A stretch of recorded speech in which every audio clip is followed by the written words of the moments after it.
Hello guys, welcome to the Shadow Manhwa Teller channel. Our story begins with the main characters speaking. My name is Martial God Ziyuan, and I'm one of the 4 supreme emperors of this world. The 4 of us ruled this world together, and what's more surprising is, we were actually close friends. But to be honest, calling us friends would be an understatement. We were like brothers, or at least, I thought of them as my brothers. With that trust in mind, I shared my greatest secret with them, that soon, I'd be making a breakthrough and becoming the strongest among us. My intention was simple. If I became more powerful, I could raise all of us together, but I guess that's not how they saw it. The day I was making my breakthrough, at my weakest moment, those 3 attacked me together. That's when I realized the truth behind betrayal. It always comes from someone close. I had to destroy my own soul, just to take down 2 of them, but one still managed to escape. The last fragment of my soul ended up inside the body of a man, who had just been buried, and now, I can see his memories. This man was killed for no reason at all. His name is Leon Lionheart, the illegitimate son of the Lionheart family. Because of his status, he lived a life full of rejection and humiliation.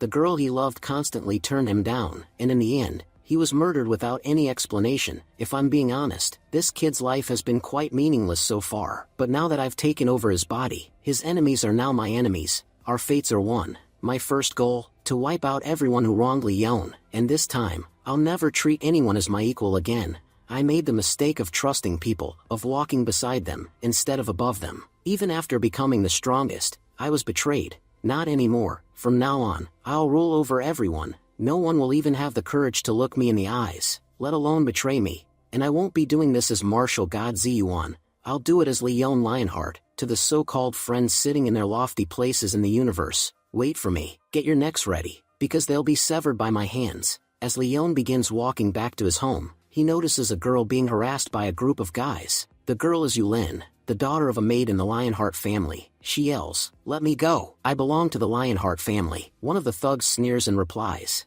"Yeah, we know where you come from. We also know why you came here in the middle of the night. You wanted someone to play with you tonight, right? I will make sure your wish comes true." Yulin pleads, "Please let me go. I'm just looking for my young master." The man laughs. "You mean that loser Leon Lionheart? He is probably passed out drunk somewhere. He's nothing but a bastard. You won't get anything from following him. Come with me instead.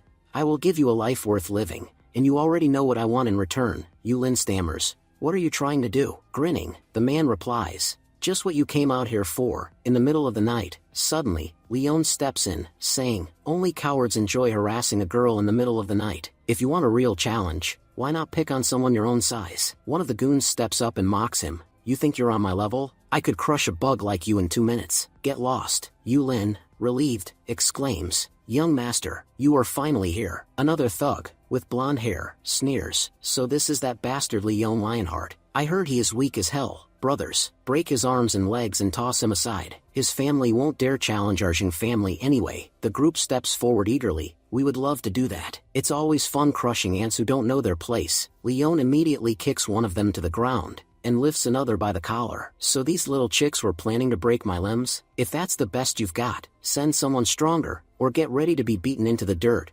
Trembling, the blonde guy blurts out, "My cousin's name is Xing Wei. If I call him right now, he will destroy your entire family. I'll give you one chance to run before I make that call." Leon grabs another thug, and throws him at the blonde guy. "Why do you keep chanting Zheng's name? Can't handle it yourself? Then go back to your master, who throws you biscuits like you're a dog." He then turns to Yulin and asks softly, "Are you okay? I'm sorry you had to come out here in the middle of the night because of me." Yulin hugged Leon tightly and said, "Brother, I'm so glad to see you safe. You hadn't come home for 2 days. I was really worried." Looking at her, Leon thought to himself, "She has an immortal body. If I guide her cultivation properly, she could become incredibly powerful." He smiled and said aloud, "Yulin, don't worry about anything anymore. From now on, I will protect all of you. Come on, let's go home." But Yulin hesitated. "Brother, Patriarch is waiting for you at home. Aren't you going to meet him first?" Leon paused, thinking, "Patriarch? That means, my father. He is the only person in the entire Lionheart family who actually cares about me. But still,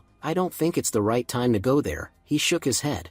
"I will meet Dad later. For now, let's head home." As they walked away, a blown-haired man watched them go, and muttered under his breath, "You made a big mistake today, Leon. You've messed with the wrong person. You'll see. I'll be the one to dig your grave." He made a call, speaking with urgency, "Brother Zheng, I was humiliated today, and not by just anyone. It was that so-called Leon Lionheart. He slapped me in the face, and said that even if you were in my place, he'd slap you too. He said you're nothing compared to him, not even worth the attention of a dog. He added bitterly, if people find out about this, they'll laugh at you. Jing was shocked. What kind of nonsense are you on? You're saying Leon Lionheart hit you? If he did, then where is he now? The blonde-haired man replied, he's heading home, to Tian Mansion. Jing ended the call, furious. I gave those idiots one job, just one, and they couldn't even get that right. They even sent me a photo earlier showing Leon buried underground. How is that bastard still alive? He gritted his teeth. Fine, if he came back alive, I'll just bury him again.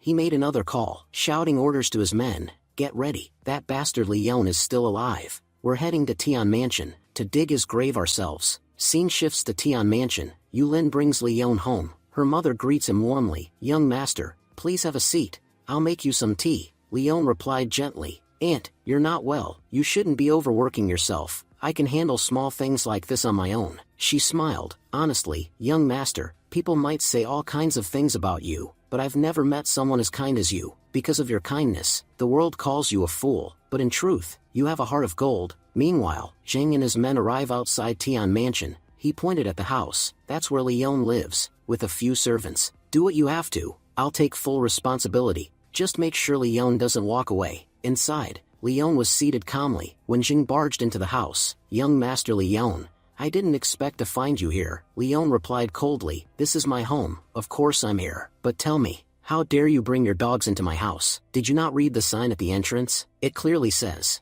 no entry for Jing and dogs. Feigning innocence, Jing said, sorry. What did young Master Lionheart just say? Is this the same guy who used to pee his pants at the sight of me, and now he's talking so boldly? Leon turned to Yulin. Yulin, go inside, and stay with Aunt. Take care of her, I'll handle these fools. He then looked at the intruders and said firmly, I've given you enough chances, but like they say, there's no point playing music for a buffalo. It won't appreciate it. I'm not wasting my time anymore. Come at me and take your beating. Jing ordered his men. Go on, take him out. But within moments, Leon had beaten every one of them. Jing staggered up, laughing nervously. Brother Leon, don't be angry. Come on, have some tea. Let's talk it out. Leon replied coldly, you're still in one piece, because I let you be. Hope that's not a problem for you. Jing immediately fell to his knees. Sitting at your feet is an honor, young master. Leon glared at him. You tried to pull this stunt in my house. That's a serious mistake. Tell me, what punishment do you deserve? Desperate, Jing pleaded. To make up for it,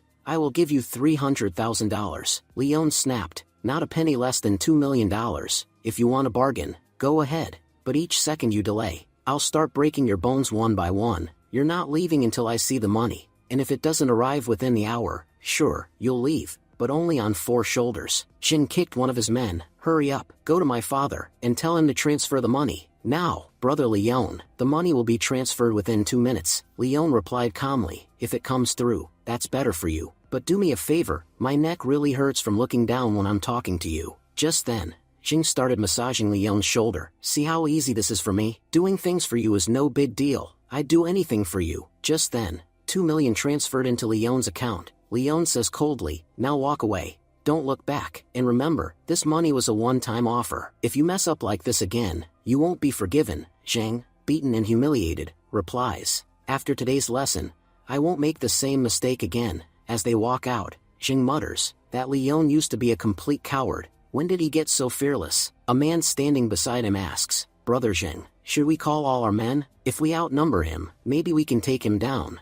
Jing slaps the guy and snaps, even if there were 100 of you idiots, you still wouldn't stand a chance. I'll handle him myself. None of you donkeys are needed. Scene shifted to the Jing mansion. We see Jing Yuhua's sister and also Leon's crush. She's saying, where did brother Jing rush off to in the middle of the night like that? He's such a fool. I bet he's already caused some kind of trouble. The butler replies, young master came back beaten up, and to escape the situation, he had to pay 2 million. Yuhua scoffs, with the way my brother acts, getting beat up is pretty normal. Then, changing the subject, she adds, anyway, I heard the Wu family's heir is coming to town.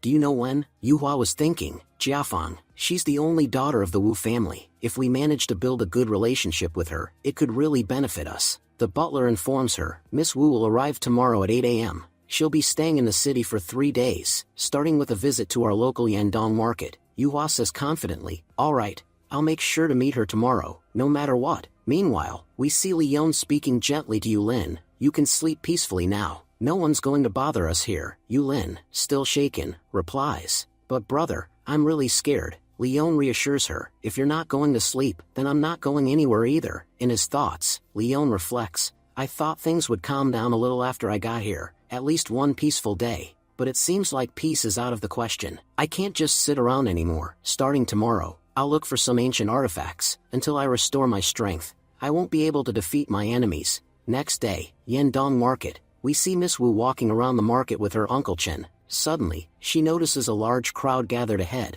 Jiafang says, I want to see what's going on over there. Meanwhile, Yuhua thinks to herself, looks like the fish has walked right into the trap. I had a feeling that if I gathered some people here, she'd show up on her own. Approaching Miss Wu, Yuhua greets her warmly, saying, It's such a pleasure to meet you. I never thought I'd run into Miss Wu today. But Mr. Chen steps in and says curtly, Our young miss doesn't speak with just anyone. Please, miss, move along. Yuhua persists. Miss Wu, do you remember me? We met 3 years ago, and since you're in my city, Yendong, wouldn't it be nice if I gave you a little tour? Miss Wu replies, So you're a local here? You must know a lot about the area, and if you're so eager to be our guide for free, then fine, you can be our guide. Meanwhile, in another part of the market, where Leon and Yulin are also wandering around, as they browse, Leon thinks to himself, most of the items here are fake, old junk just painted to look valuable. Suddenly, Leon's eyes land on a pendant, radiating an unusual spiritual energy. Curious, he asks, How much is this pendant? The shopkeeper replies, If you bought it at a major store, it'd cost at least 5 million.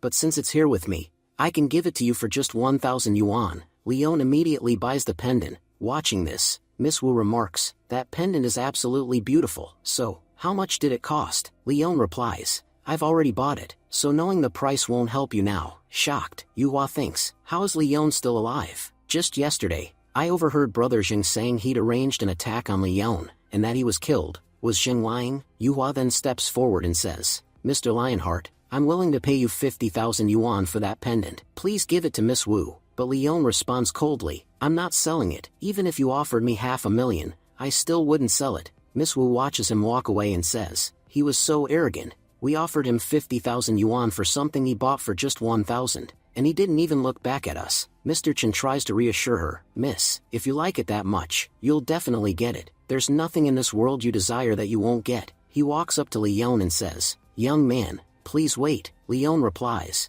You tried to buy it just a moment ago and failed. Now you're going to try stealing it. Let me be clear, I'm not selling it. Mr. Chen insists, At least hear me out. After that, you might change your mind. I'm ready to offer you 500,000 yuan for that pendant. The people around them are stunned. He bought something for 1,000, and now someone's offering him 500,000? This guy just hit the jackpot. The shopkeeper sobs. I've been robbed. Leon, still firm, says, I already said no. Asking again won't change anything, so don't waste your breath. Mr. Chen's tone turns threatening. If you won't sell it, then you're not leaving this place. Leon turns to Yulin and says, Yulin, go home. I'll take care of these guys. Mr. Chen warns him, Kid, I gave you a chance. Now I'll have to take it by force. Today, you'll learn a hard lesson. Not every burrow you reach into has a harmless rat. Some hide snakes. And you just messed with a dragon. With that, Mr. Chen moved to attack Leon. The onlookers murmur, This man must be a powerful martial artist. That young man's done for. Just then, Leon suddenly presses his finger against Uncle Chen's throat and says calmly, It's true, we shouldn't poking around in every hole, but only someone capable of crushing both a rat and a dragon would dare to pull off something like that. Now look closely, you're standing just 1 inch away from death. If you had taken one more step, this finger wouldn't be resting near your throat, it would have pierced right through it. Terrified, Uncle Chen stammers, Who are you? Please forgive me. I didn't recognize you because of your young appearance. Please, just let this junior's mistake go. Just this once. Miss Wu, observing the scene, smirks and says, Wow, I've never seen Uncle Chen so scared. Even though he's a grandmaster, he looks like he's about to faint. Just who is this boy, and what kind of background does he have? Yuhua answers, His name is Leon Lionheart, the illegitimate son of the Lionheart family. Miss Wu replies, Whoever he is, he's amazing. You don't come across people this interesting very often. Uncle Chen quickly changes his tone and says, I don't want that pendant anymore. May I leave now? Just then, Leon's phone rings. It's a call from Yulin. Her voice trembles as she speaks. Young master, I was heading home when these people suddenly grabbed me and are trying to take me away. Please, come quickly, I'm really scared. Leon hears the sounds of slapping over the phone, his expression turns cold. Whoever dared to lay a hand on her, won't be leaving with those hands intact. Trying to ease the tension, Uncle Chen says, I'm disciple of Master Zhuan from Jingyi sect. I'm sure you've heard of him, he's a renowned martial artist. May I ask who your master is? Leon turns to him and coldly replies, I don't have time to waste with you. If you try to stop me again, you won't even be able to speak next time. Shaken, Uncle Chen thinks to himself, his words, they carry so much weight, it's like death itself is staring me down. If it were anyone else standing here, they would have wet their pants from the pressure. Miss Wu adds, Uncle Chen, bring the car, we can't let someone this interesting just walk away. She walks up to Leon and says, we've already wasted enough time, please get in the car, we'll drop you off wherever you need to go. As he gets in, Leon remarks, after the way I humiliated you in the market,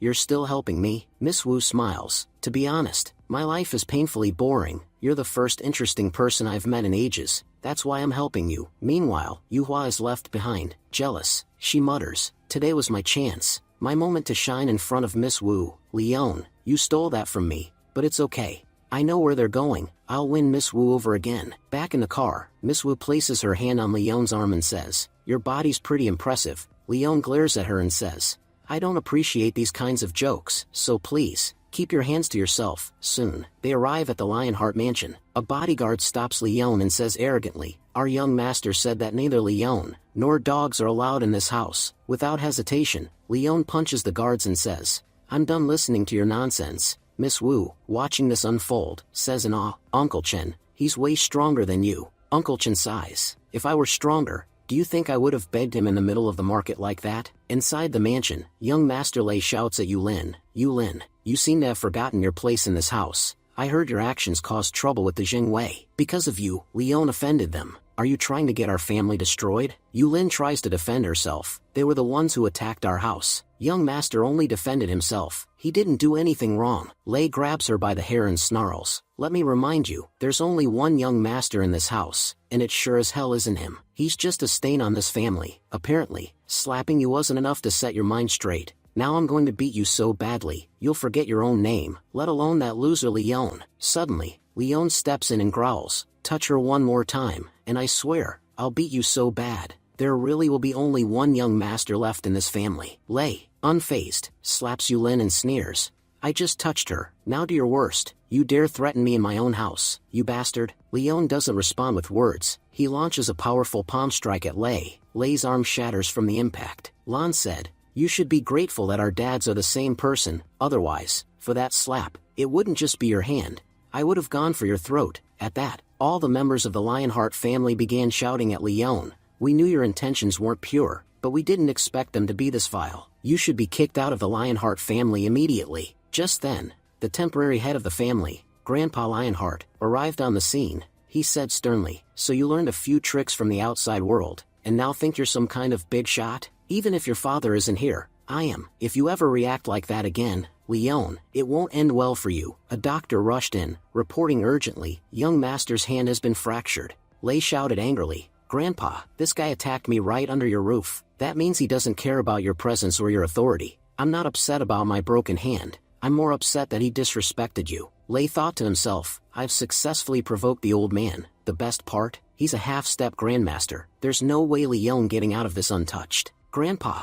now furious, ordered, Leon, get on your knees immediately. Now you will get punishment as per the family rules. And even after making such a huge mistake, you still have the audacity to glare at me? Where's your fear? Leon replied calmly, I didn't flinch when death was staring me in the face. Will I be afraid of your words? As for kneeling, I won't kneel on my own, and you're not strong enough to make me kneel. Grandpa glared. Lei was right. You've become too arrogant. Looks like I'll have to remind you why I was once the former head of the Lionheart family. Suddenly, Uncle Chen stepped in and said, Grandpa, I advise you not to take another step. Those 4 steps might just be your last. Grandpa demanded, who are you, and how dare you meddle in the Lionheart family's business? Chen replied calmly, my name is Chen, and I'm from Wu family of Yanbei City. Grandpa's mind raced. He's ranked 43rd on the dragon list. What's someone this powerful doing here? Then it clicked. He's the personal bodyguard of Miss Wu, which means the girl standing in front of Leon is Miss Wu herself. Miss Wu stepped forward and said, I understand that I don't belong to your family, but I still have something to say. The other family members immediately spoke up. Miss Wu, it's an honor to have you here. Please speak freely. We're all eager to hear you. Lei was confused. What is Wu Jiafang doing here? From what I know, her family is incredibly wealthy, and she's their sole heir. Not to mention, she's gorgeous. If I can win her over, I could become the head of 2 powerful families. No one in all of China would be able to stand against me. Miss Wu began. Leon just broke his stepbrother's hand in front of everyone, and disrespected the former head of the family. A person like him has no right to be part of the Lionheart family. Lei shouted in agreement. Miss Wu is absolutely right. This trash is a stain on our family's name. I say we kill him right here, right now. But Miss Wu replied calmly, Leon may share your bloodline, but I'm certain no one here is strong enough to even lay a finger on Leon, let alone kill him. The best thing we can do is exile him from the Lionheart family. That way, none of you will have any ties to him. Grandpa nodded. Miss Wu is right. Leon, bow your head and leave this family for good. From now on, we have nothing to do with you. Leon replied coldly. You think I care? Your little business empire means nothing to me. And as for bowing down, forget it. Anyone who tries to make me kneel should be ready to die. Grandpa growled. Fine then, let's see who's really stronger. Uncle Chen stepped in again. Grandpa, I'm warning you one last time. Don't fight him. No matter how strong a rat gets, a lion's cub can still crush it. The difference between you and Leon is like that between a rat and a lion. He may look young, but he's already a grandmaster. You're talking about attacking him? Honestly, I can't even touch him. And what's worse is seeing you exile such a talent from your family. Normally, even my family would fight to build ties with someone like him. But you had a diamond in your hand and threw it away. All the Lionheart family members were shocked. He's a grandmaster? Mr. Chen, you must be mistaken. Miss Wu laughed. This is hilarious. I barely said a few words, and they cut all ties with Leon. I've seen fools before, but never a family as foolish as this one. If my Uncle Chen respects someone this much, shouldn't that tell you something? She turned to Leon and said, even if your family doesn't value you, the Wu family knows your worth. I sincerely invite you to join our family. We'll give you things the Lionheart family couldn't even dream of. After witnessing everything, Yuhua was completely shocked. She thought, how is this even possible? Out of everyone here, I know Leon better than anyone else. But this isn't the same Leon I used to know. Grandpa said seriously. Miss Wu, even if we said we have nothing to do with him anymore, the truth is, he's still our blood. Words alone can't erase that. Miss Wu replied coldly. I'm not talking to anyone from your family, so stay out of this. And if you speak up again, I'll cut out your tongue. She turned to Leon. So tell me, what's your decision about my offer? Leon smirked. Have you ever seen a lion wearing a collar? Then why on earth would you think you can put one around my neck? I'm not interested in you or your offer. Miss Wu chuckled. You really are arrogant. Grandpa, clearly pleased, said, I knew it. Blood is blood. No matter the misunderstandings, that bond doesn't just vanish. Leon thought to himself, the real Leon used to be a complete fool. But even then, the Lionheart family never treated him cruelly. They didn't like him, sure, but because of his father, they had to give him the same respect and benefits as Lei. That's why. I have no reason to destroy them, Leon said aloud. From now on, none of you will interfere in my matters. If you stay out of my way, then I won't come after you. Grandpa replied. We've got no problem with that. As long as your name still carries the Lionheart title, we'll never meddle in your affairs again. Then, with authority, he announced, as the formal head of this family, I declare Leon the next leader of the Lionheart family. But Leon scoffed. Have you ever seen a lion lead a pack of vultures? What made you think I'd lead a family like this? I have zero interest in being your head. Just then, Miss Wu casually slipped her arm around Leon and declared, You're really something else. From this moment on, I officially declare you my boyfriend. Leon stared at her, thinking, this girl, she's really something. After everything I did to insult her publicly, she still came all the way here just to help me. As they left, Miss Wu said playfully, Uncle Chen, today the Wu family gained its future son-in-law. Let's go wait for him at the entrance. Yuhua, watching everything, was stunned. This is the same guy who chased after me for years, the one I rejected over 100 times. And now, for some reason, it feels like I've lost something very important. Miss Wu glanced at her and smirked. If everyone here is a fool, then you're their queen. You didn't just reject Leon, you spat in the face of fate, and once fate walks away, it doesn't come back. Grandpa laughed joyfully. Even if our Leon sees us as vultures, he's still ours. I'm so proud that such a genius came from our family. Leon, do whatever you want, however you want, but please, don't ever change your last name. We may be too small to help you now, but if you ever need us, just say the word. The other family members chimed in. We had no idea Leon was so incredible. So what if he's not Aunt's real son? He still has our family's blood. And if he ever becomes our head, we won't object. As he walked away, Leon said, All right, I'm leaving, and from now on, No one is allowed to trouble Yulin or her mother ever again. Looking at Yuhua, Leon thought, what did I ever see in her? Honestly, she seems fake from every angle. Yuhua rushed after him, calling out, Leon, I need to talk to you. Leon chuckled, funny, isn't it? I used to beg for your time, and you never had a second for me, and now, you want to talk, but I don't have a second for you. Yuhua stood frozen, crushed. This is the same guy who used to propose to me twice a day, and ask me out for movies at least 3 times, and now, he just walked away. No, it can't be. That's not the Leon I knew. Yulin, watching from the side, said, young master, didn't you used to really like Miss Yuhua? She finally wanted to talk to you, so why did you reject her? Leon replied, Yuhua's luck is terrible, her future is going to be a disaster. The farther she stays from me, the better it'll be for both of us. Yulin, remember this, anyone who can't stand up for themselves will never amount to anything in life. So, whenever you meet someone like that, stay away. Yulin asked, Master, what are you trying to say? Leon waved it off. Forget it, you wouldn't understand. Just then, Miss Wu walked over with a sly smile. Looks like you have a lot of free time now. Mind if I steal a few minutes? Yulin told Leon that it was great young master had met Miss Wu. Just then, Leon flicked his hand dismissively and said, you've really gotten attached to me. I can only see you as a friend, nothing more. Miss Wu smiled and replied that at least he acknowledged her as a friend, and that made him the first person in the world she genuinely liked. Leon then said that with the kind of family name she carried, there must be plenty of guys chasing after her. He asked what she possibly saw in someone like him that made her cling to him so much. Without answering, Miss Wu took Leon's phone and saved her number in it. She told him that if he ever needed her for anything, he should just call, just once, and she'd be there. Saying that, she walked away. At that moment, Yuhua approached and called out to Leon to stop. Leon turned to Yulin and asked her to wait for him outside, saying he'd be back after a quick talk. Watching them, Lei sneered and muttered, not a single girl here is paying attention to me. And meanwhile, Leon has 2 big shots chasing after him. He wondered what on earth Leon had that he didn't. Furious, he decided to speak to Miss Wu himself and win her favor. Only then could he crush that bastard Leon and show him who the real winner was. Lei ran up to Miss Wu and called out, asking her to stop. She turned around and coldly asked what he wanted now. Lei said he had heard she would be staying in the city for a few days, and suggested that she stay at his home. He offered to show her around the entire city. Miss Wu declined firmly, saying she had no intention of staying at his house, or owing anyone any favors. Lei, trying to convince her, said he had overheard her conversation with that jerk Leon, and believed that Leon was far worse than him. He insisted she wouldn't find anyone more rotten in the entire city than Leon. That's why he was warning her not to stay with him. He admitted he wasn't anything special, but even then, he claimed to be better than Leon. Miss Wu, visibly annoyed, asked what made him think he was any better than Leon. Lei responded that all the flaws Leon had, he didn't, and most importantly, he wasn't a scumbag.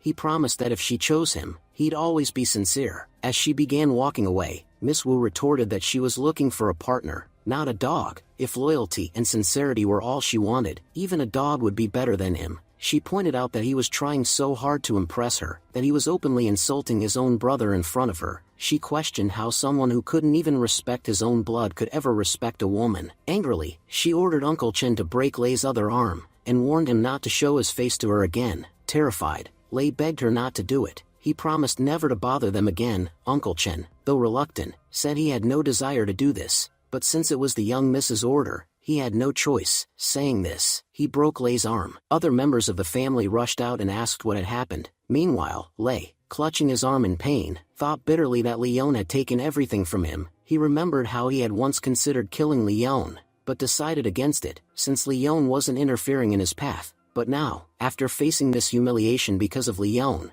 he swore he wouldn't let him live. Miss Wu turned to Uncle Chen and said they should leave. She had no interest in dealing with the fools from the Lionheart family. Uncle Chen nodded in agreement, adding that he had seen many pathetic families before, but never one as disgraceful as this. He couldn't understand how a family could discriminate so deeply against its own children. He predicted that this family was destined for destruction, and when that happened, Leon alone would rise from its ashes, becoming the strongest of all. Miss Wu called her father and told him she wouldn't be coming home this year. She added confidently that the next time she did return, she'd be bringing along their future son-in-law. Meanwhile, on the other side, Yuhua confronted Leon and said that he wasn't like this before. Leon responded coldly that if she wanted to talk about the past, he had no time to waste listening to such nonsense. Yuhua insisted, asking what he meant. She reminded him that he used to say he liked her, and though she ignored him countless times, Now that she was finally giving him attention, he was acting cold. Leon calmly replied that the Leon she remembered, and the Leon standing in front of her now were worlds apart. If she thought he would fall at her feet and beg like before, she was dreaming. He added that he had only come to her thinking it was something important, but clearly, she was just here to waste his time. As he turned to leave, Yuhua asked him to wait and proposed a deal. She requested a meeting with Miss Wu, and in return, she'd go to dinner with him. She even offered to watch a movie, go shopping, and spend the entire day with him. Yuhua thought to herself that she had made him wait long enough just to talk to her. She was certain no man could reject such an amazing offer, but Leon smirked and said he had never heard a worse offer in his life. Who do you think you are, some kind of goddess? Why would I enjoy eating with you? Then, he added that if she planned to keep talking nonsense, she shouldn't bother calling him again. Frustrated, Yuhua asked what he did want then. Leon answered bluntly, 10 million, that's what it'll take to set up your meeting. Yuhua, shocked, asked if he was seriously demanding that much. Leon responded coolly, I didn't hold a sword to your throat. I simply named my price. Pay it if you want, don't if you don't, but for 10 million, you're getting a chance to connect with Miss Wu. If anyone else had this opportunity, they wouldn't think twice. Yuhua asked Leon if he was sure he wanted 10 million instead of spending a day with her. Leon replied, what would I even do spending a day with you? Honestly, your nonsense is already giving me a headache. As she walked away, Yuhua said, the money will be transferred to your account within 30 minutes. Let me know once the meeting with Miss Wu is arranged. Still leaving, she added bitterly, you're going to regret this. Leon, today, I gave you a huge opportunity to be with me. Even if you want another chance in the future, I won't give it to you. Her mind flashed back to a recent conversation with her father. She had warned him that making Jing the director would be a mistake, as he was reckless and might drag the company into losses. Her father had coldly replied, if not him, then who? You? You'll get married someday, and once that happens, you won't remain in the company. That's why I never gave you anything important. I don't even see you as part of this family. Yuhua had pleaded, but Dad, I'm still your daughter. Marriage doesn't change that. I can work for the family my entire life. He snapped, get out. Don't try to lecture me. As she left, she vowed to prove them all wrong. She would show them how capable she truly was, and how they had made a terrible mistake by not making her the director. Yuhua thought to herself that just because she was a girl, she had never been given a fair chance. Whether it was Zheng or her father, both dismissed her based on gender. If she ever got proper family support, they wouldn't be able to say a word against her. Meanwhile, Leon approached Miss Wu, who was still waiting. He asked if she hadn't left yet. Miss Wu replied that it was difficult to find a taxi here, so she figured she'd offer him a ride. She then asked playfully, by the way, I wasn't joking earlier, what do you really think about me? Leon said sincerely, helping people takes up a lot of my time. Isn't my friendship enough for now? Miss Wu smiled warmly and replied, that's exactly why you're different from everyone else, and also why you're my favorite. Just then, Leon's phone buzzed. His account had received 10 million. Miss Wu glanced at the notification and said, so Yuhua asked you to set up a meeting with me? Leon looked surprised. How do you know about that? Miss Wu said she could tell the moment she saw Yuhua that she was desperate to earn a place in her family. Our family is very different. We don't differentiate between men and women. That's why the true family legacy is being passed down to me. But not every family thinks like ours. Yuhua believes she can become director solely through her capabilities, but that's never going to happen. That's why she's trying so hard to earn her family's support by any means necessary. Leon replied thoughtfully, in my opinion, as long as you're doing something just to prove yourself to others, you're not truly doing anything. The moment you decide to become better for your own sake, no one can stop you. If Yuhua is as capable as she claims, why does she even need the Jing family anymore? If she can transfer 10 million, she could use that to start her own company. But the truth is, she still wants a place in her family. That's why she's going to such desperate lengths. Miss Wu looked at him curiously and asked, how can you be so wise? Then, smiling, she added, let me be honest with you, why don't you become our family's son-in-law? We'll give you all our family's wealth, and trust me, once that happens, there won't be a single person in China who could stand against you. Pushing her away gently, Leon replied, how many times do I have to tell you? I have no interest in any of this. I've got more than enough on my plate already. Leon then asked, so, do you want to meet Yuhua or not? If you don't, that's fine. I'll just let her know. Miss Wu hesitated and then said, I'm willing to go for you, but what's in it for me? You have a great body. Do you work out? Leon frowned and replied firmly, look, I'm not selling my body for 10 million. You've got the wrong guy. Eventually, after Miss Wu insisted, Leon messaged Yuhua that her meeting with Miss Wu was scheduled for noon the next day. Meanwhile, elsewhere, Lei had already paid the bounty on Leon's head. He muttered, everyone knows that once you pay Justice Society, Nobody comes back alive. Leon, you made a huge mistake messing with me. You don't realize how many dangerous people I know. The scene then shifted to Justice Society leader Jia Hu, who was thinking out loud,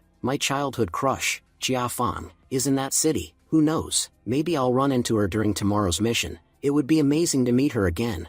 I should probably prepare. What if she's ready to become my girlfriend? Just then, his secretary came in and reported, we've got intel on Miss Wu. She's grown very close to the boy from the Lionheart family. Right now, they're out shopping. Irritated, Jia Hu snapped, who the hell had the guts to lay hands on someone I had my eye on? The secretary answered, that boy is none other than Leon Lionheart, and just a while ago, someone placed a $10 million bounty on his head. Jia Hu grinned, looks like death was already written in his destiny, and now we're being paid to carry it out. He asked, so who placed the hit? The secretary responded, Leon Lionheart's younger brother, Lei. As you know, there's always been tension in their family, probably over inheritance. Jia Hu laughed, 90% of our contracts come from family feuds like this. These people just keep fighting among themselves, and we keep getting paid, but if I'm going to settle this fight, I'll have to face Miss Wu, and I can't do that empty-handed. Raise the fee. Back at the shopping mall, we see Miss Wu and Leon browsing stores. Leon thought to himself, all this, just for 10 million? I feel like taking that money was a huge mistake. Just then,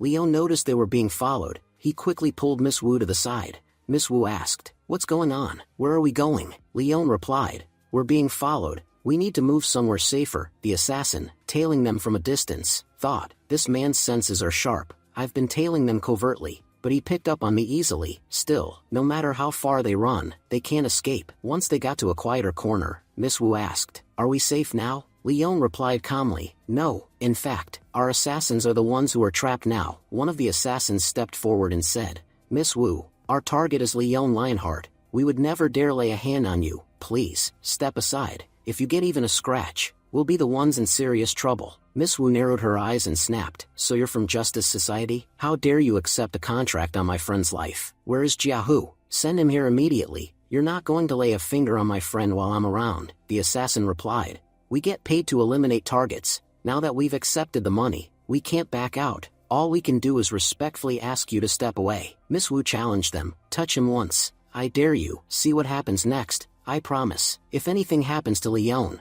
your precious Jia Hu won't live to see the morning. Just then, Jia Hu arrived and said smugly, my childhood friend, why are you so angry? Why cause such a scene over a random guy? Miss Wu shot back, let me be clear, we are not friends. We met once, 5 years ago, at my grandfather's birthday party. That's it. I meet thousands of people in a single day. Do you think I consider all of them my friends? Leon said firmly, Miss Wu, there's no need to waste so much time. A person who can actually kill me hasn't been born yet. As they moved forward, Jia Hu scoffed, you sure know how to talk big. No matter how much you brag, I know exactly how weak you really are. We don't attack blindly. We studied your file, and there's a massive difference between what's written and how you present yourself. Suddenly, Leon struck and slammed Jia Hu to the ground. He said coldly, you've got a tiny brain, and it's filled with nothing but rage. The only thing you've got going for you is a bit of cultivation. Take that away. And what are you? Just a pathetic fool who can't do anything. Do you really think any woman would go for someone like you with such a garbage personality? That's exactly why Miss Wu doesn't even want to call you her friend. And she's from a prestigious family. Even a regular girl wouldn't give you the time of day. You know what your biggest flaw is? That ridiculous haircut. Infuriated, Jia Hu shouted, say whatever you want about me. I don't care, but don't insult my hair. I won't forgive that. At that moment, Uncle Chen stepped in and said, little brother, what are you doing? If you keep this fight going, it won't end well for you. Miss Wu, let's go. Anyway, this fight is not going to proceed any further. Jia Hu protested, Senior, you've got to be kidding me. Our masters don't concern themselves with trivial matters, so why would they step in for some random kid? I don't believe they actually said that. Just then, Jia Hu's phone rang. It was his junior brother. Jia Hu thought, he should be training. Why is he calling now? When he answered, it wasn't his junior, it was his master. The master spoke sternly. I heard you accepted a hit on Leon. Let me make this absolutely clear. Jia Hu, there is to be no attack on him. If you defy me and go through with it, you already know what'll happen. Nervously, Jia Hu replied, yes, master, I understand. From now on, I'll make sure Leon is under our protection. No harm will come to him. He turned to Leon and said sheepishly, Brother Leon, this was all a misunderstanding. I didn't know you were this important to the sect. If you ever need anything, just call me. I'll come to help. But Leon stared at him coldly. I don't need your apology. Just tell me, who placed the bounty on my head? Since you didn't go through with the attack, I'll let you live, but I need to know who wants me dead. Jiahu clenched his jaw. I'm only sparing you because of Master's orders. Don't think you're stronger than me. I don't know what your relationship with the Master is, or why he's protecting you, but I'll tell you this, loyalty to the sect is our #1 rule. We never betray our own. Suddenly, Leon grabbed Jiahu by the neck and said menacingly, if you don't tell me the name right now, you'll lose your life. Sure, people might admire your loyalty, but they'll be admiring a dead man. Terrified, Jiahu pleaded, please don't kill me. It was your own brother, Lei Lionheart. He offered us a huge sum to take you out. Jiahu thought to himself, I never imagined someone like him could be this powerful. He even looks younger than me. Just how long has he been cultivating? As Leon turned to leave, he said coldly, this was your first mistake. That's the only reason I'm letting you go. But if you ever try this again, you won't walk away alive. Jiahu, trembling, thought to himself, what kind of lunatic would I have to be to go up against a guy like that again? The scene then shifted as Leon arrived at the Lionheart mansion. Upon seeing him, Grandpa greeted him respectfully. Young master, what brings you here? Leon replied sternly, if you remember, I once warned you all not to interfere in my matters, but you people have gotten bold enough to put a bounty on my head. He stepped forward and added, now tell me, how do you plan to fix this? Frustrated, Grandpa snapped, who had the guts to put a hit out on you? Leon responded coldly, don't try to act innocent in front of me. Trying to sound calm, Grandpa said, don't worry, whoever's behind this won't get away with it. The person who dared to do this will be punished before you even leave this house. Meanwhile, on the other side, Lei sat sipping wine, smirking, this red wine tastes better than usual today. Honestly, I spent 50 million to get Leon killed. When Dad and Grandpa find out I withdrew that much money, I'll definitely get chewed out. But once Leon's out of the picture, I'll be the sole heir to the family's billions. He laughed. So, losing 50 million? That's nothing. That bastard made me lose a hand. Today, I'll see his neck broken. Just then, Lei's personal secretary rushed in. Young Master Leon, he's here. He came back. Lei was shocked. How's that even possible? The Justice Society always eliminates everyone whose name is on a hit list. How did Leon survive their attack? Moments later, some bodyguards entered and said, Young Master, Grandpa wants to see you. Lei snapped, tell him I'm not going. But the guards didn't ask twice. They forcibly dragged him away. Elsewhere, Lei's mother found out what had happened. Furious, she growled, my husband's not even home, and that old man has turned this entire family upside down. Now he wants to punish my son. I'll show him just how dangerous I can be. I'm ready to burn everything down, but I'm not letting Leon or that old man get away with this. Back in Grandpa's office, Grandpa stared Lei down. Tell me the truth. Did you put a hit on Leon? And if so, how much did you pay? Lei mumbled. At first, it was supposed to be 10 million, but they suddenly raised the price to 50 million. Grandpa exploded. You've never earned a single damn cent in your life. Where the hell did you get that kind of money? Lei confessed. I knew the family account password. I withdrew the money secretly. Without warning, Grandpa stepped forward and slapped him hard. You idiot. Do you not realize our family finances are already in critical condition? Your father, the head of this house, went to Yenbei to solve our financial crisis, and here you are, wasting money behind his back. To this day, I regret the day you were born. What kind of garbage were we cursed with? Lei, still fuming, retorted. I wouldn't have done any of this if my family wasn't full of two-faced hypocrites. You all used to treat me like the heir. But ever since you found out that bastard Leon has Grandmaster-level power, I've become invisible, worthless. As long as Leon's alive, I'll never get a chance in this family. I'm treated worse than a dog. Taking him out is the only way I can reclaim my place. Grandpa let out a bitter laugh. I thought I'd seen every kind of evil in my life, but the hatred in you. I never imagined someone this vile could be born into the Lionheart family. Honestly, it would bring me great satisfaction to eliminate garbage like you. Only then can our family truly be cleansed and grow stronger. Suddenly, Lei's mother stormed into the room. Who dares lay a hand on my son? Grandpa snapped. If you want to know that, maybe ask what your son has done first. Lei's mother shouted. I don't care what he's done. He's the heir to the family. No one touches him. If anyone wants to hurt Lei, they'll have to come through me first. Let's see how you explain yourself once the head of the family returns. She glared at Grandpa. You had power 200 years ago. Now, you're completely worthless in this household. Grandpa released a wave of energy, his eyes narrowing. You think I'm worthless? Let me show you just how wrong you are. I know you're only doing this to shield your son from punishment. Lei's mother suddenly pulled out a vial from her robe. Whatever happens next, you'll be responsible. Grandpa stared at it. Poison? You really brought poison into this house? Watching silently, Leon thought, wow, Lei's mom really is a master actress. Everyone knows Grandpa won't kill Lei, but she knows he'll make him pay heavily, so she brought poison just to scare him. The joke is, that isn't even real poison, it's just soda water. Let's see how far she takes this performance. Lei's mother said coldly, if you're going to kill my son, then I'll do it myself. Without hesitation, she forced the entire vial down Lei's throat. Grandpa immediately panicked and shouted to the guards, quick, call a doctor. But Leon calmly stepped in and said, there's no need to call anyone. You see, some illnesses can't be cured by doctors. Lei just caught one of those. But don't worry, I'll handle it. I'll bring him back, fixed. Without waiting for a response, Leon grabbed Lei and jumped straight from the 4th floor. Meanwhile, we see Jiahu sitting with Uncle Chen. Jiahu says, so, Leon knows what Lei did. What do you think he's going to do? Uncle Chen replied, he'll definitely punish him, but I don't think he'll kill him. Jiahu frowned, but Lei literally tried to have him killed. And don't forget, Leon has Grandmaster level powers. Even if he does kill Lei, no one in the family could do a thing to stop him. Uncle Chen smiled slightly. I don't know about all that. What I do know is this, Leon has a good heart. He'd never kill his own family. Scene shifted back to Leon. Leon had taken Lei to a street vendor known as Lovely Momos. Leon asked, Mr. Lovely, do you still have that old chili sauce that went bad? Mr. Lovely blinked. Yeah, I've got some. But what do you need it for? That stuff smells so bad even the dogs and pigs won't touch it. I was about to throw it out. Leon replied. Don't throw it away. It might just save my brother's life. That idiot drank poison thinking it was cold drink. We need him to throw up. Lei, still drowsy, panicked inside.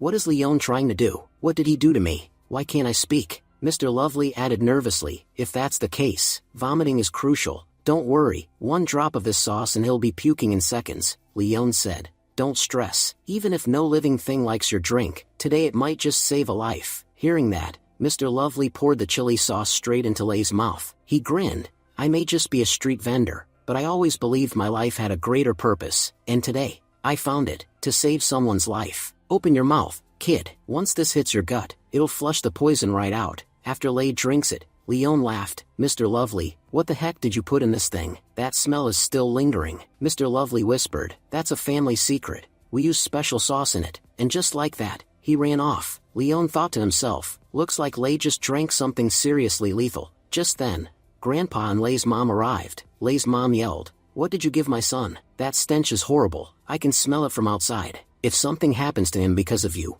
I won't forgive you. Leon replied sharply, you've got no right to say that. You're the one who gave him poison with your own hands. Then, Leon slapped her and said, don't yell at me. I saved your son's life. If I hadn't made him vomit, that poison would have killed him. Lei's mom snapped back. How dare you hit me? Wait until the family head returns. I'll make sure you regret this. Leon calmly responded, I'm waiting for him too. Let's see how he reacts when he finds out. You tried to poison your own son, and Grandpa saw everything. I saved Lei's life with a disgusting drink. Grandpa, you tell me. Did I do anything wrong? Grandpa sighed. Even though Leon has so many problems with our family, he didn't hesitate for a second to save his brother's life. He even jumped off the 4th floor to do it. And then there's you, a pathetic mother who poisoned her own son. Until the family head returns, you'll be locked in your room, and sent back to the hospital in disgrace. As she was dragged away, Grandpa turned and said, young Master Leon, I did well, right? Walking out, Leon smiled. You were brilliant. Keep doing things like this, and who knows, you might even live another 10 or 20 years. He thought to himself, I've handled things here. Now it's time I teach you Lin how to cultivate. The stronger I become, the stronger my enemies will be. And when that happens, the people closest to me will be the first targets. But if she becomes strong herself, I won't have to worry. Scene shifts to Tianmen Mansion. Leon arrived at the Tianmen Mansion. Yulin, are you free? Yulin smiled. Hello, young master. What can I do for you? Leon said. Come to my room. Now, once in his room, Leon started changing clothes. Yulin stood there, stunned, thinking, what is young master planning? Could it be what I think it is? Yulin shyly said, young master, I think I need to take a shower first. Leon interrupted, you can bathe later. Let's first focus on why we're here. Embarrassed, Yulin murmured, but young master, I don't have any experience with this. Leon reassured her, I know what you're thinking. Most people don't have experience with this kind of thing. But don't worry. I'll guide you through it so well, you won't even feel like it's your first time. He then began transferring his energy into Yulin's body. Blushing, Yulin said softly, young master, you're so kind. Leon thought to himself, her behavior has been a little weird from the beginning. Wait, What does she think I'm doing here? He tapped her on the head and said, I'm opening your body's chakra points so you can start cultivating. Your senses need to be sharper than a regular person's. If you can't even perceive the energy around you, how will you ever absorb it? Stop fantasizing and focus. Channeling his energy back into her, Yulin focused and said, Yes, young master. I can feel the surrounding energy now. Leon thought, it usually takes time to reach this stage, but since Yulin has an immortal body, she's able to sense energy quickly. As he got up to leave, Leon told her, continue cultivating here, lie down and stay focused for at least 2 hours. Afterward, Leon sat down with a bag of chips. He chuckled. Now I finally understand why Earth people love chips and wrestling so much. This is actually relaxing. Suddenly, a news flash appeared on the screen. A 1,000-year-old tree was struck down by lightning yesterday. Leon's eyes lit up. That's amazing. If a weapon is forged from that tree, it'll be incredible. Tree, wait for me. I'm coming to get you. As he continued thinking, a loud noise came from above. Leon looked up, annoyed. Yulin did tell me that the neighbors upstairs were doing renovations. But if I remember correctly, they were only allowed to work until noon. It's already 2 p.m. Why are they still making noise? He glanced back. Yulin is meditating right now. If this continues, it'll disturb her. Leon walked upstairs and knocked on the neighbor's door. When the man opened it, he sneered. What do you want, neighbor? Why are you bothering me? Leon replied calmly. I'm not the one bothering you. You're disturbing me. You were supposed to stop construction by 12, and it's already 2. Will you stop it now, or do I have to stop it for you? The man smirked threateningly and held up a brick. You see this? Best quality brick. I want only high quality materials for my renovation. But if I have to use it to break someone's head, I'll be pretty upset. Leon sighed. I don't have time to argue with trash like you. If you don't stop now, I'm calling the police. The man replied arrogantly. Go ahead. Once they leave, I'll just start again. Let's see what you can do about it. Leon raised an eyebrow. That brick in your hand, that's what you're calling high quality? The man laughed. If I hit your head with just one of these, it'll split wide open. In a single motion, Leon smashed the brick with his bare hand. He said coldly, this brick is garbage. This is what you were going to hit me with? Terrified, the man stammered. If you lay a finger on me, I'll call the cops. You can't just go around scaring people with your strength. Unbothered, Leon pulled out his phone and said, I'm calling the police. My neighbor just attacked me. I've sent over CCTV footage. Please handle this guy. The man standing behind muttered nervously, damn, this guy's not to be messed with. I picked the wrong neighbor today. Elsewhere, Jiahu and Uncle Chen had just finished lunch. Jiahu smiled. Since you're my senior, you should pay. Uncle Chen chuckled. You're the owner of a huge organization, and you're hesitating over such a small bill? Jiahu replied. Even though our corporation is big, we don't always have consistent work. Unlike others, I don't send my brothers on missions. I put them on salary, so they don't have to worry about their living expenses. That's why I'm usually low on cash. As Uncle Chen paid, he nodded. I get it. You're doing this because of that incident, aren't you? Still fighting for your pride. Jiahu said quietly. When I left the sect, I made a vow. I wouldn't return until I became someone worth remembering. I even made this custom shirt to build my own name, but things didn't go the way I planned. Uncle Chen looked at him seriously. Seems like you regret leaving the sect, and honestly, your master misses you a lot. If you reach out to him, he might just forgive you. As they stepped out, Jiahu said, next month is master's birthday. There couldn't be a better chance to see him again. I saw the news yesterday. A 1,000-year-old sacred tree has fallen. If I can gift a piece of it to master, I'm sure everything between us will be resolved. Uncle Chen nodded. I heard that Luji Temple has bought that tree, but if we represent our sect officially, they might be willing to give us a share. Jiahu agreed. Alright, let's head over. Uncle Chen cautioned. Remember, we won't be the only ones there. From what I've heard, the White Lotus sect is also going after the same thing. We'll have to be extremely careful. Jiahu smiled confidently. As long as we stick together, no one can stand in our way. Meanwhile, Leon arrived at the Luji Temple. He thought, only monks live here, so I won't use force unless absolutely necessary. Just then, he noticed Jiahu and Uncle Chen approaching from the distance. Jiahu looked around and said, looks like a lot of people came here for the tree. Leon asked, so you're here for the same reason? Uncle Chen replied, Leon, I don't think we should fight right now. This is Luji Temple's property. Everyone came here hoping to get a share, and besides, I'm not here today as Miss Wu's bodyguard. I'm representing my sect, so I won't back down from a fight. But I won't start one either. Leon smirked. Who said I'm scared? Whether it's before or after we take the tree, you can come at me anytime. Suddenly, a monk from the Luji Temple appeared. Leon and Jiahu asked about the tree. The monk replied, our master anticipated many visitors, so he's agreed to give away half the tree to outsiders. The other half remains temple property. Leon asked, did your master mention how the half for outsiders will be divided? The monk shook his head. He only said that half is for you all. How you divide it among yourselves is your problem. With that, he turned and left. Leon thought, the monks here are clever. They knew holding on to the entire tree would attract attacks, so they donated half and left the outsiders to fight amongst themselves. Smart move. They secured their half without a fight. He then said, since it's up to us to decide the split, let's talk this out. Jiahu responded, there are two of us, and he's alone. Muchen added, don't assume too quickly. Sure, he's alone, but that doesn't mean he can't take both of us down. Uncle Chen asked Leon, how much do you want? Leon replied, 2 meters will be enough for me. Jiahu protested, that's impossible. I'm not giving more than 1 meter. Leon smirked, have you heard the saying, greed leads to downfall? Your 1 extra meter might cost you a lot more, and besides, someone's already on their way to snatch everything from you. At that moment, members of the White Lotus sect arrived. Z-Fan stepped forward and said, we've been hiding our presence for a while, yet you still figured out we were here. Z-Lei added,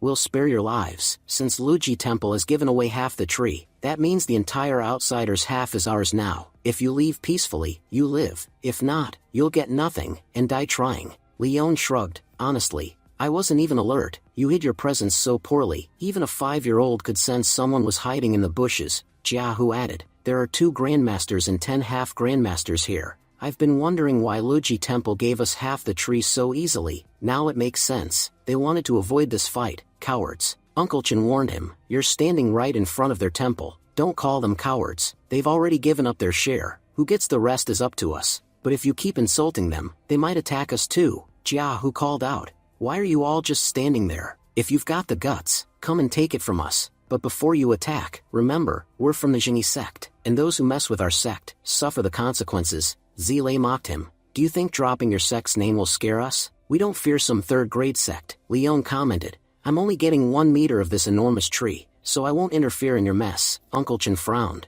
What do you mean by that? Leon pointed. You can see how massive even half the tree is. I only want 1 meter. I can take my share and walk away. But how you guys plan to take the rest? That's your problem. Jiahu asked. You think we can't win without you? He paused, then said, all right, help us, and I'll give you 2 meters. Leon smiled. That deal was good before. Now I won't settle for less than half. Jiahu sighed. You really are cunning. Fine, we'll give you half. Leon stepped forward confidently. Smart move. If you hadn't agreed, you wouldn't have gotten anything. I'll take care of the 2 grandmasters. Just make sure you handle the rest. As Z-Lei and Z-Fan stepped forward, they taunted, kid, you're acting like a big shot. You know what happens to people who forget their place? They die like stray dogs. Leon smirked and replied, you're absolutely right, because today, you 2 are the ones who'll die. Z-Fan said proudly, we've trained together for 20 years, running 20 kilometers daily, and training 16 hours straight. We've built such chemistry that we can take down 5 grandmasters together, so what can a single brat like you possibly do to us? But in an instant,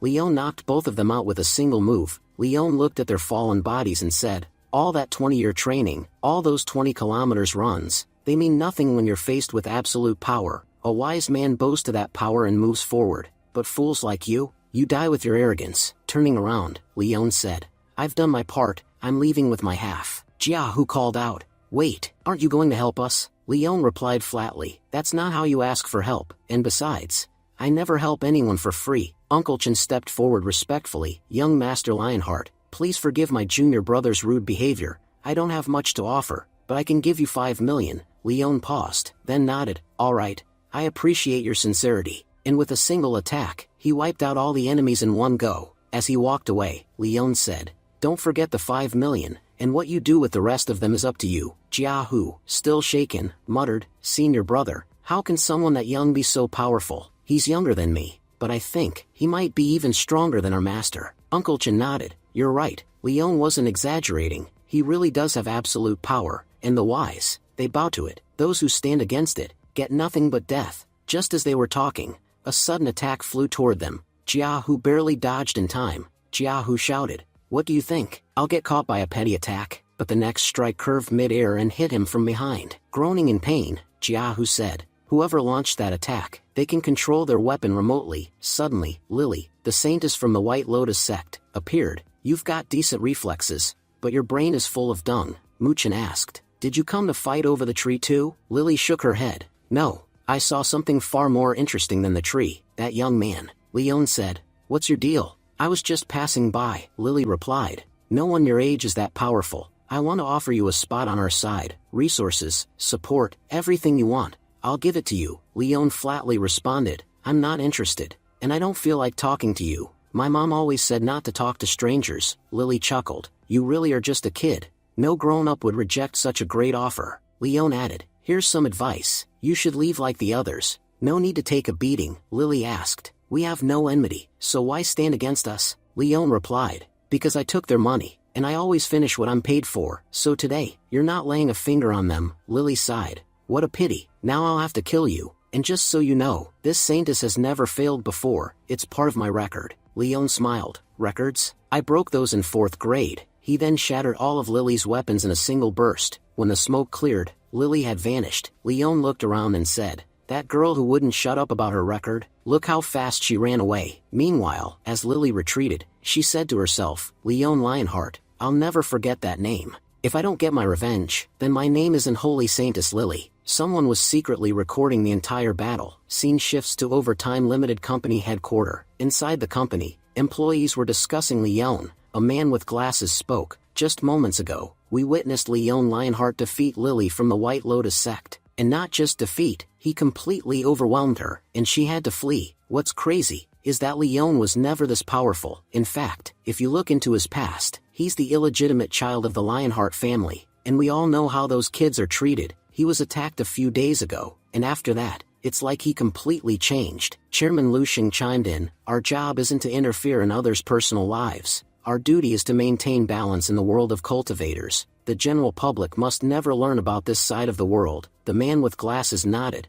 Don't worry, I'll make sure this footage never reaches the media. Lu Xing added, reach out to Leon Lionheart immediately. I can already tell, this guy is going to be a big shot. If we can get him to join our company, it'll be a huge win for us. Meanwhile, on the other side, we see Leon, who is deep in training, refining his techniques. He mutters to himself, I've forged some swords for myself using wood from the sacred tree. They might not be the most powerful, but at least they can function as special weapons. The shape-shifting ability is especially impressive, easy to carry and conceal. Leon suddenly pauses. I'm standing in the middle of the forest, and that car's been following me for a while now. Let's see who this guy is. Inside the car, the man with glasses, the one who works for the chairman, watches Leon. He mutters, Leon doesn't just possess martial arts skills, he's also capable of refining weapons. He's coming this way. I'll try to talk to him and see if we can recruit him to the company. Leon approaches the vehicle and knocks on the window. Mind telling me why you've been following me? The man steps out and introduces himself. My name is Hu Hongli.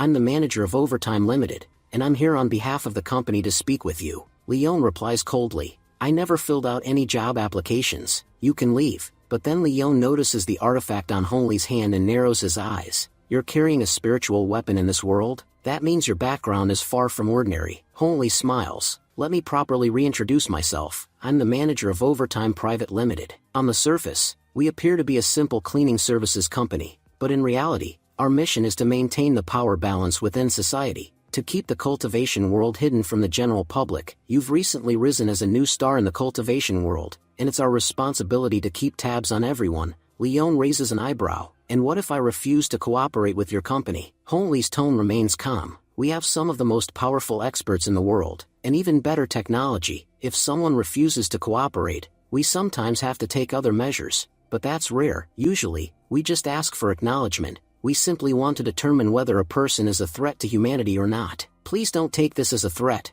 I'm only asking in the interest of everyone's safety. Plus, joining us has its perks. You'll gain access to valuable information about others in the cultivation world. Leon smirks. You're doing a good job. I especially like your attitude. Fine, I'll cooperate with you. Hongli smiles and offers a handshake. Glad to hear it. It's a pleasure speaking with you. Leon shakes his hand and adds, but this place isn't ideal for a conversation. Let's go somewhere else. At a restaurant in Yandong, Miss Wu arrives to meet Yuhua. Yuhua lights up and says, Miss Wu, I'm so glad we finally get to meet again. Miss Wu sits down and replies, you paid a hefty amount just to meet me. I'd like to know, what exactly did you want to talk about? Yuhua smiles. Let's grab a bite to eat first. We can talk after that. Miss Wu frowns slightly. You've already spent quite a lot on me. My advice? Don't waste any more money. She leans in, serious, and let me make one thing clear. The Wu family will never support the Jing family. We have no interest in cooperating with you. Yuhua replies with a sigh. Strangely, even after being rejected, I feel lighter. Miss Wu says honestly, if I'm being real, you're wasting your effort. If your effort is unappreciated, why keep trying? Yuhua responds, I know some things are out of my control, but I still want to give it my all, to prove myself. Miss Wu stares at her, then tell me this. Why didn't you ever choose Leon for yourself? If you had, things would have been much easier for you. And don't give me that it wasn't in my hands excuse. Yuhua scoffs. He was a fool. I knew he'd never fit into my future plans, so why should I have kept him around? Miss Wu shakes her head. I told you before, you're a fool. In business, it's not about what you'll gain today. A smart businessperson thinks long-term. If you lack patience, you'll never achieve anything in life. Yuhua frowns. What does that have to do with Leon? Miss Wu answers, you at least admit he has incredible power, right? In terms of strength, there's likely no one in this city who surpasses him. According to my calculations, he's the #1 genius of this country at his age. He's also the youngest grandmaster ever. I guarantee, when you rejected him, you had no idea just how powerful he really was. Yuhua thinks to herself, she's right. I had no idea. In my obsession to gain recognition from my family, I never truly paid attention to Leon. Miss Wu concludes, that's exactly why I called you an idiot. Based on his current power alone, I still wouldn't pick him, but if he ends up ruling the world someday, it wouldn't surprise me. If he were with you now, even your family would respect you, but you let that opportunity slip. Yuhua replies quietly, maybe he met someone better, and that's why you see him the way you do, but I've known him since childhood, and I can say with certainty, he'll never live up to your expectations. Miss Wu replied, you're saying you've known him since childhood, yet you had no idea about the kind of power he possessed? Think about it. Despite having so much strength, Leon always presented himself as weak to the world. You need an incredible amount of patience to pull that off. Yuhua asked, so even if he did all that, what difference does it make to him? Miss Wu responded seriously, let me tell you a reality check, something that might open your eyes. If you had even half the patience that Leon has, the Jing family would be bowing at your feet by now. It's not that you lack ability, you just don't have any patience. That's why you'll always end up begging for respect from the Jing family, and you'll never get it. Before I met you today, I was considering working with your family, but now that I've seen who you are, and what your family stands for, I wouldn't work with you even if you begged. Yuhua replied coldly, thanks for your advice, Miss Wu. If getting status in my family requires going through Leon Lionheart, then fine. Honestly, winning him over would be the easiest thing in the world. He's been chasing after me since childhood, and I've always ignored him. If I put in even the slightest effort, he'd come running. Because of your advice, our Jing family will rise again. Miss Wu chuckled. You really think you can pull that off? Yuhua challenged. Do you think so little of me? The boy who loved me all his life. I can't even win him back. Miss Wu calmly responded. It's not that I think little of you, it's that you think way too highly of yourself. Let me be clear, Leon Lionheart is the man I've chosen for myself. I trust him so much, I'd hand over my entire family fortune to him. Can you say the same? Standing up, she said. I don't want to talk to you anymore, I'm leaving. I hope you do find the respect you're chasing. Meanwhile, Leon and Hongli arrived at the company headquarters. Leon looked around and said, your company seems really weak. Hongli replied with a smile. I told you, we operate under the guise of a cleaning service. That's why we've kept a low profile. Please, come in. The chairman is waiting. Inside, Chairman Lu greeted him. Mr. Leon, please make yourself at home. Leon casually propped his feet on the table and said, no need to worry. I already consider this company my property, and you, my employee. Chairman Lu laughed. You really are an interesting person. We invited you here because we want a genius like you to work with us. Leon replied, your offer is impressive, but I don't work for anyone. I've learned one lesson in life. Never be under someone else. So, I won't be signing any contracts, Chairman Lu said. I understand your point, but everything we do is for the benefit of society. Joining our company won't cause you any loss. In fact, you'll gain a lot. We can provide you information no one else can. Leon raised an eyebrow. What kind of information? Chairman Lu answered, for starters, you're not the real Leon Lionheart. The original Leon was just a 20-year-old kid, who never accomplished anything. Everyone thought he was useless. Jing Wei sent men to beat him, and left him to die in the forest. After that night, he completely changed, and then you appeared. Now tell me, how are we supposed to believe someone suddenly gained superpowers just by getting beaten up? Leon smirked. You've really done your homework on me, haven't you? Chairman Lu smiled. We told you, no one investigates or uncovers information better than us. Scene shifts to Jing Wei at the Jing Cooperations. He said, to rescue the Lionheart family from financial crisis, their head went to Yenbei to negotiate, and fell right into our trap. That was his biggest mistake. Now the Lionheart family is on the brink of destruction, and will be the ones to benefit. Jing Wei's father smiled. You've done a fine job. Everything is almost complete. Go and take some rest. Jing Wei refused. I've spent so long trying to destroy the Lionheart family. Now that the end is near, how can I rest? I want to see them fall with my own eyes. My whole childhood, I kept hearing how great the Lionheart family was. I only had one dream, to destroy them and make my family number one. His father nodded with pride. That's exactly the kind of drive I hope to see. In business and in real life, you're a beast. That's why I chose you to be the next family head. Fine, if you don't want to rest, go party. After all, the Lionheart family will be completely destroyed within 3 days. As he stepped outside, Jing Wei muttered, Leon Lionheart, you humiliated me. Everything that's happening is payback for that. I'll make you fall to your knees and beg for forgiveness. He then shouted to his men, come on, let's go party. Soon, we'll be watching Leon Lionheart's downfall. Meanwhile, Miss Wu is at home, calmly passing time. Miss Wu said, Uncle Chen, do you have any idea what Leon might be doing right now? Uncle Chen replied, as far as I know, the fight we had was recorded by the overtime company, so they've probably called Leon in to meet. Miss Wu's expression turned serious. That means Leon is currently inside our company. Wait a second, he's in there, and our officers have no idea how powerful he actually is. They'll probably try to handle him with authority, but Leon isn't someone who boasts to pressure. This could turn into a huge problem. Uncle Chen nodded gravely. You're absolutely right. We have to act fast if we want to protect him. Miss Wu shook her head. It's not just about protecting Leon. Our entire company is in danger. If things go wrong, he might end up destroying everything. Meanwhile, Chairman Liu and Leon were having a tense conversation. The chairman leaned forward and asked, May I know who you really are? Leon replied coldly, I have no desire to explain myself, but if you must know, I'm the reincarnation of an immortal. The chairman's eyes widened in shock, then slowly nodded. That explains everything. Leon smirked. Doesn't it sound like something pulled straight out of a novel? Chairman Liu responded, with the kind of growth you've shown, it's the only possible explanation. No ordinary person could achieve that level of power on their own. Leon continued, the fight I had outside the Luoji temple yesterday, it was brutal. So many people died. What did you all do with that news? Didn't the media cover it? The chairman gave a chilling smile. That's where our specialty lies. We released a story saying a pipeline burst outside the Luoji temple, and some workers got caught in it. That's what our company does. Control the narrative. Leon nodded slowly. I see. But regardless, I won't work under anyone. Chairman Liu replied. Alright, then let me offer you something more interesting. We have a spiritual vein in our possession. If we manage to restore it, our capabilities will grow exponentially. And that's not all. We've received disturbing news about your family. Jing Wei has trapped your father in Yenbei. There's a real chance they'll harm him, and within the next 3 days, your entire family could be wiped out. Leon clenched his fists in anger. My father, he's always been the only one who truly loved me. No matter what happens,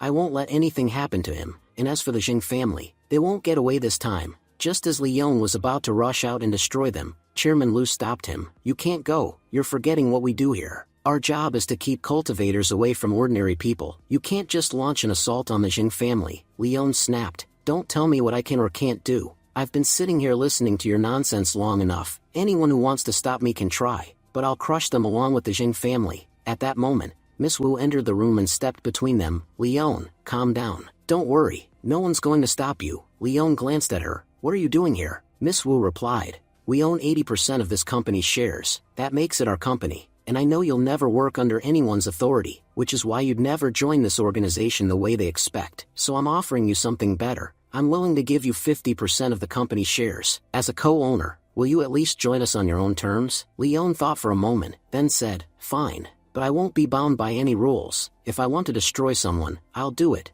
Miss Wu smiled. You're a co-owner now. That means you make the rules. Leon signed the company documents, sealing the deal. Miss Wu continued, don't worry. We've already rescued your father from Yenbei, and as for your family's financial crisis, my family will take care of it. Now that you've joined us, it's time we show the Jing family their place. Leon chuckled. I have to admit, you're a crazy woman. Who gives half their company to a stranger? Miss Wu looked him in the eye. I chose you for a reason, and if I had to give up my entire family estate for you, I would. This isn't just about a company anymore. She turned and glared at Hong Li, who had been silently watching. How long are you going to stand there staring? Can't you see this is a conversation between a couple? Hong Li awkwardly replied, Alright, director, I'll leave. Leon smirked. I didn't realize you had such status in the moral world. You've been hiding a lot. Miss Wu grinned. If we're talking about hiding things, you're the real expert. Leon asked, Where's Xing Wei? I've got some unfinished business with him. Miss Wu replied. He's out partying with his friends. Please, do me one favor. Don't kill any of them. Leon said casually. Don't worry. I'll only beat them until they're barely breathing. Later, outside the Heaven Hotel, Leon arrived just as Xing Wei and his friends walked out. Xing Wei scoffed. Looks like young Master Leon has come to beg for mercy. He must have realized his family is about to be destroyed. Leon grabbed Xing Wei by the collar. I'll ask you once, were you the one who ordered the attack on my father in Yanbei? Before Xing Wei could answer, one of his friends stepped in. And what if he did? What's it to you? Leon turned toward him, his voice cold. Are you in a hurry to die? When two people are talking, much shouldn't bark in between. The entire group fell silent in fear. Leon repeated his question. Tell me now. Did you order the attack on my father? Xing Wei sneered. Yes, I did. And even if the attack failed, in a few days, you and your entire family will be begging outside my house. I could have broken every bone in your body already. But today, I'm in a pretty good mood. Just then, Leon launched an attack and shattered Xing Wei's legs. Xing Wei screamed in agony. What the hell did you just do? Leon coldly replied. Be grateful I promised someone I wouldn't kill you, otherwise, your head would have already been separated from your body. He turned around and added, You were running your mouth earlier, now it's your turn. One of the guys, trembling, said, Young Master Lionheart, I'm just a small fry. If you touch a mutt like me, you'll only dirty your hands. I'll handle it myself. Saying that, he picked up a brick and hits his own head. Leon turned back to Xing Wei. Was it your father who told you to target mine, or was it your own idea? Xing Wei shouted, You're insane. You broke my legs. Leon slapped him across the face. Just answer what I asked. Xing Wei growled. If you're so brave, then go ahead and kill me. Leon smacked him again. Xing Wei screamed. I'm not talking about slaps. Kill me, and let's see how you survive after that. Leon scoffed. You're the first fool I've met who's begging for death. Just as he was about to strike again, Yuhua ran in. Seeing her brother's condition, she cried. What have you done? Didn't you feel any mercy while beating him like this? Leon laughed. You're acting like I beat up some noble saint.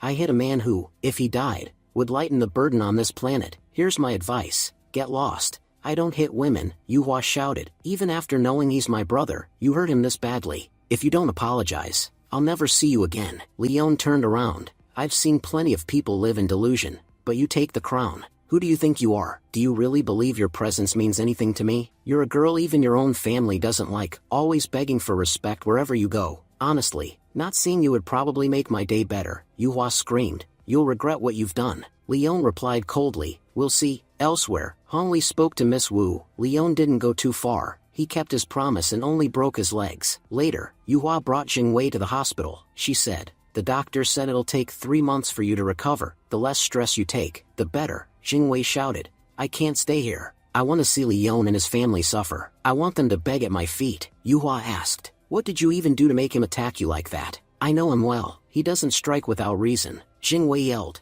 Get out. I don't owe you any explanations. Yuhua calmly said. I'm your sister. I can help you handle this if you just talk to me. It'll ease your heart. Xing Wei growled. Even if you were my sister, remember this. You'll never truly be part of this family. You'll get married someday and become part of someone else's. That's why the Xing family won't even give you a manager's post. Tears welled up in Yuhua's eyes. Just because I'm a girl, you and Dad always treat me like this. But then, she remembered Miss Wu's words. She was right.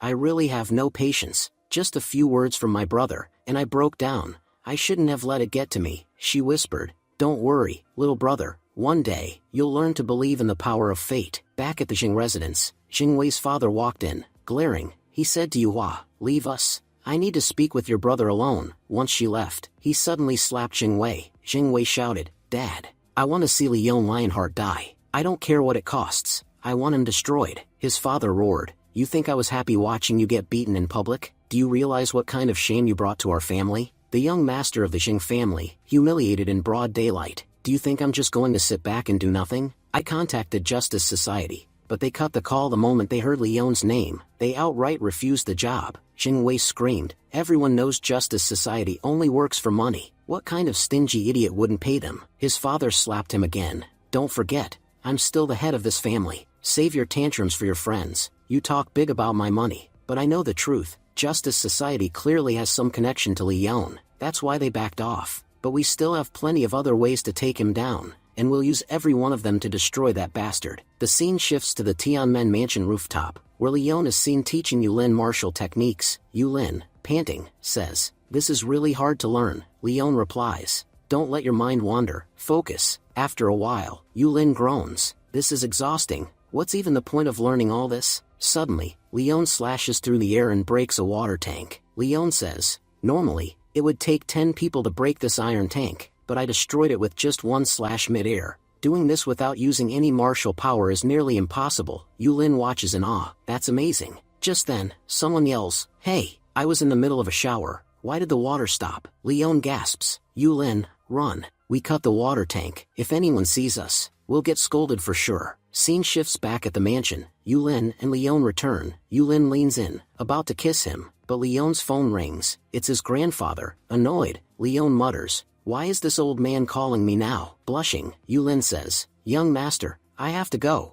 I've got some errands to run." Her grandfather speaks on the phone. "Leon, there's something important. You need to come home immediately." Leon responds, "If I find out you called me back for no good reason, I swear I'll smack your bald head before I leave." At the mansion, Grandpa sternly asks, "Leon, did you break Xingwei's legs?" Leon casually replies, "Yeah, that punk was messing with me, so I punished him. He's lucky I promised someone I wouldn't kill him, or I would have snapped his neck." Lei's mother shouts, "You're going to destroy this family at this rate." Leon smirks, "Weren't you grounded? How did you get out of your room?" Looks like our dear bald grandpa is playing both sides. Grandpa clenches his fists in anger but stays silent. Lei, stepping forward, says, "You offended the Jing family. They launched a financial attack against us. Our company's stock dropped 10 billion. Even if I've made mistakes, I've never caused this much damage to the family." Lei thoughts, "Until yesterday, everyone was on your side. Let's see how quickly I turn them against you." The family members start murmuring, "It's true, we suffered massive losses because of Leon." Leon counters, "You didn't lose anything because of me. You lost it because of your own stupidity. For the past 8 to 10 years, you've been draining this company from the inside. Everyone's addicted to their luxury, spending recklessly. With brains like yours running a company, it's no surprise it's crumbling, and now you're looking for someone to blame? Typical." Leon glares at them, "You only show your true colors when the mask falls off. Well, now I see who you really are. Get ready, your shock is coming soon." Meanwhile, Miss Wu examines the stock performance of the Lionheart family. She mutters, "The Jing family just made a big move. The Lionheart family's stock, which used to be worth 100 billion, has plummeted to 20 billion. If it continues to fall at this rate, they'll be completely bankrupt by noon." She quickly calls her assistant, "Start buying Lionheart family stocks immediately. I don't care what it takes. We need to deepen our ties with them." Uncle Chen hesitantly asks, "Miss, aren't you using too much of our family's power? If the head finds out you're manipulating the market, he'll be furious." Miss Wu replies confidently, "I'm not doing this for the Lionheart family. I'm doing it for Leon, and I know, whatever happens, we won't lose because of him. I'm heading over to witness this incredible drama myself." Back at the Lionheart mansion, Lei thinks to himself, "If I attack Leon now, no one will blame me." He charges forward, only for Leon to smack him and kick him right on the rear. Lei cries, "Grandpa, he hit me right in front of you, and you're not doing anything." Grandpa barks, "Shut your mouth. You'll get us all killed with your nonsense." Leon scoffs, "I don't care about your petty politics. I'm leaving." Grandpa snaps, "Not until you apologize to the Jing family. You're not going anywhere without saying sorry." Leon coldly replies, "And if I don't, what are you gonna do about it?" Grandpa gestures toward the guards outside. "You see those bodyguards? Don't make me use them." Leon narrows his eyes. "You people are pushing your luck. I'm starting to think it's time to wipe you all out." Just then, Miss Wu walks in. "Leon, why are you so angry? The show's just getting started, and you already want to end it?" Grandpa quickly welcomes her. "Miss Wu, we're honored to have you here." He thinks to himself, if her family helps us, we might have a chance to recover. He turns to Leon. "Go ahead, Leon, offer her a seat. We should treat our guests with respect." Lei mutters, "Grandpa, you know all this mess is because of Leon. If it were me, you'd have thrown me to the Jing family already. But since it's him, you're acting all soft." Leon, irritated, says, "I've been trying to keep my cool, but you all pushed me past my limit. As long as you're alive, you'll keep causing trouble. So today, I'm ending it all." Miss Wu speaks calmly. "Leon, don't forget, you're now the owner of Overtime Corporation. Your company has one primary responsibility: maintaining the balance of power between cultivators and ordinary people. If you use your strength to wipe out the entire Lionheart family, It would be completely wrong. She urges him, please, remember your identity, let them go. Leon thinks to himself, so, Miss Wu came here just to protect these people. Either way, I shouldn't let my anger control me. After all, these people are part of Leon's family. Leon then asks, what's the current value of the Lionheart Corporation? Grandpa replies reluctantly, it used to be worth 100 billion, but now it's dropped to 20 billion. Leon says without hesitation, I'm offering 30 billion, transfer the ownership to me, right now. Lei bursts out laughing, where would a broke guy like you even get that kind of money? Miss Wu steps in and says confidently, I've already transferred the funds, and no, it's not a loan, it's a gift, from me to you. Leon nods, alright, the money's here, let's sign the contract. After signing, Leon declares, the Lionheart Corporation now belongs to me, so, from here on out, none of you have the right to interfere with how I run my company. Lei scoffs, you bought a sinking ship, sure, you own 51% and you're technically in charge, but what good is it if the whole company's doomed? Now that we've got 30 billion in our hands, our family can live comfortably for years. But what about you, Leon? It'll take you at least 10 lifetimes to repay Miss Wu. He then turns to her and says mockingly, no matter how smart you think you are, you made a huge mistake choosing Leon. Even a normal guy wouldn't have cost you this much. Miss Wu responds with a sly smile, we'll find out soon enough who's smart, and who's the fool. Grandpa tries to wrap things up, Miss Wu, our little family drama is over, nothing else to see here. Miss Wu chuckles, the show hasn't even started yet, and once it does, all of you will be left in the dark. Suddenly, the secretary rushes in, boss, great news, our company stock has skyrocketed. In just 1 hour, our valuation shot back up from 20 billion to 100 billion. If this trend keeps up, we're headed for a $500 billion valuation. The Lionheart family will once again become the most powerful in the city. Shocked, Lei and Grandpa both exclaim, what? The valuation is rising? Miss Wu laughs, the same company that's now approaching 500 billion,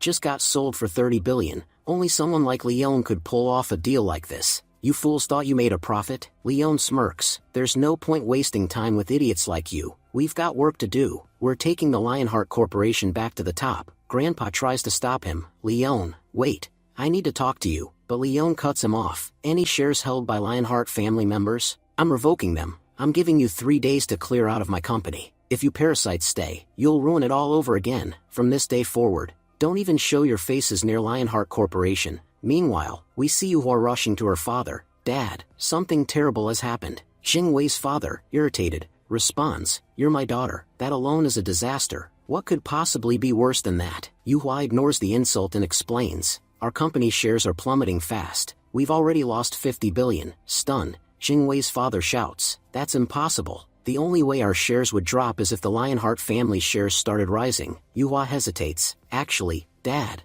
I forgot to tell you, Miss Wu, the daughter of Wu family, is very close with Leon. I believe her family helped boost his shares. Enraged, her father slaps her, you idiot, and you're just telling me this now? If Miss Wu's family was behind the Lionheart rise, why didn't you tell me earlier? I told you to befriend Miss Wu, no matter what. You couldn't even manage that. All you ever do is run to me crying about your problems. But when it comes to doing something useful, you're completely useless. Honestly, every time I see your face in the morning, my entire day gets ruined. Yu Hua thought to herself, when did anyone ever tell me to become friends with Miss Wu? I made those efforts on my own. Just then, Xing Wei's father turned to her and snapped, Yu Hua, if you say one more word, I won't be able to control myself. Just sit there quietly, and stop trying to use your brain. Clearly, it's not doing any good. Yu Hua sat down silently, thinking, is this really all because I'm a girl? Is that why I'm always the one getting blamed and humiliated? Xing Wei chimed in, sis, honestly, I feel bad for you.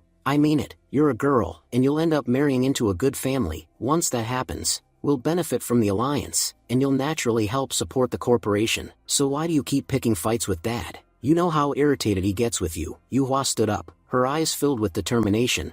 I won't give up until I prove my worth to Dad. I'll keep working for the Xing family until he finally sees my value. Xing Wei sighed, there's no point in decorating your words. I'll just pray that life is a little less cruel to you. Outside, Yu Hua calls Leon.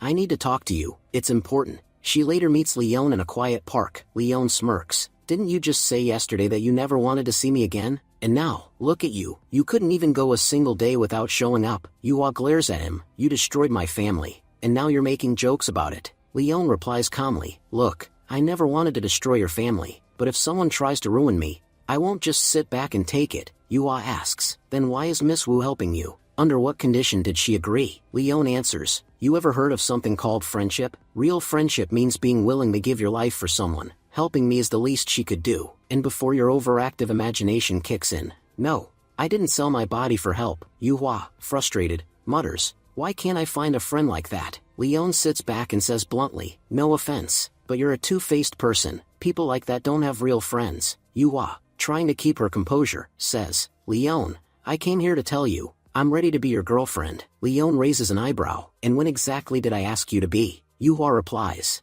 don't act like you didn't want it. If you walk away from destroying the Jing family, I'll become your girlfriend. Leon stands up, every time I meet you, you disappoint me. What exactly do you think makes you so special? You act like you're a rare gem, but the truth is, you're just a common street girl. There are dozens like you. Yuhua snaps, you've always wanted me to be your girlfriend, right? Well, if that's not what you want anymore, then tell me, what do you want in exchange for leaving the Jing family alone? Leon smirks, now that's a good question. If you can get me 51% of the Jing family's shares, then I'll walk away. Yuhua shouts, you're asking for too much. That's impossible. How am I supposed to hand over ownership of the company to you? As he begins to walk away, Leon says coldly, then why did you even come here to talk? And next time you come to me, make sure you have the authority to back up your words. When you bring nothing to the table, there's no point in having a conversation. Scene now shift to the Overtime Corporation headquarters. Chairman Lucian reported, Miss Wu, Leon was just spotted meeting with Yuhua. Miss Wu calmly responded, oh really? That's so? Chairman Lucian continued,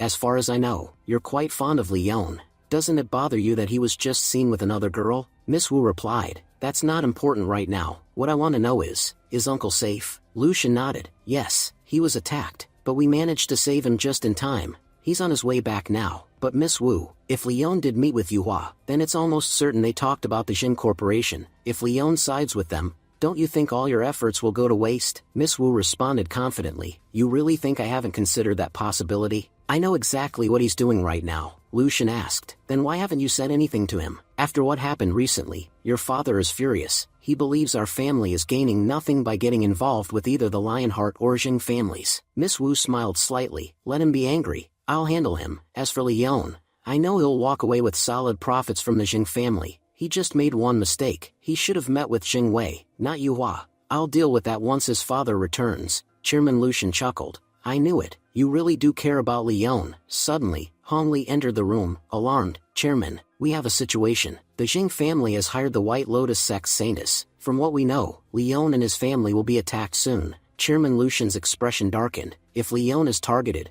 who's going to protect him? Deploy guards around his family right now. Meanwhile, Jing Wei's father sat in a restaurant, speaking with Brother Lu. Brother Lu, we've been friends for years. You already know the trouble my company's facing. Can you help me deal with Wu family? The moment he mentioned Wu family, Brother Lu hung up the phone, frustrated. Jing Wei's father muttered, all my so-called friends turned out to be cowards. I helped every one of them, but now that I need help, no one's willing to stand by me. It's all because of that damn Wu family. Their influence is so powerful that no one wants to go against them. He paused and then decided, looks like I'll have to ask old Wang for help. He picked up the phone. Brother Wang, I'm ready to accept your terms. Can we meet tomorrow? Bring your son. I'll bring Yuhua. I'm sure my daughter will win your son over. Just then, Saintus walked in and sat beside him. She said, Mr. Jing, I have to admit, you've already given me a hefty advance. Mr. Jing replied, that was just for the prep. I'll pay even more once the job is done. Saintus asked, and how much do you think it'll take to get this job done? Mr. Jing said, I want the Lionheart family eliminated, completely. For that, I'll pay you $50 million, and if you accept one more thing, I'll even double your fee. Saintus laughed, just meeting me costs $10 million.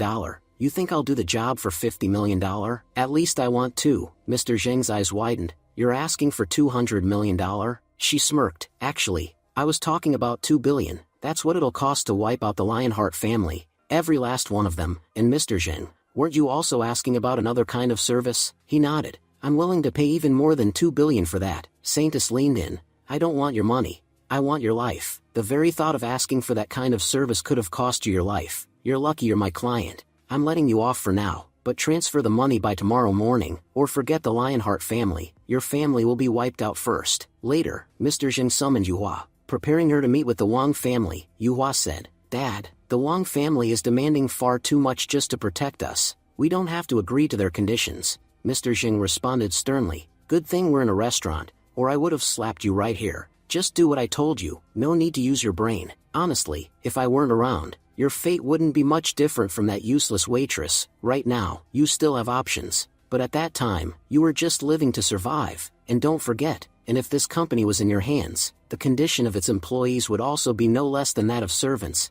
At that moment, the Wang family arrived. Mr. Jin greeted them politely. Mr. Wang, it's a pleasure to meet you. Mr. Wang smiled. So this is Yuhua? She was just a child when I last saw her. Look how much she's grown. Wang Xiao, what are you waiting for? Go greet your uncle. Wang Xiao stepped forward and said, Uncle, it's an honor to meet you. And you too, Yuhua. Just then, the waitress serving them accidentally spilled water on Wang Xiao. Panicked, the waitress apologized. I'm so sorry, sir. Wang Xiao reassured her. It's all right, you may go. Mr. Jing chuckled. Wang Xiao, you're remarkably calm. If even a few drops had spilled on Jing Wei, he would have turned this entire restaurant upside down. But you let her off so easily. Wang Xiao replied, Uncle, even if that waitress worked her entire life, she wouldn't be able to afford these clothes. So why should I lash out? She's already ruined my outfit. If I ruin my mood too, she'll never be able to compensate for that. That's why I let people like her go. Mr. Jing nodded approvingly. Brother Wang, your son has a bright future.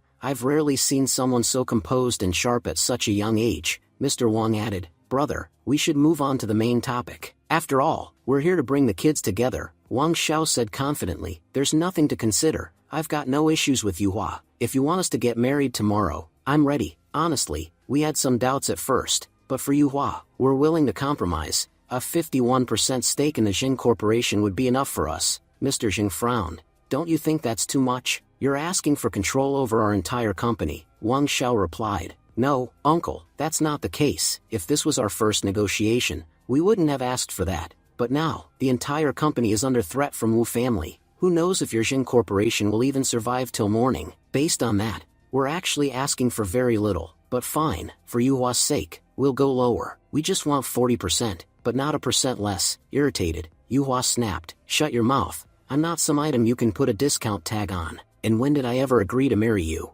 Mr. Jing said angrily. Yuhua, what are you saying? She replied defiantly. You can't silence me anymore, Dad. And you, Wang Xiao, listen carefully. I don't like you at all. I'd rather marry anyone else, but I will never marry someone like you. And if you all still have even a shred of self-respect left, don't follow me. Saying this, Yuhua stormed out of the restaurant. As she stepped outside, she pulled out her phone and called Leon. Leon, are you free tonight? I'll be waiting for you at the gang hotel. Later, Yuhua arrived at the gang hotel and said to herself, meeting Leon was the best decision I made. And now, I finally know what I have to do. Just then, she received a call from her brother, Jing Wei, who yelled, Are you out of your mind? You've only ever asked for one thing, your place in the Jing Corporation. And today, when we're willing to offer your future husband a 40% stake, you're refusing. By turning down the Wang family, you're destroying our corporation. Yuhua calmly replied, I know exactly what I'm doing. You're still a child, so stay in your lane. Jing Wei yelled again, Wait,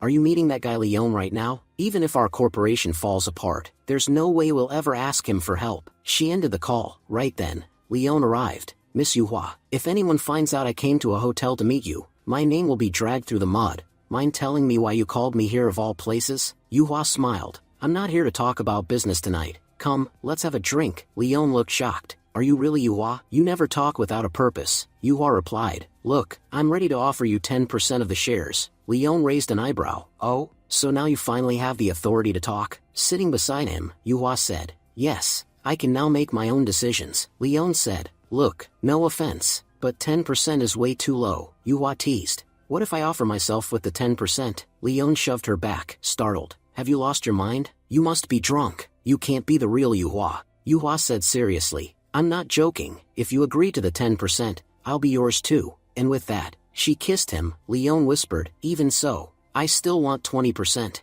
Yuhua smiled. Fine, then we have a deal. That's when a spicy moment sparked between Leon and Yuhua. Later, Leon asked, Does your dad know you're here with me? Yuhua answered, No, he's probably still sitting with those foolish Wang family people. To be honest, I've given up on my family. No matter how much I ask, they'll never give me what I want. Just don't forget your promise. Leon, I've made a big bet on you. Just then, Leon made a call and said, Jia Fang, everything's settled with the Jing family. I took 20% of their company and resolved the matter. As soon as the call ended, Yuhua threw her arms around Leon, and their spicy moment continued once again. Meanwhile, Yua's father was frantically trying to reach her. Mr. Jing turned to Mr. Wang and said, "I'm sorry, Brother Wang." Yuhua was in a bit of a mood, so she left. Wang Xiao smiled and replied, "It's alright, uncle, we're all family now. After all, we understand each other. Just know that the next time we sit at this table, we won't be settling for 40%. Mr. Zheng, clearly irritated, muttered, "The Wang family really are bastards. There's no point in expecting anything from them. Looks like I'll have to call in help from Saintus." He transferred 2 billion and said, "It's time to act." Saintus received the transfer and muttered, "The time has come to get to work." A man approached her and asked, "Lily, are you really planning to attack the Lionheart family?" Saintus replied, "Yeah, what's the problem? Everyone else in that family is weak, except for Leon Lionheart." The man warned her, "You know he alone is enough to wipe us all out, right? He's already taken out 2 of our elders. If you pick a fight with him, you're only setting yourself up for disaster." Saintus snapped, "Brother Big Dog, sometimes I don't understand how a coward like you ended up being chosen as acting head by our elders. Not only are you short in height, but your courage is microscopic too. We have plenty of powerful people on our side. You think Leon can take us all on alone? Besides, we need money to run our syndicate. That damned overtime corporation is breathing down our necks. They're working overtime just to destroy us. Without money, we can't even survive among our allies. So if you're not going to help attack Leon, then tell me, how the hell else are we supposed to earn?" Big Dog replied cautiously, "I don't know if we'll collapse from lack of funds, but if we go up against Leon Lionheart, we will be destroyed." Saintus scoffed, "You really are a coward. If I hadn't promised our elders to recognize you as acting head, I would have taken you out right here." The next day, Leon stepped out of the hotel, wincing, "My back is killing me." Just then, he got a message from Hongli. Reading it, he said, "The Lionheart family is in danger. I have to return to the company immediately." Hongli saw him and remarked with a smirk, "Looks like you had quite the night. Too bad you have to get back to work so early." Leon said, "I'm the owner of this company now, and you're still keeping tabs on me?" Hongli responded calmly, "It's our job to monitor every powerful figure, and you happen to be the most powerful man in our territory. Don't worry, we won't say a word to Miss Wu about your personal life." Leon sat down and asked, "So, did you already inform them that the Lionheart family is about to be attacked? What's the situation?" Hongli replied, "We started taking action this morning. We've deployed our cleanup crew to remove any trash around the Lionheart family." Leon nodded, "That's good to hear." Hongli continued, "There are many benefits to working at the Overtime Corporation. To this day, no family member of our employees has ever been harmed. And now that you're our owner, imagine the damage to our reputation if anything happens to your family." Leon asked, "Where's Jiafang?" Hongli replied, "I don't know. The last time we spoke, she asked me when your father would return to the city, then she left." Leon thought aloud, "So, she must have gone to pick him up. Do you know when my father's flight lands?" Hongli answered, "By now, they're probably on their way home. Don't worry, we've placed people on security detail for them." Leon shook his head, "They're not capable enough to stop the White Lotus sect. I'm sure the Jing family hired assassins specifically to kill my father." Meanwhile, Miss Wu was riding back home with Leon's father. They were discussing Leon when they noticed a suspicious car tailing them. Uncle Chen, who was driving, warned, "Miss, please hold on tight. I'm about to speed up." He stepped on the accelerator and swerved, ramming into one of the cars. "They really thought they could catch my car when they were still playing with toy cars. I was drifting through city streets. That's why we won." Just then, Saintus appeared and launched a flurry of needle attacks. To protect them, Uncle Chen jumped out of the car and said, "Miss, take Mr. Leon's father home. I'll hold them off." Saintus laughed mockingly. "Oh, so you think you can stop us? Last time, even with Jiahu's help, you couldn't do anything. What do you expect to do alone?" Leon's father yelled, "Who the hell are you people? Our Lionheart family has never offended any martial sect. Why are you attacking us?" Saintus replied coldly, "You're absolutely right. We have no personal grudge against you, but we've sunk so low for money. We actually took a contract to wipe out your entire family, and we're starting with you." Miss Wu urgently told Uncle that all the attackers were from the White Lotus sect, hired by the Jing family to assassinate him. Saintus calmly added that she personally hadn't even wanted to attack him, but she had been offered $2 billion for his life. She coldly stated that he might only have 10 years left to live anyway, so whether he died now or later didn't really matter. At least someone would get paid. Turning to Miss Wu, she said, "As for you, girl, this isn't your fight, but if you interfere, I can't guarantee your safety." Miss Wu scoffed and replied sharply that people as powerful as Saintus weren't even allowed to mop the floors in her household. "You think you can scare me? Jiahu, come out already and teach her a lesson. I know you've been secretly watching all of this." Just then, Jiahu appeared with his men. He stepped forward and declared that he still had a score to settle with Saintus, and today he would end it. Saintus sneered and said, "So you're all lining up to get beat again? If you want a real fight, call Leon. You two won't get anything done on your own." Jia, who turned to Uncle Chen and said that Saintus was clearly underestimating the Jingyi sect. Last time, she had ambushed them with a sneak attack, but this time, things would be different. Before he could finish, Saintus launched her needles at them. Jia, who charged forward, saying her artifacts couldn't save her forever. Meanwhile, Uncle Chen launched a surprise strike from below, but Saintus dodged both attacks effortlessly. Jia, who shouted that they wouldn't even let her touch the ground, so how could she keep dodging? But in the next instant, Saintus drove a needle clean through his body, staggering back. Jia, who groaned, "She's too dangerous. She tricked me again." Saintus then hurled a needle straight at Uncle Chen, and struck him as well. Uncle Chen gasped in pain, realizing that her real level was far higher than theirs. He finally understood why none of them could lay a finger on her. Jia, who shouted desperately, "Jia Fan, get out of here, now! She's way stronger than anyone from our sect." Saintus, however, laughed and said, "I already gave you your chance to run. Now that you're still here, every last one of you is going to die." Just before she could land a blow on Miss Wu, Leon arrived and blocked the attack. Leon stepped forward with calm fury and said, "This is Yadong City. Here, not even the wind moves without my permission. What made you think you could touch my family? Now you should start worrying about how you're going to survive." Saintus mocked him. "If this were a dialogue competition, you'd win. But this is about power." Leon took a step forward. "In both dialogue and power, you're no match for me." He declared that he would dig her grave here and now, and then go after the entire Jing family. Uncle Chen warned him to be careful. Her needles are extremely powerful. But Leon caught one of Saintus's needles and threw it back, saying, "These needles, they're nothing but toys. And toys can't hurt anyone." Shock swept across Saintus's face as her own needle was flung past her body.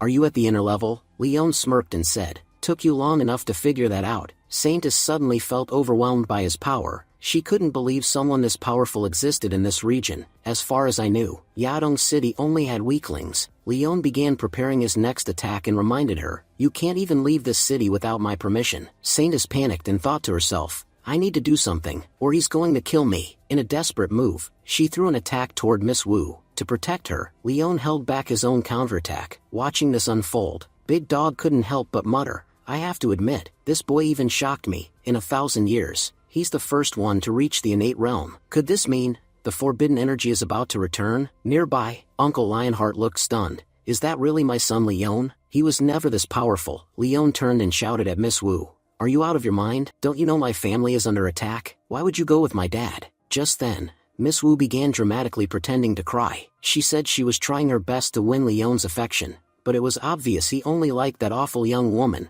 Approaching Leon's father, she asked with exaggerated sorrow, "Uncle, why is your son so mean to me?" Leon's father responded reassuringly, "Don't worry, I'll fix this scoundrel." Leon immediately protested, "Miss Wu, we're just friends. Why are you putting on an act in front of my dad?" His father raised a brow and said sternly, "Oh, you were just showing off your strength. Let me show you mine now." He added that no one in their Lionheart family had ever cheated in relationships, and he wouldn't tolerate it starting now. Flexing his muscles, he said, "Now let's see what you have to say." Leon sighed and tried to defend himself. "Dad, she's lying. There's nothing going on between us." Miss Wu pouted and replied that this was his punishment for meeting other girls without asking her first. Leon's father nodded in agreement. "I know you're strong, but the least you can do is pretend." Leon played along, clutching his side. "Dad, that really hurt." Miss Wu turned to Leon's father and gushed, "You truly are the best uncle in the whole world. Sometimes I wonder how such a good man ended up with a son like him." Leon muttered, "Miss Wu, you're talking way too much." Still acting, Miss Wu pointed to Leon and said, "See, he's doing it again." Leon's father moved in and smacked him on the head. "Never talk to girls like that." Leon protested, "Dad, I'm serious. We're really just friends." His father gave him a knowing look and said, "Listen, I know exactly what girls like, and you've got it all, so of course girls will flock to you, but I only want one person in this house. Miss Wu, keep the rest away." Leon sighed in resignation. "All right, Dad, there's no point explaining. I'll just go along with what you want." Leon's father smiled and said, "Great, then let me make it official. Jia Fang will be the daughter-in-law of our family. Let's go home." Leon groaned inwardly, wondering what kind of lies Miss Wu had told his father during the walk. No matter how hard he tried, he knew his dad wasn't going to believe a word he said anymore. Meanwhile, Jia Hu, heartbroken and teary-eyed, thought to himself, "My childhood crush just betrayed me, right in front of me." Leon spotted him and called out, "Jia Hu, I'm glad you're here. I needed to talk to you. Jia Hu, still bitter, replied coldly, I don't want to talk. You already took everything from me, and now you want a conversation? Leon sighed and said, your attitude is exactly why Jia Fang doesn't like you, but let's be clear, I came here for something important. I need some vital information. Jia Hu scoffed, you're the owner of Overtime Corporation, and you're asking me for information? What could I possibly know that you don't? Leon explained, there are things being hidden from me, things that the company will never reveal to me directly, that's why I need to ask you. Jia Hu folded his arms and said bluntly, I'm not your servant, I'm not telling you anything. Without hesitation, Leon picked up a rock and threw it straight through a metal plate, piercing it with ease. He then looked Jia Hu dead in the eyes and said, your body isn't tougher than that metal, is it? So are you going to talk, or should I try the same thing on you? Jia Hu flinched as Leon threw a fierce punch, but it wasn't aimed at him. Instead, Leon struck someone standing behind Jia Hu. Shocked, Jia Hu realized Leon had sensed the hidden threat. Leon narrowed his eyes at the stranger and muttered, this guy's stronger than Saintus. Who the hell are you? The man introduced himself with a smirk. I had a feeling Lily wouldn't stand a chance against you. I told her not to fight you, but she didn't listen. He bowed slightly. Brother Leon, let me introduce myself. I'm Big Dog, acting head of the White Lotus sect. Drawing his sword, Leon said, so Saintus left, and now you've shown up? Too bad you won't be as lucky as her. You're not getting out of here. But Big Dog raised his hands in surrender. You're misunderstanding. I didn't come to fight. The truth is, we actually have the same goal. Leon looked skeptical. What are you getting at? Big Dog handed him a card. Here, this card has the address where you'll find Lily and their allies. Leon frowned. You're betraying your own sect? You came here to have Saintus killed? How can I trust you? He added sharply, you're from White Lotus. For all I know, this could be a trap. Big Dog calmly explained, there are two factions within the White Lotus sect. One is led by Saintus Lily, and she'll never let me become the leader. She's the biggest thorn in my path, so I want to remove her permanently. He looked Leon in the eye. She's your problem now too. If we kill her together, it benefits us both. Unlike her, I don't pick fights with powerful people. Befriending someone like you would be a major advantage for my future. Big Dog turned to leave and said, I've shown you my sincerity by giving you this address. Don't ruin it by showing me what your true colors are through betrayal. Just then, Leon suddenly stepped forward and delivered a powerful kick straight to Big Dog. Stumbling back, Big Dog shouted, Leon, why did you attack me out of nowhere? Are you seriously planning to make an enemy out of the White Lotus sect? Leon snapped, the right to call me brother belongs only to my friends. People like you don't qualify. My father raised me better than to tolerate this kind of manipulation. He glared at Big Dog and continued, what made you think you could just show up, say whatever you wanted, and expect me to obey like your servant? You were about to walk away without even asking for my permission. Did you really think I'd let that slide? Big Dog asked cautiously. What are you trying to say? Leon's voice hardened. In this world, only power and influence matter. The more power you have, the more respect you command. And you're nothing more than a sewer rat compared to me. Yet you had the audacity to speak to me like you were my superior? He added coldly, you're lucky I only kicked you. If I'd really wanted to kill you, you wouldn't still be breathing. Count your blessings. Big Dog, shaken, thought to himself, he's right, he's way too powerful. I shouldn't have messed with someone like him. Swallowing his pride, he bowed his head and said, please forgive me. I shouldn't have acted arrogant in front of you, Lord Leon. Still, I wish to form an alliance with you. I've already given you the address, but I also have other secrets you'll want to know. He leaned closer and whispered, do you know why Earth's energy has weakened so drastically? It used to be one of the most powerful realms, but we can still bring that energy back. I believe, with your help, we can revive it. Big Dog stepped back and added, I've said what I came to say. I'll take my leave now. Leon stopped him immediately. Did I give you permission to leave? You're doing the same thing again, saying your piece and trying to walk off. He narrowed his eyes and said, normally, I'm far too busy to deal with trivial things. But your White Lotus sect has repeatedly wasted my time, and time is money. Leon calculated aloud. After everything, I'd say you owe me at least 10 million for the inconvenience. You're the acting head of the White Lotus sect, right? I'm sure you have the funds. He crossed his arms and said calmly, I know you don't want to become my enemy, so transfer the money now. Big Dog growled, Lord Leon, don't you think you're taking it too far? Leon smirked, yeah, I am. What are you going to do about it? Fight me? You know I own Overtime Corporation, right? If I take you there, you'll be treated like a special guest. Should I inform them that you're here? Leon's voice turned cold. Once they find out, you'll never escape. You'll rot in a cell for the rest of your life. Big Dog immediately caved and transferred the money. Please, don't tell Overtime Corporation about me. We're already in deep trouble because of them. If they show up, we won't have any chance of survival. Leon chuckled. Well, at least you're smarter than that fool Saintus. Big Dog nodded and said, "This card doesn't require a password, it contains 10 million. I hope that next time we meet, it's as friends." Jiahu, who had been quietly observing, turned to Leon and asked, "Leon, if you're so powerful, why do you care so much about money? Most masters like you don't even think about it." Leon replied flatly, "Even if I tried to explain, you wouldn't understand, so I won't bother." As he turned away, Leon thought to himself, "It's been a while since I visited Yulin. I wonder what she's up to." He made his way to Tianmen Mansion. There, he spotted Yulin, training alone. Watching her, Leon couldn't help but admire her. Impressive. In such a short time, she's already become a half-stage grandmaster. If she had more energy around her, she'd be even stronger by now. The deity world barely has such breakthroughs. At the same time, Yulin was deep in thought during her training. Young master is so powerful. If I want to stay by his side forever, I'll have to become just as strong. Otherwise, I'll only hold him back. Leon stepped closer and spoke. "You're moving your sword too forcefully. Honestly, you shouldn't rely so much on your brain while using it. Let your hands guide the direction. Feel as if your sword and your body are one." Yulin sighed and said, "You've told me that so many times already, young master. No matter how hard I try, I just can't get it right." Leon replied with encouragement, "Mastering this takes others years. You've learned more than most in just a few days. If you could master it this quickly, you wouldn't be a genius, you'd be a monster." Yulin smiled softly and said,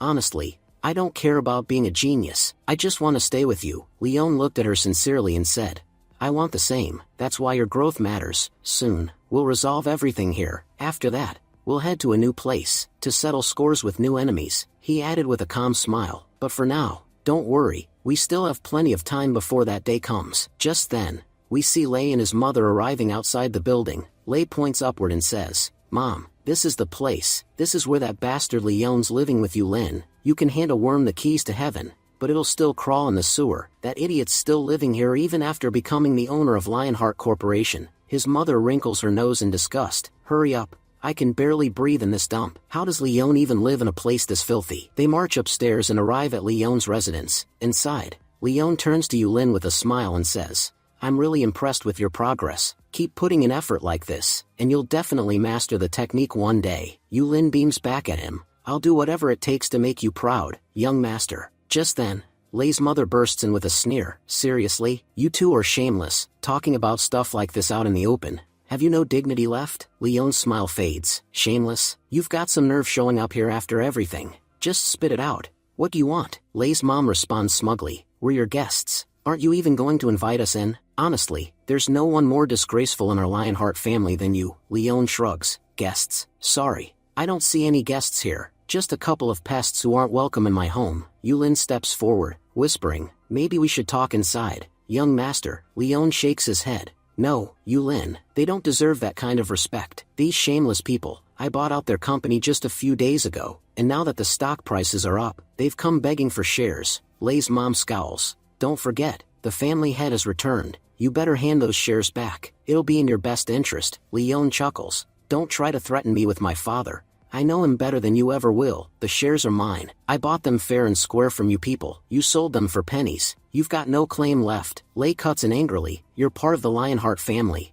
Everything you own belongs to us. Now stop the nonsense and hand over half the shares." He sneers. "What's the point of money when you're living in this crappy apartment with these lowlifes? Even if you inherited my father's good blood, you've still got that servant's dirty blood in you. You don't even deserve to stand in front of me. Still, I'm willing to talk, out of respect for our family." Before he could say another word, Yulin storms up and slaps Lei across the face. Lei stares at her, shocked. "A maid? How dare you slap me?" Yulin slaps him again and shouts, "I work for the young master, not for trash like you. If you dare speak to him that way again, a slap will be the least of your problems. I'll break your face next." Lei bursts into tears. "Mom, she hit me. Is that what I've come to? Even a maid dares slap me now?" His mom, furious, grabs Leon by the collar. "How dare you let someone slap my son? Looks like I'll have to teach you a lesson myself." Leon watches it all unfold with a grin. Yulin really nailed it today. If she had thrown in a few more slaps, it would have been perfect. It's great to see she's not scared like before. As her young master, it's my responsibility to support her courage. Suddenly, Leon grabs both Lei and his mother by their collars and smirks. "You realize we're standing on the 16th floor, right? If someone were to fall from here, they wouldn't have any bones left intact." Lei's mom panics. "Are you trying to kill us in broad daylight?" Leon laughs. "Kill you? Why would I? Your family. After all, I'm just showing you what it feels like to fall from the 16th floor." Without another word, Leon leaps off the 16th floor with them in his grip. As they plummet, he calls out calmly, "Relax, I've got you.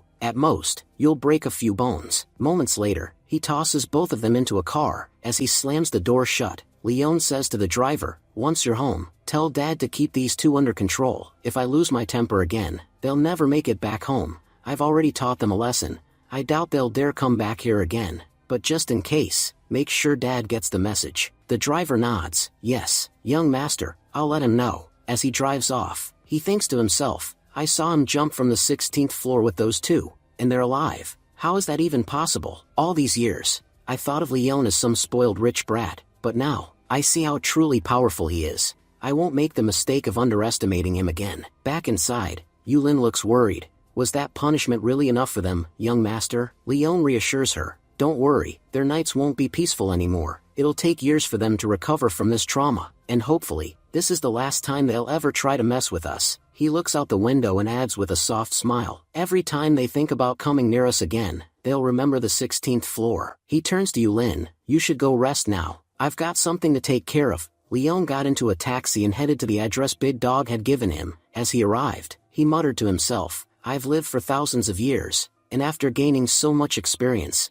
I've learned one thing: if you possess absolute power, no trap or trick can truly harm you." Big Dog had sent him here to eliminate Saintess Lily's allies, so he could secure his position in the White Lotus sect. But Leon knew the sect was filled with corrupt people. Trusting anyone in a place like that was the height of foolishness. Meanwhile, Mr. Jing was yelling, "Saintess, you told me the Lionheart family would be finished by this morning, but they're still alive and well, living their lives like nothing happened. Is this how you work after taking payment?" Saintess replied calmly, "I didn't know the Lionheart family was being protected by Overtime Corporation. Just give me a little more time, the job will get done." Jing Wei shouted back, "More time? Maybe I can give you time, but do you think the market will? Don't assume I'll spare you just because you have a pretty face. If Jing Corporation suffers any damage, I'll make you pay. And if you can't compensate with money, you'll pay with your body." Saintess's expression hardened. "So, that's your idea of compensation? You dare place your hand on my leg just to make your point? You know, the last man who tried that did it 3 years ago. If you want to meet him now, you'd have to dig 7 feet underground." At that moment, Mr. Jing pushed Jing Wei aside and shouted, "Have you lost your mind? You want to mess with Saintess Lily, and risk getting our entire family wiped out?" Jing Wei scoffed, "Dad, when did you start respecting women like they're your sisters? She's just another girl, and the Jing family doesn't bow to women." Mr. Jing tried to defuse the situation. "Saintess, don't mind his words. He's a fool. Please, let it go. I'll increase the price. Just forgive him this once." But Saintess glared coldly at them. "I hate men with this kind of mentality." She suddenly remembered the time, 3 years ago, when she worked for her master. Tears welled up in her eyes as she recalled, "Master, I looked up to you like a father. So why did you do all those things to me?" Her master replied coldly, "You should know, the White Lotus sect is a legacy of our family. Every woman working in the sect is expected to serve us. Becoming a saintess doesn't mean taking on outside duties. That's for the men. Your only role is to please your master." Grabbing his collar, Saintess demanded, "But why? Why would you do this, when you already had plenty of women?" Her master struck her and said, "You have a beautiful face. If not for that, you would never have been allowed in the White Lotus sect. Before your father died,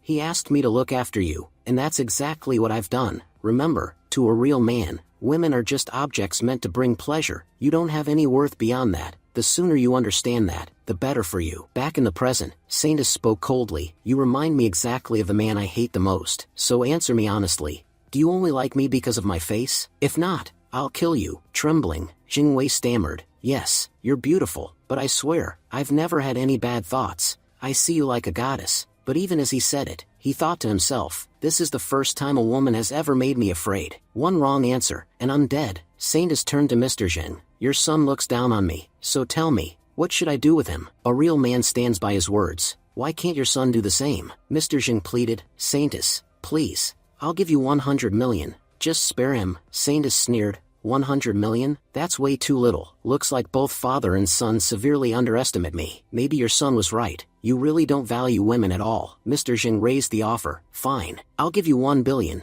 Just let him go." Saintess began walking away. "Good. I do need money, otherwise, this conversation wouldn't have ended with just money." But as she said that, she turned around and attacked, breaking Jing Wei's balls with one swift move. Mr. Jing screamed, What have you done? You promised you wouldn't kill him, but now you've destroyed his future. Saintis replied coldly, I promised not to kill him, and I haven't, but teaching him a lesson was necessary. Now, maybe he'll become a better person. Leon had been silently watching and thought to himself, she's ruthless, but I kind of like that about her. Just then, Leon noticed another car pulling up. He narrowed his eyes. Looks like this family drama is about to get even more intense. As the car door opened, Yuhua stepped out and said, this is where Jingwei's car was last tracked. I'm sure he and Dad are here. Today is the day I take full responsibility, no matter what it costs me. Inside, a man reported to Saintis, ma'am, a girl is trying to get in. Saintis responded, do I need to explain everything myself? No one gets in, end her, and make sure the job is clean.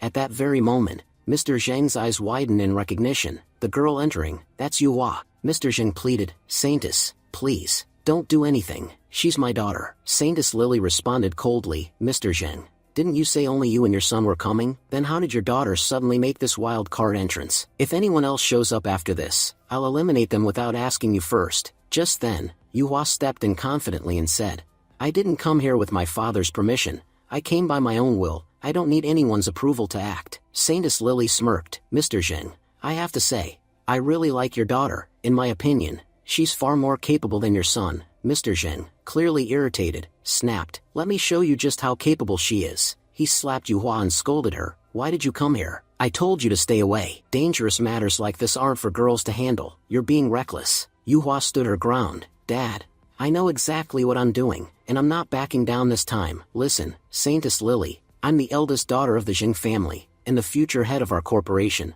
I don't know what deals were made between you and my father, but I'm telling you this, protect the Jing corporation, and I'll give you 10% of our shares. Saintis Lily replied calmly, my name is Lily, Saintis of the White Lotus sect. Miss Yuhua, I have to admit, your offer is impressive, but think about it, your whole family is standing here in front of me. I could simply wipe you out and take over everything myself. Why would I settle for just 10%? Mr. Jing stepped forward in a panic. Please, Saintis, calm down. We're just a small family business. You won't gain much by attacking us. Whatever Yuhua promised you, we're willing to give. Just please don't harm us. Then, turning angrily to his daughter again, he slapped her. You've cost us everything by showing up. Do you even realize how much damage you've caused? Our company's valuation was nearly $180 billion. 10% of that is $18 billion. I had negotiated for just $2 billion. If you can't even handle simple calculations, how do you expect to lead the company? He pointed toward her injured brother. Go, take him to the hospital immediately, and stay out of my sight before I do something I'll regret. Yuhua's voice trembled, but her words were strong. You know, Dad,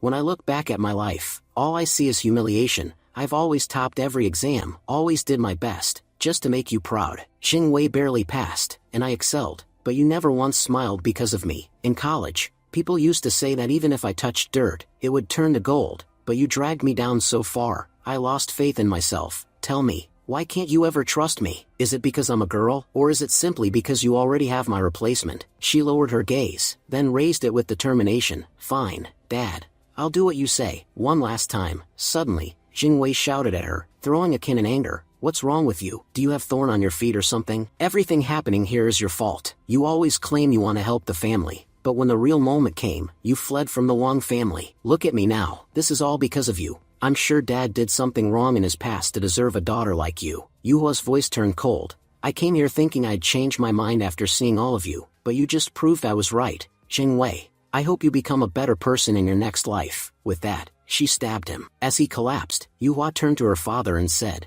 Dad, you've never trusted me because you had a replacement, him, but now that he's gone, who else will you rely on? Mr. Jing screamed. What have you done? He was your own brother. Saintis Lily began clapping slowly. This girl, she's just like me, or maybe even more ruthless. I killed the man who raised me because he tried to use me for something disgusting, but he wasn't my blood. This girl, she killed her own brother. She's officially my favorite now. Yuhua, now in tears, turned to her father. Dad, do you believe in me now? I'm more capable than Jingwei ever was. I promise I won't disappoint you. Saintis Lily approached her. Sister, would you like to join the White Lotus sect? For people like you, our doors are always open. Mr. Zheng, still weeping, said, to destroy the Lionheart family. I don't need your help anymore. I have nothing left to gain. I'm going home, with my son. Saintis Lily stopped him. You two can go home, But your daughter, she's not going anywhere. Leon, who had been watching silently, thought to himself, Yuhua staying here isn't good. She's full of hate, and this girl, Lily, she might turn her into something even more dangerous. Normally I wouldn't care about any of this, but Yuhua is mine, and I won't let anyone take what's mine. Just then, Leon stepped in. Lily, that's enough drama for one day. Mr. Jing just lost his son. If you take his daughter too, he'll have no reason left to live. You can't be that cruel, not to a father. Saintess Lily turned toward Leon Lionheart and said, I'm not interfering in your family's matters, so why are you getting involved in my business with the Jing family? Leon replied calmly, because I have the power to interfere, and for your information, I own 20% of Jing Corporation. As a partner, it's my responsibility to care about my fellow partner's mental health. That's why I'm saying, you can't take Yuhua with you. Saintess narrowed her eyes and said, I thought you came here to fight us, to wipe out the entire White Lotus sect. Leon smirked and said, if killing was my intention, I would have done it back at the market, but unfortunately, I'm still the CEO of Overtime Company, and my company's principle is never to kill. As the owner, I can't break my own rules. That's the only reason you're all still alive. Otherwise, I would have ended things the first time we met. He then added sternly, but I'm not letting you off for free. From what I know, you took $3 billion from Mr. Zheng. That's a massive amount for just 10 to 15 people. Here's what you can do. Give me half, take your people, and leave. I promise you, from this day forward, no one from my company will create any trouble for you. I'll bring you into the company, clear your name permanently. I know you're all on the company's blacklist, and have been on the run for a year, so here's my offer. Take a fair deal and let's put an end to this. Saintess replied coldly, and what if I just kill you right here and now? Then I won't owe you a thing. Look around, this is my territory, these are my people, and the time is mine. You really think you can defeat me? Leon chuckled and said, you think this place is yours, you think these people belong to you, you believe you can defeat me, but those are all delusions. Do you know what I have? I have the truth, and the truth is, I can wipe all of you out at once. As he said this, Leon launched a powerful attack, cracking the ground beneath their feet. Leon added, that wasn't just the ground I shattered, it was your confidence. Now none of you will dare to step forward. If you have traitors in your group, they'll eventually bring you down. Better to fight alongside the right people, and live a meaningful life. Saintess clenched her fists and muttered, so that bastard Big Dog really betrayed us. I suspected this from the beginning. Leon nodded, yes, Big Dog came to me personally. He gave me your location and clearly intended to use me to destroy you all. Listen, Lily, you're smart. The sect you work for, your own leader wants you dead. You don't even know which mission will be your last. Why risk your life for them when you could join us? If you accept your past mistakes and work with the company, I promise you a far better life. Lily exhaled and said, fine, I accept your offer, but what will you do about the Jing family? That fatty Jing paid me to have your entire family killed. His son is already dead, but his daughter and he are still alive. You could finish them off and erase the Jing family name permanently. Leon replied firmly, killing Mr. Jing would be pointless now. He's about to live a life worse than death. And as for Yuhua, she's one of us now. I won't harm her either. Saintess raised her brow and said, how impressive. The Lionheart family is already under your control, and now I find out the Jing family's daughter is too. You're the majority shareholder of the company. I had a feeling your influence was dangerous. Honestly, if Mr. Jing had even half your capabilities, he wouldn't be in this mess, and I wouldn't have ended up opposing you. She looked at him seriously and added, I'm putting my faith in you, Leon Lionheart. Don't betray it. She turned to her people and ordered, I'm leaving, until I return. Don't trust anyone, stay hidden. Saintess asked, aren't we taking them with us? Leon shook his head, there's no space in the car, besides, they need some time to recover. Mr. Zheng, his eyes filled with tears, said, Yuhua, everything I've done, was to keep you safe from danger. From the outside, it might seem like being in my position comes with respect and power, but from where I stand, I see only threats. I never know whether the people I trust are truly friends or enemies. That's why, even with power, there's no happiness here. Yuhua responded firmly, be that as it may, I still want that position. I've told you from the beginning, I'm capable, and I want to prove it. Mr. Jing sighed and said, everything is yours now. Do whatever you want. There's no one left to challenge you for the position. You're the next head of the Jing family. But remember, this world isn't as kind as you think. When you do something great, people will cheer you on and pat your back, saying you can conquer the world. But the moment you make one mistake, those same hands will push you down. If you can't support them, they'll destroy you. Honestly, I always knew you were more capable than Jing Wei, but I never thought a girl from the normal world could deal with this chaos. Think about it. Why would I treat you any differently? You're my daughter. I knew Jing Wei was 10 steps behind you in everything, except one. he was far more ruthless. I believed that no matter the situation, he'd protect our family. That's why I kept you out of all this. I thought I was protecting everyone. I didn't realize that trying to do good would end up destroying my own family. Yuhua looked at her father and said, "Dad, please trust me. I promise I won't disappoint you." Mr. Jing sighed and replied, "It doesn't matter to me anymore. Do whatever you want, however you want. I'll tell everyone that Jing Wei's death was an accident, because if the world finds out that a sister killed her own brother, it won't let you live in peace. By tomorrow morning, all the shares of the company will be transferred to your name." Then, unable to hold back his emotions, he slapped himself and muttered, "I've never felt this helpless before. If someone else had killed my son, I would have taken revenge without hesitation. But what do I do now? Should I kill my own daughter for revenge? This is all my fault. It's because of me that my children ended up turning against each other." Choking up, Yuhua responded, "I swear, Dad, under my leadership, the Jing family will rise again." Mr. Jing, voice cold and empty, said, "I already told you, I don't care anymore. Build the empire back up if you want, or destroy it all. I won't stop you, but as a father, I want to give you one last piece of advice. I still believe you won't survive in this cruel world. Not unless you stay in Leon Lionheart's shadow. As long as you're by his side, the world won't be able to harm you. So no matter what you have to do, use any method you must, but never leave his side. Because if you're with him, what happened to Jing Wei won't happen to you." He turned to leave and said, "And one more thing. Don't call me your father ever again. My son is dead.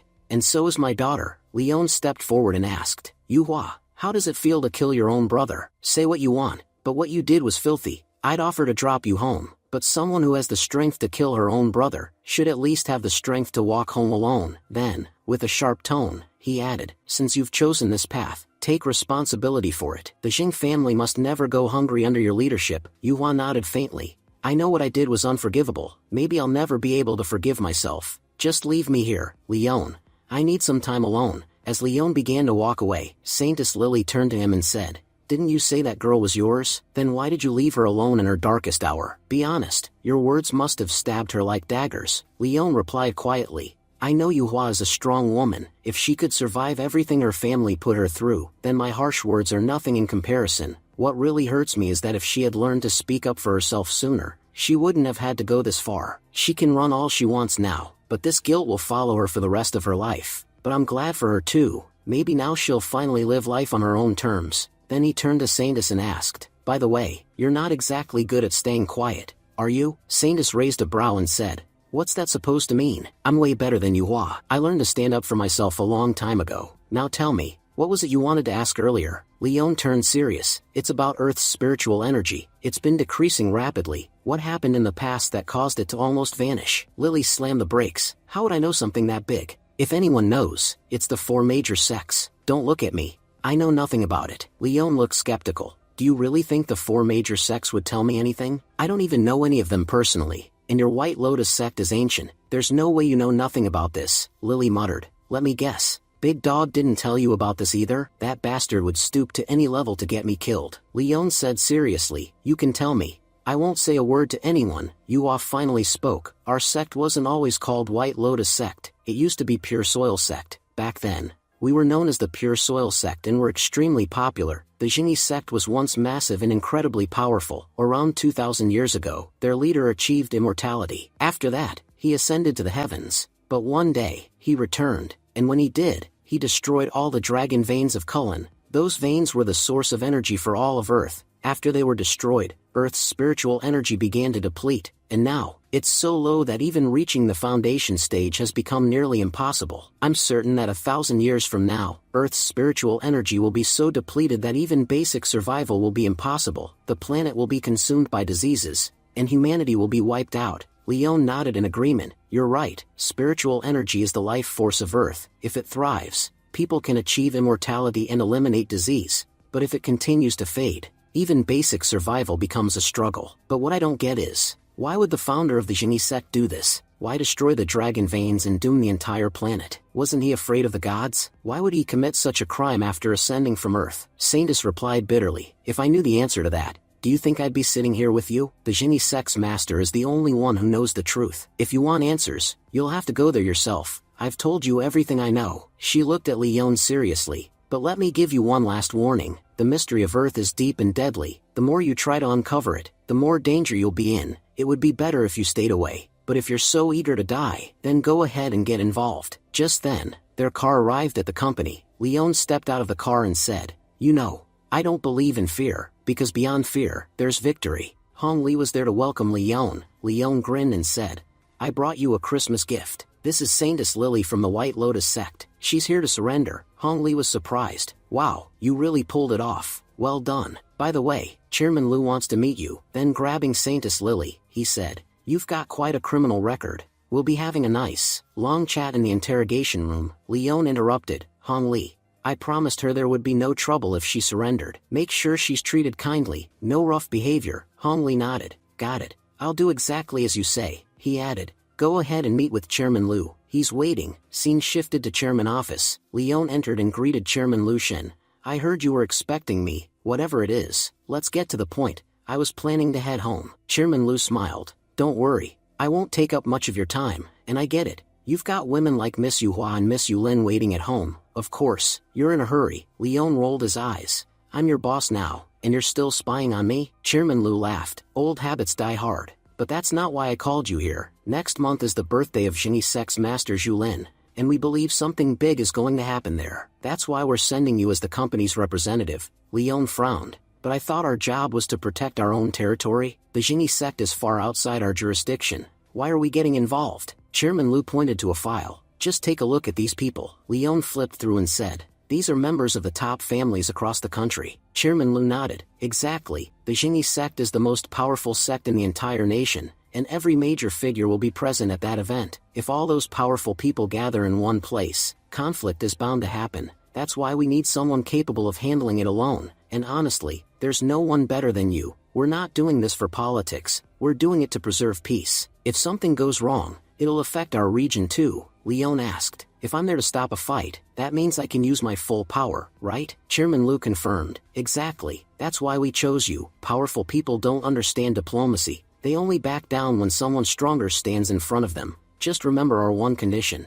Don't kill anyone, everything else is fair game." Leon smirked. "So I can break their arms, legs, even every joint in their body, as long as they're still breathing?" Chairman Lu chuckled. "Right, if they're still breathing, that's good enough. Also, Miss Wu will accompany you to the Jingyi Sect. Please keep an eye on her too." Leon replied confidently. "Don't worry, Miss Wu is my responsibility now." He stood up and added, "We'll leave for Jingyi Sect in 3 days, so I'll see you again then." Chairman Lu assured him, "No need to stress. I'll make sure all the travel arrangements are taken care of." Scene shifts to Wang family. Mr. Wang was speaking to his son. "I heard Jing family's Jing Wei is dead. Strangest part is, they're calling it an accident, but the body had clear signs of being stomped on." Wang Xiao spoke dismissively. "That guy was an absolute fool. He probably ended up offending someone powerful. I knew from the beginning he'd die a stupid death." He leaned in slightly, thoughtful. "But you know what? I noticed something off about Yuhua's behavior the other day. I've got a feeling the Jing family doesn't really get along internally. It's possible that someone from inside the house was the one who killed Jing Wei." Mr. Wang nodded. "Whatever happened, it doesn't concern us. Originally, the entire Jing operation was supposed to fall into Jing Wei's hands,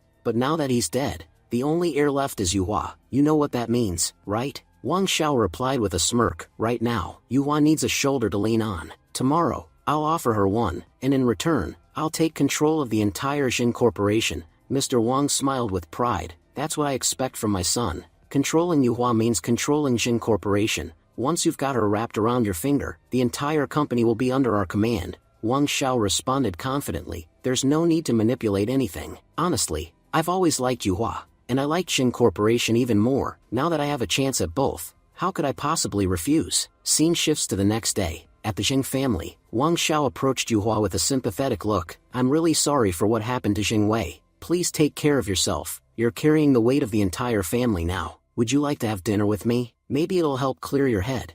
I know you've got a lot on your mind, and I'm ready to listen." Yuhua politely declined. "I appreciate it, but I'm really not in the mood. I can't join you for dinner." Meanwhile, Leon observed quietly from a distance. "There's something shady about this Wang Xiao guy. I don't know why, but I get the feeling he's here with a hidden agenda." Just then, Yuhua spotted Leon and asked in surprise, "What are you doing here?" The Zhang and Lionheart families don't exactly have a friendly history. If people see you here, they'll be seriously shocked." Leon replied calmly, "Tell me, what's the point of holding a grudge against the dead? I came here for one reason, to show that no matter what happens, I always keep my promises." Whether your days are good or bad, Leon Lionheart will always stand by your side. Wang Xiao stepped in with a smug tone. It looks like Mr. Lionheart has a bit of a hero complex, but let me make one thing clear, I'm Yuhua's fiancé, and I'm fully capable of protecting her. You don't need to act like a savior here. Everyone knows what you did with the Jing Corporation. You don't belong here. Leon raised an eyebrow. Oh, you're her fiancé now? When did you two get engaged? And Yuhua, you didn't even mention it last night. Then with a soft grin, he said, honestly, Yuhua, you're way too beautiful to be stuck with an idiot like him. Wang Xiao snapped. That's enough, Mr. Lionheart. I'll admit, the Lionheart family is rising right now. But if your mouth keeps running like that, your days of power might end real fast. Remember one thing.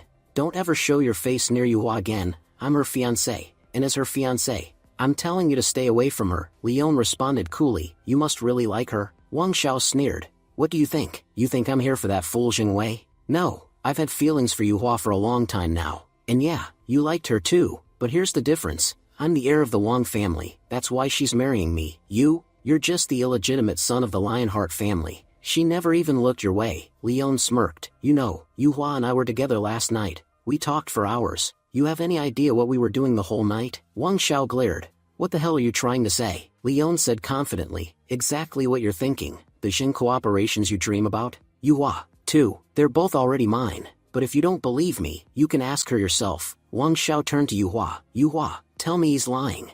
Yuhua looked at them both and calmly said, no, he's telling the truth. From now on, the Jing family will be working under Leon Lionheart's protection. She added politely, and please don't take what my father said to your family that day too seriously. Wang Xiao's face darkened. Why didn't you tell me all this before? Were you just trying to humiliate me in front of everyone? Yuhua stared him down. Leon and I didn't do anything wrong, but if you feel insulted, that's on you. Yu Lin, observing the chaos, muttered, young master, I don't get it. Why are we even here? We never got along with the Jing family. Leon replied, we're here because of Yuhua. I had some business to discuss with her. Just then, Yuhua approached and said, you came for the company shares, right? I've already had the papers prepared. From now on, 20% of Jing cooperations are officially yours. Leon turned to Yulin and said, give me those documents. Yuhua, 10% of Lionheart family shares belong to you. I'm handing them over to you because I trust you. I know you don't trust people easily, so take these shares as a sign of good faith. With this, I'm sealing a lasting friendship between our families. Yuhua looked at Leon and asked thoughtfully, but compared to the Jing family, the Lionheart family holds more value. Why would you give me such valuable shares? Honestly, I'm starting to understand what Miss Wu meant. What you did here, I could never have done that. Maybe that's why, despite having nothing at first, you now have everything, and even though I have everything now, it all feels meaningless. Leon replied gently, Yuhua, that's exactly why I stayed by your side. But not everything gets fixed just by staying. Once I settle everything here, I'll disappear. I never wanted my absence to cause problems for my family, or the people close to me. That's why it's important you take your responsibilities seriously. Yuhua, alarmed, asked, are you planning to leave? She then added with conviction, I promise you this. In your absence, I'll manage the Lionheart family business the same way you would. Curious, she asked, by the way, you never told me. Who is this girl? Leon responded, she's my disciple, Yulin. At such a young age, she's already reached half-step grandmaster level. Yuhua narrowed her eyes.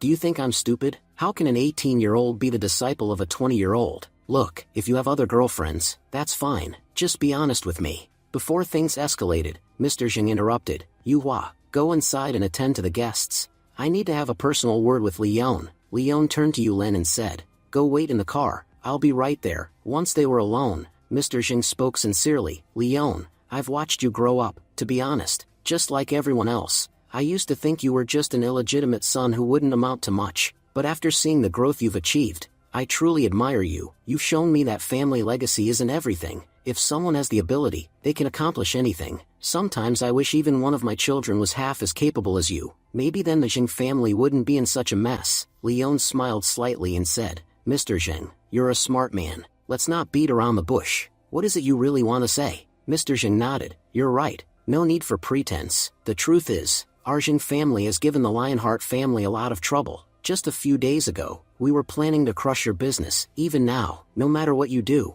I'm sure part of you still holds a grudge, and honestly, it was all my doing. If someone deserves punishment for that, it's me. Yuhua may try to act smart, but she's still a naive girl. If your protection is gone, I doubt she can handle the burden of this family for even a year, Leon reassured him. Don't worry, I've already moved past everything that happened, and for what it's worth, I don't call many people my friends, but I do call Yuhua my friend. That means I take full responsibility for her. As long as your family doesn't cause trouble, you won't get any from our side either. Besides, I've already given Yuhua 10% of Lionheart Corporation's shares. I don't think there's a better way to show sincerity than that, Mr. Zheng, moved, replied. As long as I live, I promise the Zheng family will remain loyal to the Lionheart family. If anyone tries to harm you, they'll have to face us first. Leon smiled. I appreciate your words. If you truly stand by them, it'll be beneficial for all of us. I am genuinely sorry for what happened to Brother Zheng. Later in Leon's car, Leon turned to Yulin and said, Tell Aunt we'll be staying at Jingy's sect for a few days. It's the perfect place to focus on your cultivation. Meanwhile, in Wang Xiao's car, fuming with rage, Wang Xiao vented to his father, Dad, that bastard Leon and Yuhua humiliated me in front of everyone. I didn't know that bitch was working with him all along. Do you know what people are going to say about me now? He clenched his fists. Please, Dad, you have to let me take revenge. Mr. Wang calmly responded, I'm sending you Brother Jun's number. He might be able to help you. Moments later, on a call, Wang Xiao spoke urgently. Brother Jun, this is Wang Xiao. I've heard your Sima family is amazing when it comes to formation techniques. I need your help to eliminate a certain bastard using your formation. Sima Jun asked curiously, You're the young master of the Wang family, right? Now I really want to know, who's foolish enough to offend someone like you? Wang Xiao gritted his teeth. His name is Leon Lionheart. Shocked, Jun responded, Wait, did you say Leon Lionheart? Look, it's not that I don't want to help you, but that guy's a big shot. He's listed among the top executives of Overtime Corporation. My grandpa always warned me not to mess with anyone from Overtime Corporation, even a regular staff member, and now you're asking me to go after one of their executives? Wang Xiao finally understood. So he's tied to Overtime. No wonder he acts so arrogantly. Jun advised strongly, Listen to me. Forget about Leon Lionheart. Everyone knows how powerful Overtime Corporation is. Even the Jinyi sect doesn't have the strength to go against them openly. And if they can't, what do you think the Sima family could do? Wang Xiao narrowed his eyes and made a final offer. What if I offered you 3 million? Would you take the job then? Sima Jun scoffed. 3 million? Come on, not even 30 million would be enough for me to do this job.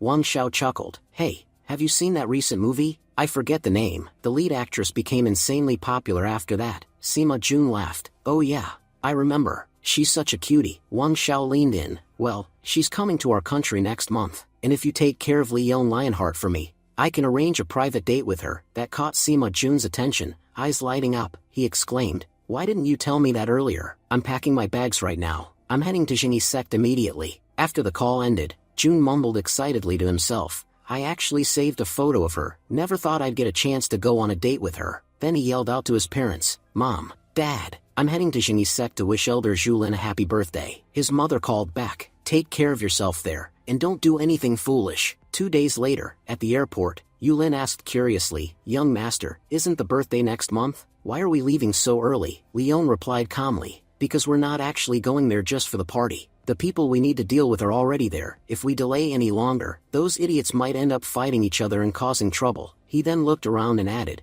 Yulin, someone's following us. Go to the gate with the luggage. I'll deal with this. Yulin hesitated. But there are so many people around. If we fight in the airport, we'll get kicked out. Leon smiled. Don't worry, we're not going to fight. Whoever's following us isn't here to cause trouble. We then see Miss Wu trailing behind, muttering to herself, I told Chairman Lucian that I wanted to go with Leon, and this guy just came to the airport alone without telling me. She huffed. If I hadn't asked Leon's father, I wouldn't have even known he was flying today. Suddenly, Leon appeared behind her and asked, If you had found Leon, what would you have done? Miss Wu looked flustered. That's the problem. I wouldn't have been able to do anything. But I would have complained to his father and gotten him grounded. Leon smirked. Wow, your plans are kind of dangerous. Miss Wu turned around, startled. Wait, how did you get behind me? Since when were you following me? Leon raised an eyebrow. You were tailing me so quietly. I noticed. Look, Jiafan, the reason I didn't bring you is because we're not going there to celebrate a birthday. That party is just a cover. The truth is, we're going there to prevent a major conflict, and honestly, I don't even know who all will be there. It could get dangerous. Trying to protect you in a situation like that would be incredibly difficult. Jiafan crossed her arms. Who said I was following you? Everyone knows Elder Julin's birthday is coming up. Representatives from all the major families are going. I'm going on behalf of the Wu family. She walked past him and added, so you go your way, and I'll go mine. I don't need your protection." Just then, Leon flicked her on the forehead and said, "Cut the act already, you're coming with us. I knew you'd show up, even if I told you not to, you know. I didn't even buy a flight ticket. I figured you'd have a private jet." Jiafang looked stunned. "Wait a minute, how did you know I have a private jet? I never told you that." Leon pointed around. "This airport is yours, remember? So guessing you'd have a private jet wasn't exactly hard." Meanwhile, frustrated Jia, who watched them from afar, nearly in tears. "God, what else am I supposed to witness? I can see Jiafang slipping away from me, and I can't do a damn thing about that jerk Leon." One of Jiahu's men leaned over and asked, "Boss, Miss Wu already left. Should we book a private jet and follow them?" Jiahu sighed. "I can't afford a private jet. Do you even know how expensive private jets are right now? I had to break all my savings just to book an economy ticket. You want us to go bankrupt for a jet?" Later, Miss Wu turned to Leon and smiled mischievously. "By the way, Leon, my dad's coming to Jingyi Sect too. He wants to meet you." Leon raised an eyebrow. "Okay, what's the big deal? It's not like I'm his future son-in-law or anything. Why would I be nervous?" Miss Wu laughed softly. "Well, that's the thing.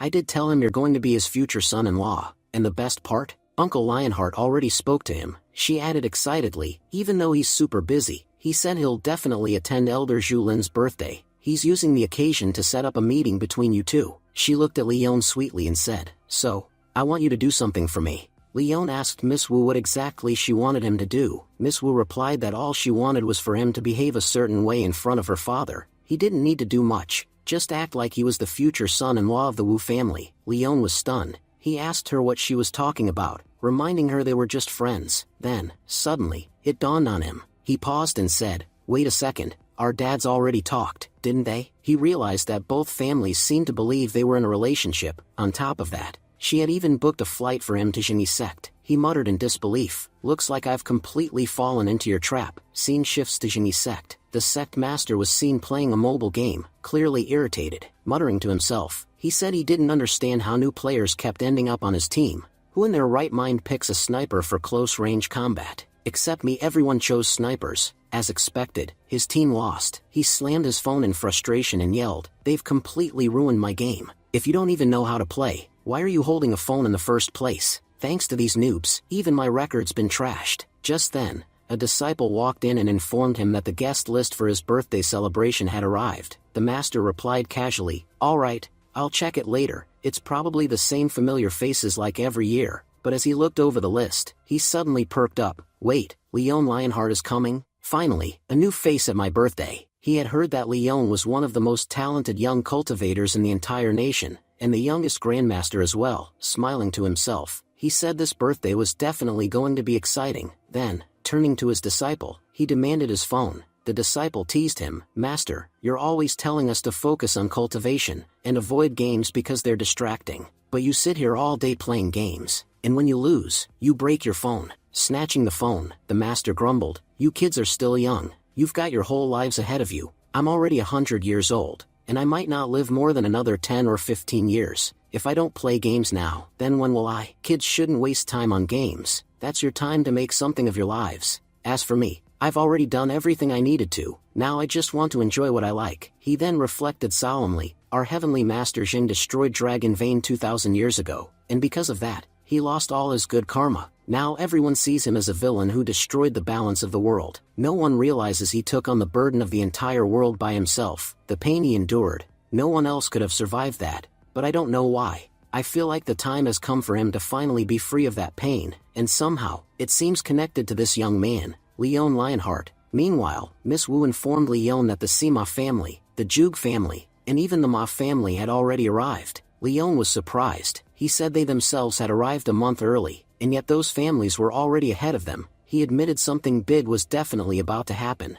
but brushing the thought aside, he suggested they head to the mountain gate. As they approached the gate, Leon was shocked to see a massive crowd already gathered. He looked around and said, "Are we even in the right place? This doesn't look like an ancient sect. It looks more like a tourist attraction." Miss Wu explained that the mountain gate is a popular tourist spot. Since Elder Zhulin's birthday was widely known, many people had come hoping to build connections by wishing him personally. She added that none of these people realized the real Jingyi sect wasn't even here. No matter how long they kneel here, they'll never meet Elder Zhulin. The real sect is behind this mountain. Just then, Leon noticed a man showing off his sword techniques. A guy with glasses asked the swordsman how old he was. Amazed at his skills, the old man responded, "I'm around 80, please don't record me. I'm terrified of becoming popular. Last time someone posted my video, it went viral, and because of that, the elder Zhu Lin got really mad at me." He added that they were welcome to take photos but requested they not upload them online. Leon introduced himself politely.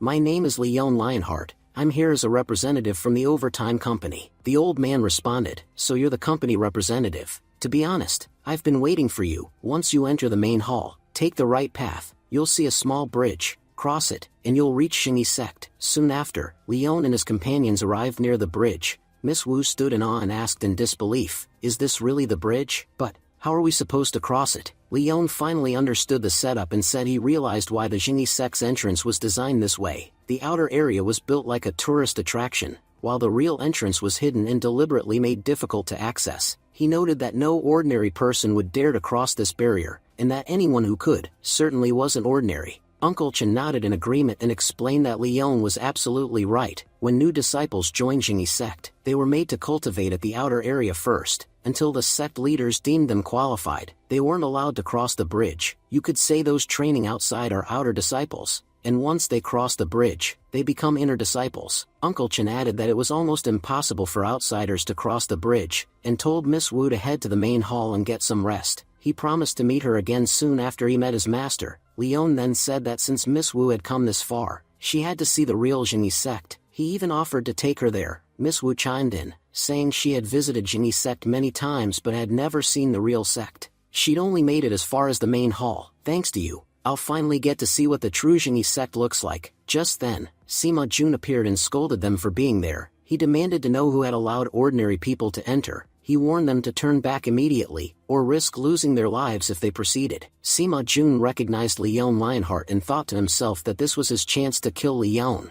and return without raising suspicion. Miss Wu responded calmly, saying they should focus on their own goals, and not interfere in others' business. Whether they could cross the bridge or not was their concern, not anyone else's. Leon then turned to Yulin and asked her to go first. He joked to Miss Wu that Sima Jun wasn't entirely wrong. Just by looking at her, it was clear she had gained some weight. "What if I accidentally drop you?" Miss Wu rolled her eyes and told him to stop joking. She reminded him that he had the strength to lift an entire mountain with his powers, so she was nothing in comparison. Meanwhile, Sima Jun thought to himself that if Leon fell from the bridge, no one would suspect he had anything to do with it. He figured this was the perfect time to set up a formation trap. Yulin, however, crossed the bridge in a single leap with ease. Clapping in amazement, Zhuge Qinfan remarked that it was incredible to see someone so young cross the bridge so effortlessly. He speculated that whoever had trained her must be a powerful master, as it was rare for someone so young to reach the half-step grandmaster level. Sima Jun scoffed and asked Zhuge Qinfan why he was praising her so much. He joked that Zhuge Qinfan might be smitten by her, but reminded him that he was far too old for someone like her. Zhuge Qinfan clarified that he wasn't interested in the girl, but rather in her master. He was deeply impressed by whoever had trained her, and hoped to get some advice from such a powerful person someday. Leon smiled and said if Zhuge Qinfan wanted to learn something,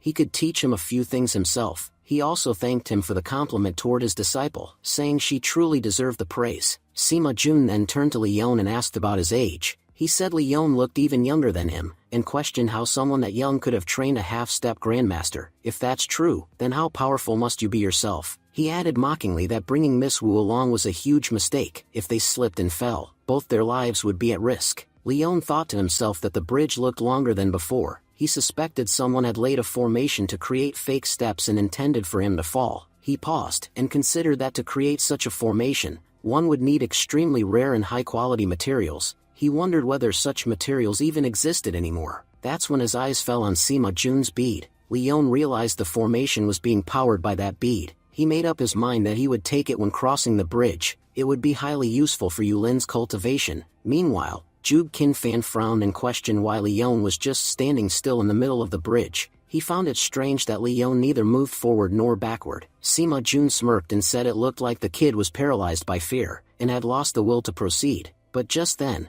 Leon crossed the entire bridge successfully. Leon turned and sarcastically thanked Sima for the amazing gift. "I never expected you to give me something this valuable on our first meeting." Furious, Sima Jun shouted that he was from the Sima family and threatened Leon. demanding he return the bead or face serious consequences. Leon, however, ignored him completely and continued walking away with the bead in hand. Jug Kinfan confronted Sima Jun and accused him of using a formation on Leon. He said he didn't care about the reason behind their conflict, but reminded both of them that personal fights were strictly prohibited inside Jingyi sect. If they broke the rules and attacked each other, they would both face punishment. He also reminded them how merciless Jingyi sect could be when it came to discipline. Sima Jun angrily told him to mind his own business. He said whatever the Sima family did was none of the Jug family's concern. As for Leon Lionheart, he declared he wouldn't let him off so easily. At first, I just wanted to kill him, but now, I'll make sure he suffers a miserable death. As Leon entered the sect, he was lost in thought. He told himself that this was his first time meeting Sima Jun, and yet, it felt like Sima had a deep grudge against him. He found it strange that someone could hate another person so intensely at their very first meeting. Something's definitely off here. He quickly called Hong Li and instructed him to gather intel on Sima Jun. I want to know who he's been in contact with recently. Meanwhile, Miss Wu turned to Leon and confessed she had a bad feeling about everything. Ever since they entered the sect, she had felt uneasy. She described it as the eerie calm before a storm. Leon reassured her not to worry. He promised that as long as he was around, nothing would happen to her. He said he wouldn't let anyone cause trouble and added, besides, if things were going to be peaceful, then why would the company have sent me here in the first place? Just then, Hong Li sent all the gathered information to Leon's phone. After going through the data, Leon realized that Sima Jun had been in contact with Wang Xiao a few days ago, and since then, the two had remained in regular communication. So that's why he's after me. The scene shifted to Jiahu, who had come to visit Lin Chen. Jiahu greeted him and said it had been a long time since they'd met. He reminded Lin Chen that when he left, Lin Chen was only a half-step grandmaster, and now he was on the verge of becoming an innate realm cultivator. Lin Chen welcomed him warmly and admitted that, in his opinion, Jiahu had been the most talented among their generation. Sure, you started late, but you caught up remarkably fast. If you hadn't left the mountain in anger, I'm certain you'd be stronger than me by now. He added that the level he had reached at his current age, Jiahu could have reached much earlier, perhaps even before turning 30. Lin Chen encouraged Jiahu to visit their master and grandmaster to ask for forgiveness. They haven't forgotten you, they miss you a lot. Jiahu smiled bitterly and admitted that, although he tried to forget everything, he simply couldn't. The memories of what had happened were like a stone lodged in his heart. He said he didn't want to dwell on the past and then asked, has a man named Leon Lionheart joined our sect? He clarified that he didn't have a personal grudge against Leon, but their personalities clashed. It's not like we're enemies, but I want to teach him a lesson. Can you help me with that? Lin Chen said he could help, but there was a problem. According to the master's rules, fighting inside the sect was forbidden.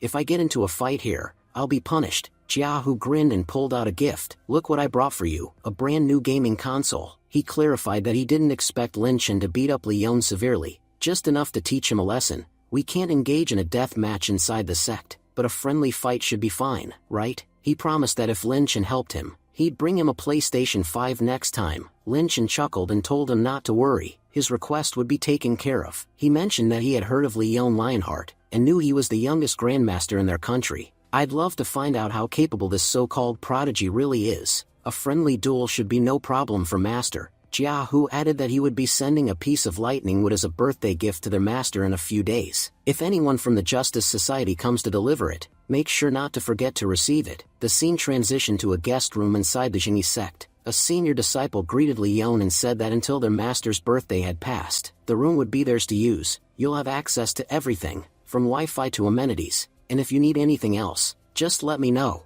I'll get it arranged for you. He had one small request, that they visit the sect's training grounds. All of our top young martial artists train there. You'll enjoy watching their battles. Miss Wu's eyes lit up with excitement. She told Leon that she definitely wanted to go. Aside from Uncle Chen, I've never seen any other martial artists in action, and Uncle Chen is from the Jingyi sect too. I want to see who else here is just as amazing. Leon nodded and told Yulin to come along as well. Watching others fight will be a great experience for you. The group now arrived at the training grounds to watch the ongoing fights. Miss Wu, watching the sparring sessions, remarked with disappointment that she'd expected the fights to be thrilling, but compared to Uncle Chen, these martial artists looked incredibly weak. She turned to Yulin and admitted she was starting to relate to why they had come here in the first place. What do you think about these people? Yulin replied that these fighters had yet to master their skills. To be honest, at this rate, it'll take them their whole lives just to reach Grandmaster level, and most of them are already quite old. She explained that because they hadn't practiced correctly from the beginning, they had wasted their potential. Now, no matter how hard they try, they're unlikely to achieve anything significant in the martial arts world. One of the martial artists standing nearby overheard the conversation. Frustrated, he shouted at Yulin,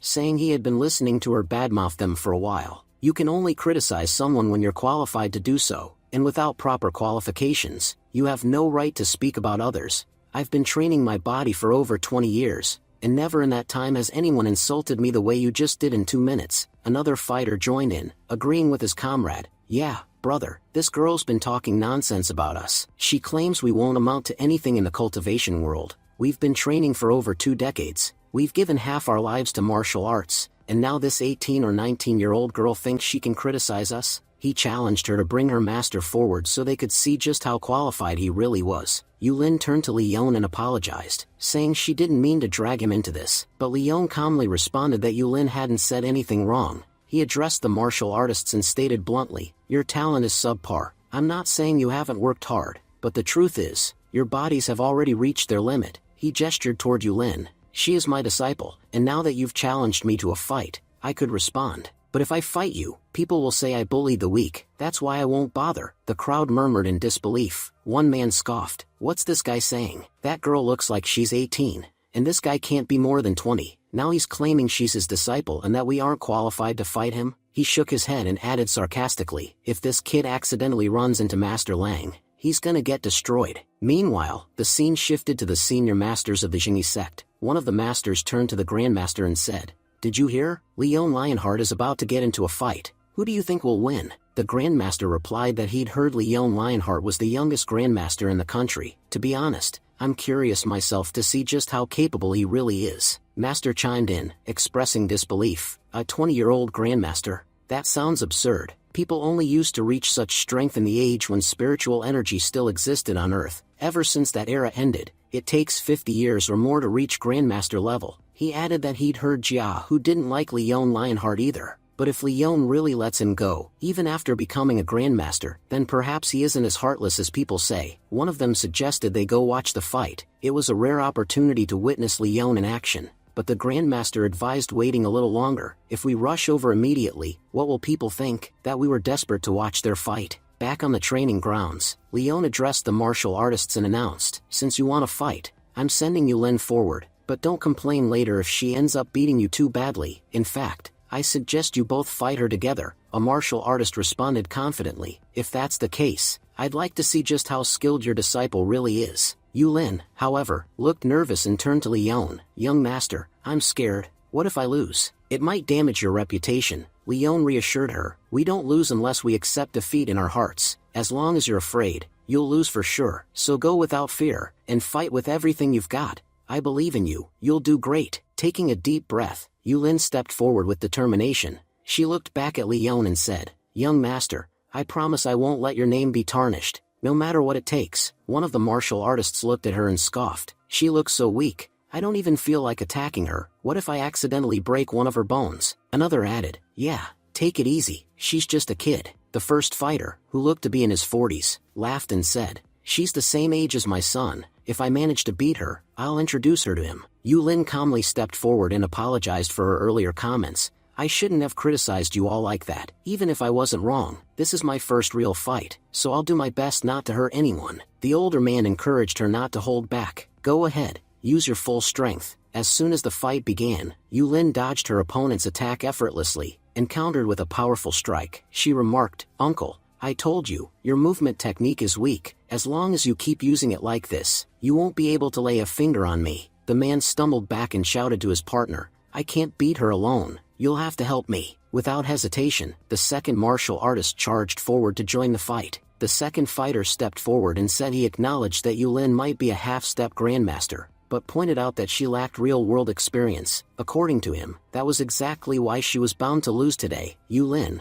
calmly dodging his attack, responded that he had the same flaw as the first opponent. "Both of you are using extremely poor movement techniques. Predicting your attacks is far too easy for me. No matter how fast you move, I'll still be able to dodge you." She added that although she would have enjoyed dragging the fight out a bit longer, she preferred to end it in a single strike, just to please her young master. The fighters scoffed, thinking she was underestimating them, But before they could react, Yulin closed the distance, and with a single decisive move, took both of them down. One of the defeated men turned to his partner and said, "Weren't you saying you'd introduce her to your son?" The first man sighed in disbelief and replied, "She'd defeat my son in less than a minute." Approaching the two, Yulin politely asked if they were hurt. The first man shook his head and smiled, saying they were actually happy. It's reassuring to see that the younger generation in our country is so talented. It shows just how far our martial arts culture has grown. Meanwhile, spectators watching the match were thoroughly impressed. One remarked that he had never seen such a young half-step grandmaster before, and confidently claimed that she would definitely rank among the country's top martial artists someday. Another spectator chimed in, reminding everyone of the man who had claimed to have trained this girl. "If she's this strong, imagine how powerful her trainer must be. He's probably already reached grandmaster level." Just then, someone from the crowd stepped forward and revealed, "The person you're talking about is none other than Leon Lionheart, the youngest grandmaster of our nation. He's so capable that he can easily defeat people a whole realm above him." As the murmurs spread, Lin Chen arrived on the scene as well. With a smile, he announced that Leon Lionheart's presence had truly elevated the prestige of the training grounds. "Since everyone here is enjoying themselves so much, I'd like to join in as well." The onlookers gasped in awe. "Isn't that one of the senior masters of the Genie sect? Is he going to participate today?" "I heard that after Master Zhulin, he's the top candidate to succeed him. He reached the Grandmaster realm 30 years ago, and no one really knows how powerful he is now." Many acknowledged that Leon was extremely fortunate to have the opportunity to spar with someone of such high caliber. Leon, noticing the crowd's attention, asked, "Why is everyone staring at me?" He clarified that he'd only come to celebrate Master Zhulin's birthday, not to fight with everyone present. At that moment, Sima Jun stepped forward and addressed him directly. "Leon Lionheart, don't let being the title youngest grandmaster go to your head. Lin Chen personally invited you. You can't turn down a challenge from such a respected martial artist." Lin Chen, maintaining a friendly demeanor, added, "It's just a friendly spar. I'm not here only to fight you, but everyone else too. I want to see just how exceptional the young talent of our country truly is." He reassured Leon, "You don't have to be nervous. Even if you lose, no one will question your power." Leon replied honestly that he had no real interest in fighting Lin Chen. Watching the scene unfold, Master Zhulin whispered to another senior, "Don't you think everyone is trying to corner Leon on purpose? Maybe that's why he's hesitant to accept the challenge. He senses something's off." The Grandmaster responded, "Didn't you say you wanted to see Leon's abilities for yourself? Honestly, this is the best opportunity we'll ever get, and it's a friendly match. Nothing serious will happen while we're here." Rising from his seat, the Grandmaster addressed everyone with a smile. "It's my junior brother's birthday, and I'm truly pleased to see so many people gathered here. If we get to watch the younger generation in action during this celebration, it'll be even more exciting." He added that since he was organizing this friendly competition, he would personally offer a reward. "Whoever wins will be allowed to ask me one question, any question, and I promise to answer it truthfully and helpfully." Just then, Sima Jun confidently stepped into the inner arena and declared, "I'll be the first to fight. Leon Lionheart, if you have even a little courage, step up and face me." He turned to Lin Chen and apologized, explaining that he simply couldn't pass up the opportunity to fight the youngest grandmaster. "Please allow me the honor." As he prepared for battle, Sima Jun reflected on his motivations. His parents always saw him as worthless and believed he could never bring pride to their name, but today, he was about to fight the two most powerful masters in the Genie sect. "When I tell my parents about this, they'll finally be proud." However, he also had a hidden agenda. Through this match, he planned to weaken Leon. "If I ever get the chance to eliminate him, I want to make sure he's already worn down and won't be able to resist." Leon stepped into the arena with calm confidence and said, "If you're so eager to get beaten, I'll be happy to fulfill that wish." At the same time, he thought to himself, "Master Zhuan Fan is the heavenly master of the Genie sect. I'm sure he knows why their founder destroyed the dragon veins. If I win, I'll ask him that question under the guise of the reward. If I can somehow restore the dragon veins, it might give me the breakthrough I need, and that could finally open the path to the immortal world." Master Lin Chen was silently observing the match, thinking to himself that the Sima family were known experts in formation techniques. He knew that Sima Jun, being a half-step gang master, could pose a real challenge to Leon if he used his formation technique properly. He silently urged, "Leon, I'm counting on you, please don't lose. I even took a gaming console from junior brother Jiahu. If I win, I'll finally get that PS5. I'd do anything for it." As the battle began, Sima Jun pulled out a formation disc and summoned his entire army onto the battlefield. Leon looked around and smirked. "Your killing formation is impressive. Honestly, from your face, I wouldn't have guessed you were capable of something this refined. Sima Jun, commanding his summoned troops, shouted, keep acting arrogant. Once you face my army, you'll realize just how powerful they are. But before he could even finish boasting, Leon had already appeared behind him with just a single movement. He spoke coldly, you really think you can hit me at that speed? You need a lot more training. Stunned, Sima Jun turned around and stammered,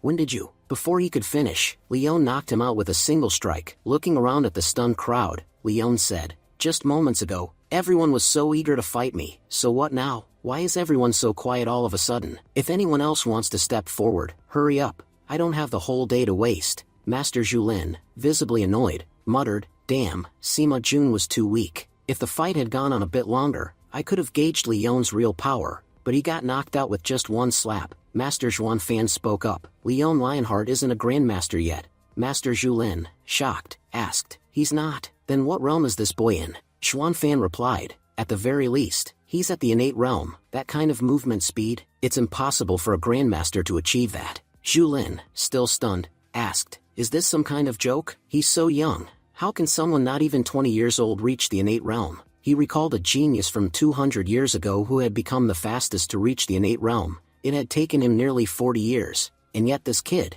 he's already more powerful than that. Master Zhuanfan explained, Sima Jun is a half-step grandmaster. You think he'd be knocked out by a simple slap? No, Leon used specialized inner force in his strike, and you know very well, those below the innate realm can't even use ki properly. Leon not only reached the innate realm, but he has fully mastered it. He's manipulating ki with such precision that none of you noticed, only I did. I have to admit, the overtime company really found a diamond in the rough. If I had known about Leon earlier, I would have brought him into the Jingyi sect myself. Master Zhulin nodded grimly. If he's truly this talented, then we've suffered a major loss. And now, he's about to fight Lin Chen, who still hasn't reached the innate realm. That means Lin Chen is definitely going to lose. Xuanfan added, honestly, it'll be good if Lin Chen loses. He spends too much time wandering around with Jia Hu and has grown careless. Maybe this defeat will teach him that there are far stronger people out there. Just then, Lin Chen stepped into the arena and said, my martial techniques are sword-based, so I won't fight hand-to-hand. If you need a weapon,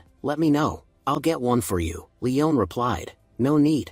I brought my own. Turning to Yulin, he said, throw me my sword. Lin Chen examined the sword as it landed in Leon's hand. That's no ordinary weapon. It's made of lightning wood, a magical artifact. But here's the thing. This sword can only be used by someone who understands its spiritual mechanics. Even grandmasters can't unlock its real power. In anyone else's hand, it's just a wooden stick. Are you still planning to use it? Leon replied with a smirk. We'll soon see just how capable this sword's master really is. Lin Chen immediately lunged forward to strike, but Leon easily dodged his attack. When Lin Chen attacked again, Leon kicked him to the side with minimal effort. Leon said, that's exactly why you haven't fully entered the innate realm yet. You still don't know how to properly use your ki. Still, I'll admit, your cultivation is well developed, but unfortunately, your power isn't enough to defeat me. Lin Chen growled, if someone as young as 20 becomes a grand master, of course he's faster than all of us. I guess using low-level attacks won't work on you. That's why I'll use my strongest move. No one can stop this one. But even as Lin Chen launched his ultimate technique, Leon countered with his own attack and defeated him. As Lin Chen was thrown back, Leon said,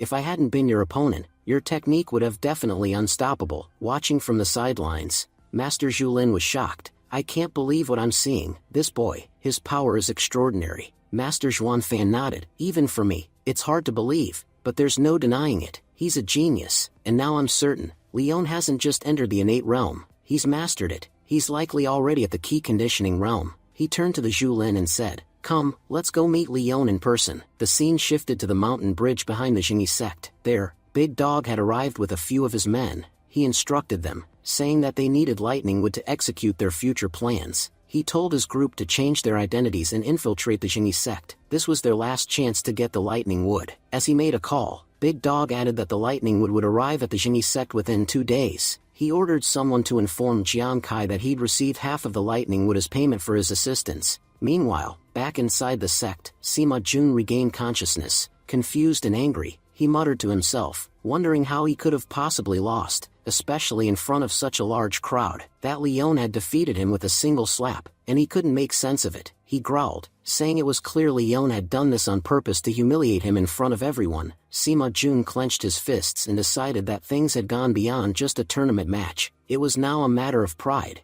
He said he'd have to call for his backup. Elsewhere, spectators were still stunned by Leon's victory over Lin Chen. Yulin, smiling brightly, told Leon that no matter how powerful the opponent was, he always managed to come out on top. She added that not even the senior brothers of Jingyi sect could compare to him, and sometimes it felt like he was invincible. Just then, Lin Chen walked up, and to everyone's surprise, said that this was the first time he had ever felt happy about losing. He admitted that he wasn't on Leon's level but felt hopeful seeing someone like him, someone who represented a promising future. Lin Chen added, "If you ever find yourself at a crossroads in life, and need someone to rely on, don't forget your friend here from Jingyi sect." Leon smiled and responded that Lin Chen was an exceptional martial artist, and if everyone in the martial world were like him, it would be a far better place. He sincerely thanked him for the compliment, and admitted that he could tell Lin Chen had never wanted to fight him in the first place. He then asked curiously, "Can I know who made you fight me?" Lin Chen admitted that he had been influenced by his junior brother,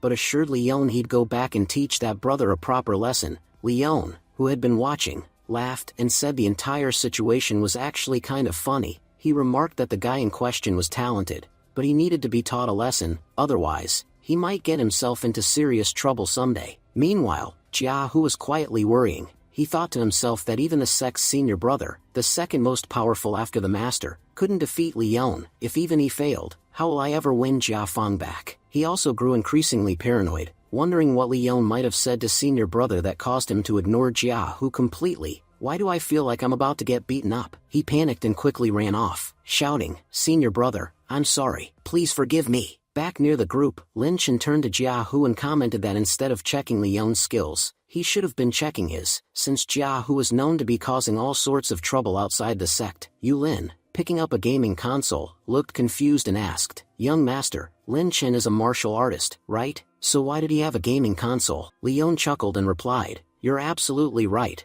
What would someone like him do with a gaming console?" Jia Fang was bored sitting on the mountain, so I figured I'd give it to her. Just then, some nearby disciples, looking at Leon, started whispering excitedly. One of them said that their nation's destiny was about to change. He was confident that anyone who stayed close to Leon would rise far. Another added, "You're right, even Sima Jun, who's in the top 10 of the dragon list, fainted after just one blow. That just shows how powerful Leon really is. At this rate, he'll definitely become a heavenly master in the future." As night fell, Miss Wu approached and informed Leon, "Next week, my father will be visiting the Jingyi sect. He's coming especially to meet you, so be prepared." Leon looked startled. "But, we're not even officially engaged yet." Miss Wu replied with a smirk, "Well, my dad doesn't know that. I already told both your father and mine that we're getting married. No one can stop it now." Leon sighed, "You're really stubborn. There's nothing I can say or do in front of you." Miss Wu laughed and teased, "By the way, do you know Yulin really likes you?" Leon replied awkwardly, "But she's my disciple. I can't even imagine thinking about her that way." Miss Wu brushed it off.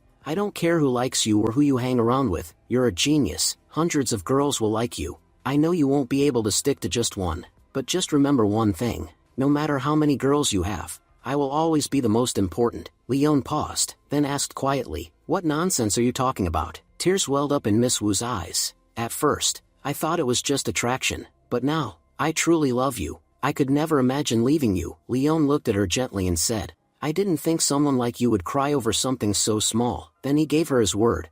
"I don't know what the future holds, but I promise you this, you'll always be my best friend. No one can take your place." Miss Wu beamed through her tears. "So that means our marriage is confirmed?" Leon sighed again. "It's not like you gave me a choice, did you?" Suddenly, a dagger flew toward them. Leon quickly blocked the incoming attack and asked, "Who did this?" Yulin, alarmed, asked, "Who would dare target Miss Wu inside the Jingyi sect?" Leon narrowed his eyes. "I was the actual target. I think I know who did it." He turned to Yulin and added, "Take care of Jia Fan while I go after the attacker." As Leon chased the intruder, he thought to himself that this had to be a trap. No one can be dumb enough to attack me inside Jingyi sect unless they're trying to lure me into something. Just then, Leon stepped into a formation trap. Leon saw Sima Jun and guessed it was him all along. "I figured it was you. What exactly did Wang Xiao promise you that made you go this far? You know how powerful I am. You've already lost to me once in arena." Sima Jun replied that initially, he was doing it all just for money and girls. But now, he said, "I'm doing this for myself, not for Mr. Wang." He explained that his family always told him, "Even if we lose everything, we can earn it all back. But once you lose your reputation, you can't get it back." Leon had publicly humiliated him with just one slap. Losing was one thing, but being embarrassed like that was too much. Now I'll show you what I can really do, Leon scoffed and said. And what exactly can you do? Team up with some idiots and try to attack me? That's all you've got? Sima Jun smirked and explained that his formation was special. It blocked spiritual energy. That means, you only have the strength of a regular human now. Leon struck the ground and threw some hidden needles at Sima Jun, but none of them hit. Leon sighed.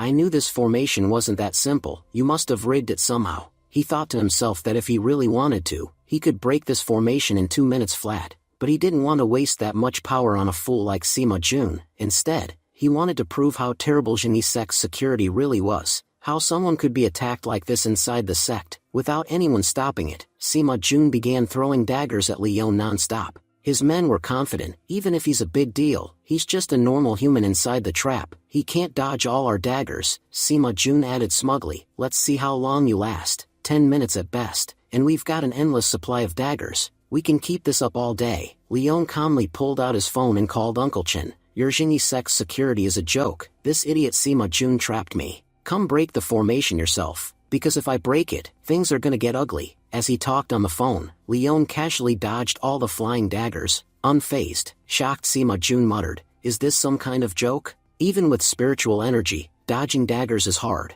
but he's doing it while chatting on the phone? Then it hit him, wait, how is he even making a phone call inside this formation? I thought it cut off all communication with the outside world. Leon smirked, your trap works on people, but this phone runs on technology. Your formation doesn't affect that. Uncle Chen arrived just then and knocked Sima Jun unconscious. How dare this guy fight inside the Genie Sect? Jiahu also appeared and said, if you don't want your arms and legs broken, stand there quietly. Your parents are waiting at the mountain gate to take you home. Leon chuckled, Jiahu, judging by your look, it seems that you have got a great punishment. Jiahu replied angrily, you took Jiafang away from me, and my big brother Lin Chen too, so don't expect me to talk to you. Uncle Chen turned to Leon and thanked him. Thank you for not handing Sima Jun over to the company. By leaving this to the Genie Sect, you showed real respect. Leon responded, I knew he wouldn't go as far as trying to kill me, and anyway, reporting someone to the company means destroying their future and their career completely. I wasn't going to do that over one stupid mistake. Uncle Chen nodded. Thanks for being so considerate. Actually, when you called, I was already on my way to see you. Our master and grandmaster want to meet you. Leon smiled. That's great. I wanted to talk to them too. Later, Leon arrived at the hall where the master and grandmaster awaited. Master Zhuan Lin apologized. I'm sorry that someone attacked you inside our sect. Leon brushed it off. It's fine. Small issues like this happen sometimes. Then, Master Zhuan Fan stepped forward. Leon looked at him and finally understood why he was the head of such a powerful sect. Your aura alone makes it clear. You could take down the entire sect by yourself if you wanted. Master Zhuan Fan smiled. Thank you for the compliment, young hero, but honestly, we believe that in a few years, you'll surpass us all. They all took their seats and began to talk. Master Zhuan Lin was addressing everyone. You all know that the spiritual energy on Earth has been depleting rapidly. These days, cultivation has become extremely difficult, and yet, despite your young age, you've already reached the key condensing stage. How is that even possible? Leon replied calmly. As far as I remember, I was supposed to ask the questions here. But instead, you're the one questioning me. Listen, I want to know why your founder destroyed the dragon veins. Since your founder was the one who did it, you must know the reason. Master Zhuan Lin's face turned serious. If you had asked any other question, we would have gladly answered. But the one you've asked, this is the greatest secret of our sect. We cannot reveal it so easily. Leon's tone hardened. Even if you tell me, what difference would it make? Everyone knows Earth's spiritual energy is vanishing. In the next 100 years, your sect might cease to exist. That's why I need to know what happened to the dragon veins. Until I understand the truth, I can't fix this. And believe me, if I can't fix it, no one can. Master Zhuan Lin let out a soft chuckle. You're extremely talented, I admit that. But your arrogance is out of control. Even the people of Cullen couldn't accomplish what you're aiming for, so what makes you think you can? I'm not going to tell you anything, Leon scoffed. Then there's no point in continuing this conversation. Keep your secrets to yourself. Just sit back and watch as more cultivators fall. After Leon stormed out, Master Zhuan Fan turned to Zhuan Lin. I don't get it. Why didn't you just tell him? In the last 2,000 years, we haven't seen a genius like him. He's right. If he can't fix it, no one can. Zhuan Lin replied gravely. I have a very good reason. Sure, he's powerful now, but not powerful enough to restore dragon veins. That's why I mentioned Cullen. If he can survive that place and come back alive, then I'll believe he's strong enough. Then I'll tell him everything, otherwise, there's no point in giving him false hope. Master Zhuan Fan sighed. I forgot to log into the game today. It's the final day of the grand tournament. Irritated, Zhuan Lin snapped. You idiot. Today was my chance to level up and win the tournament, but thanks to your nonsense, we didn't even get to participate. The two started bickering and fighting like old friends. Meanwhile, as Leon walked away, he was deep in thought. That old man deliberately mentioned Cullen. From what I remember, the dragon veins used to exist in Cullen long ago. Looks like I have no choice but to go there and uncover the truth for myself. Just then, Yulin approached him. Miss Wu is call you. Back at the sect, Leon asked sharply, what is it, Jiafan? Why did you call me in such a hurry? Miss Wu explained, my father has arrived. He's waiting for us at the mountain gate. Leon raised an eyebrow. Why doesn't he come meet us here instead of waiting at the gate? Oh, I'm sorry. I completely forgot. Ordinary human can't cross the bridge. As they headed out, Leon told Yulin, wait for us here. We'll be back soon. While Leon was crossing the bridge, a spy from Big Dog's group spotted him. Hey, isn't that Leon Lionheart? That bastard has ruined so many of our plans. Let's finish him off right now. As long as he's alive, we'll never have peace. Big Dog replied grimly, trust me, I know better than anyone that as long as he lives, we're in danger. But do you know why I'm just standing here quietly? Because I'm not as smart as you. If I were, I'd have attacked already. The man gulped nervously. Leader, I'm sorry. I was just talking nonsense. Big Dog warned. The day you start thinking you're too powerful is the day you should meet Leon Lionheart. He'll break your bones and your arrogance in one strike. The man quickly apologized. I'll never speak without your approval again.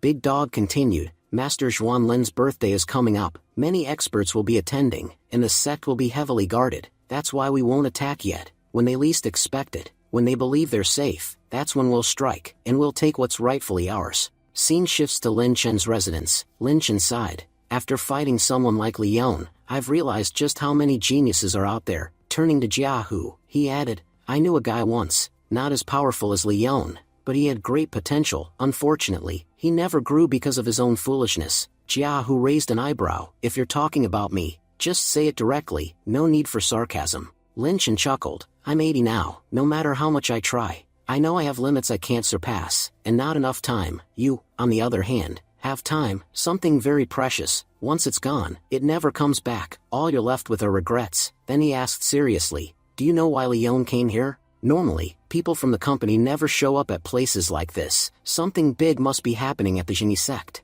Jiahu dismissed the thought. No way. Who would attack such a powerful sect? And besides, this is about the Grandmaster's birthday. It's a huge event. The company just sent a representative. Nothing more, Lin Chen said. It seems like you've forgotten that exactly a year ago, the White Lotus sect attacked us. Jiahu nodded. Yeah, I remember. Their leaders secretly snuck into our sect. But Master and Grandmaster easily defeated him. He's probably rotting in the Overtime Company's prison by now. Lin Chen asked. Do you know why he came here? Or how this whole feud between our sect and the White Lotus sect even started? Jiahu shook his head. All I know is that there are enemies, but I've never known why. Lin Chen leaned back and began explaining. This goes back 200 years. At that time, the White Lotus sect was at its peak, insanely powerful. Once they reached that level, they tried to dominate the world. They began attacking other sects. Our Grandmaster couldn't stand by and watch. He went down from the mountain and completely destroyed the White Lotus sect. Since then, they've been scattered, their power slowly fading day by day. They only became that powerful because of one magical artifact. It channeled energy and could release devastating lightning attacks. When we finally got our hands on it, we were able to defeat them. But that artifact, that's the reason for our rivalry. If the White Lotus sect ever gets it back, even by accident, they'll rise again. That's why they keep infiltrating our sect, trying to reclaim it. Jiahu was stunned. I had no idea about any of this, but I've been in the sect for a long time. Why wasn't I ever told? Lin Chen replied. It took me years to learn the truth. If you'd stayed in the sect longer, you probably would have learned too. Only Master and Grandmaster know where the artifact is. And honestly, I think something huge is about to happen because of it. Meanwhile, at the mountain gate, Wu Jianhong was quietly praying when Leon and Miss Wu approached. A bodyguard stopped them. I'm sorry, Miss. Family head has instructed that only young Master Leon may enter. Leon turned to Miss Wu. Jia Fang, wait here, I'll be back. As Leon approached, Wu Jianhong looked up. Come, join me in prayer. Leon shook his head. No thanks, I don't need to pray. The person you're praying to, he was once my junior. Wu Jianhong raised an eyebrow. You're the #1 genius in the country. You hold significant shares in the overtime company. You basically own the entire Lionheart empire. I have to say, Jia Fang chose a very capable man. Leon responded firmly. Let's not waste time with compliments. I'm sure you didn't ask to meet just to praise me. Say whatever you want. Clearly, Wu Jianhong nodded. I spoke to your father. He seems like a great man. I only have one question for you, and once you answer, I'll have no issues with you. What can you give Jia Fang that I can't? What will you do to make her truly happy? Leon smirked. The fact that you're asking me that question means you don't know your daughter at all. You've got all the money in the world. You could buy her anything, and yet, you're asking me what makes her happy? Wu Jianhong was impressed. I like your answer. I have no objection to the two of you being together. I only have one request. Resign from the overtime company. You've got enough shares to sit in an owner's seat. Why are you doing grunt work? Everyone knows how dangerous that company is. Most people only work there because of the benefits. You already have all those benefits because of your shares. Don't risk your life for a job. One day, someone stronger than you will show up, and when that day comes, you'll lose. Leon replied confidently, Uncle, I follow my own heart. Right now, I enjoy the work I do with the company. If the day comes when I no longer enjoy it, I'll leave it without hesitation. One thing about me, you won't see me doing things I don't love. Also, I don't really enjoy hearing people's opinions about what I should or shouldn't do. So please don't tell me how to live. Wu Jianhong's tone changed. I'm not requesting anymore. I'm telling you, leave the company. I still hold more power than you within overtime company. Removing you wouldn't be that hard. Leon smiled coldly. That's unfortunate. You clearly have no idea how powerful I really am. If you did, you wouldn't even consider saying something like that. Try all you want, but even the company doesn't have the guts to fire me. At that, Wu Jianhong pulled out his phone and checked the company executive list. His eyes widened when he saw Leon Lionheart listed as one of the top executives. In such a short time, you became a top executive? So you really do have the abilities, but if you won't accept my terms, then I'll have to reconsider this relationship between you and Jia Fang. Leon stood up. Think all you want, I don't care. With that, Leon turned and walked away. Uncle Jianhong began coldly. I came to speak with you politely, but it seems that won't be enough. If you step away from the company now, we'll give the Lionheart family our full support, but if you refuse, then you'll leave me no choice. Our family doesn't take no for an answer. When we want something, we get it, by any means necessary. But Leon's aura suddenly flared, and with an icy stare, he shot back. You should break that habit soon, because when you're standing in front of absolute power, you won't even have the strength to lift a finger. He stood to leave, but paused one last time. And if you're trying to keep Jia Fang away from me, don't bother. I'm not the one chasing her, she's the one chasing me. He glanced at the guards with disdain. This entire conversation has been a waste of time. If you plan on spouting nonsense like this again, don't ever call me back. As he turned to leave, a bodyguard stepped forward. Our president is still talking. You can't just walk away. I know you're the youngest grandmaster in the country, but I'm no pushover. If you make another move, I'll have to stop you myself. Before he could act, Leon's foot smashed into his chest. One brutal kick and the guard was down, struggling to breathe. You're lucky you carry the Wu family name. That kick should have killed you. Turning back to Uncle, he added coolly, I'll say this just once. Keep your dogs on a leash. No one stands a chance before absolute power. As Leon exited, Jia Fang rushed toward him outside, concern written on her face. What happened in there? Why were you fighting? Leon sighed. Your father asked me to stay away from you. Honestly, I think he was talking more to you than to me. Jia Fang fumed. How many times do I have to tell him? He's getting old and senile. Just wait. I'll straighten him out. Leon smiled faintly and stopped her. No need. He's just worried about you. Let it go. Meanwhile, Master Zhuan Lin and Zhuan Fang were at it again, arguing and dueling as always. Zhuan Lin teased as they exchanged strikes. You're getting rusty, old man. Not as sharp as you used to be. Zhuan Fang grinned, parrying the blow. That's why we share the sex leadership now. If it weren't for me, your bones would have shattered by now. Suddenly, Zhuan Lin halted mid-swing, eyes narrowing. The White Lotus sect. Look there, they're on the move. He stepped forward, ready to engage. I'll go teach them a lesson. Zhuan Fang raised a hand to stop him. No, let the younger generation handle this. We're over 100 years old. Lin, if we keep intervening, the kids will never grow strong. Zhuan Lin nodded thoughtfully. You're right, they're probably here for either the White Lotus artifact, or Leon Lionheart. Zhuan Fang chuckled. Whatever their goal is, they're in for a surprise. If they cross Leon, they'll lose. If they challenge the Genie sect, they'll be torn apart. The two elders went quiet for a moment, until Zhuan Lin realized something. You drank all my divine water, didn't you? You were supposed to leave me half. And just like that, the squabbling resumed. Hidden in the forest nearby, the big dog, leader of the infiltrators, watched the two masters bicker with mild irritation. Unbelievable, two of the strongest old men in the world, acting like squabbling kids. One of his subordinates leaned over and whispered,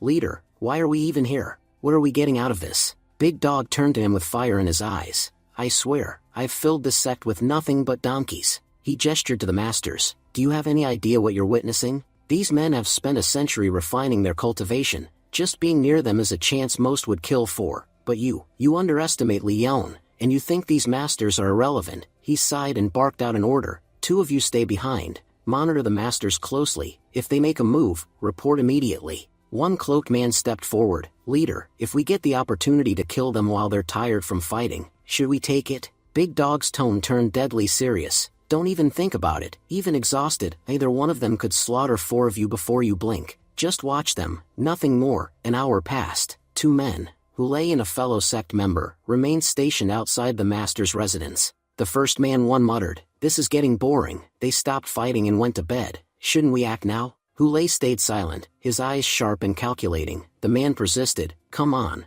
brother Hu, you've got the strength to possess spirits. Why sit around when you could go after Leon Lionheart yourself? Kill Leon, and our sect will reward us greatly." Leader Big Dog always says not to engage, but if we're so cautious, why even come here? "You'll be a hero, you'll return to the Hu family in glory." Hulei clenched his fists. "It's not that I fear Leon, I just hate the Hu family politics. That idiot Hu Sheng took over leadership, when it should have been me. But no matter, I still carry grandfather Hualong's legacy, his power runs in my veins. With that, I can trap Leon, even if I can't kill him outright, and everyone knows it. Leon Lionheart is the greatest threat to our plan. If I can remove him from the board now, the rest will fall into place." Hulei made his way near Leon. He muttered under his breath, calling for Grandmaster Hu Tianlong. He said he needed the elder's power urgently. Within moments, Hu Tianlong appeared, grumbling in annoyance. He snapped, saying, "You've dragged me out in the middle of the night. If this turns out to be something useless, I'll devour you on the spot."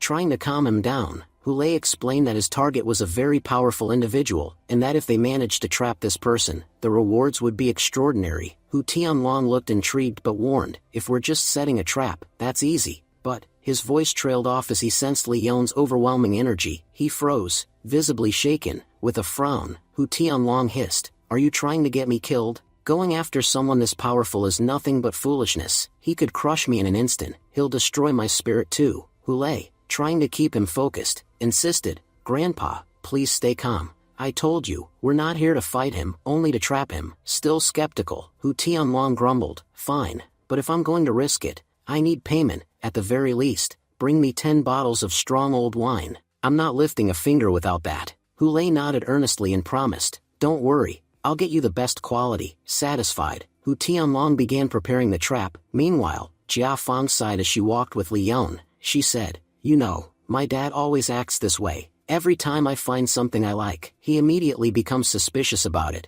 Leon smiled gently and reassured her, "All fathers are like that. He's not doing it to irritate you. He's just worried. He wants you to have a life without pain or trouble." Just then, Leon stopped walking. Jia Fang asked, confused, "What's wrong? Why did you stop?" Leon looked around cautiously and replied, "Haven't you noticed? We've been walking in circles for the past hour. The path from the mountain gate to the main hall should take only 15 minutes, but it's been an hour, and we're still nowhere close." A chill ran down Jia Fang's spine. "Are we being haunted or something?" Leon shook his head and said, "We're inside the Jingyi sect's territory. People don't just get lost here. Someone has clearly set up a formation around us, probably a spirit-based spatial formation." He analyzed further, saying, "This is definitely not Sima Jun's level of formation. Someone more skilled is behind this." Worried, Jia Fang asked, "Are we going to die? I've heard ghosts trap people, scare them, and then kill them." Leon responded calmly, "Whoever set this up isn't strong enough to face me directly,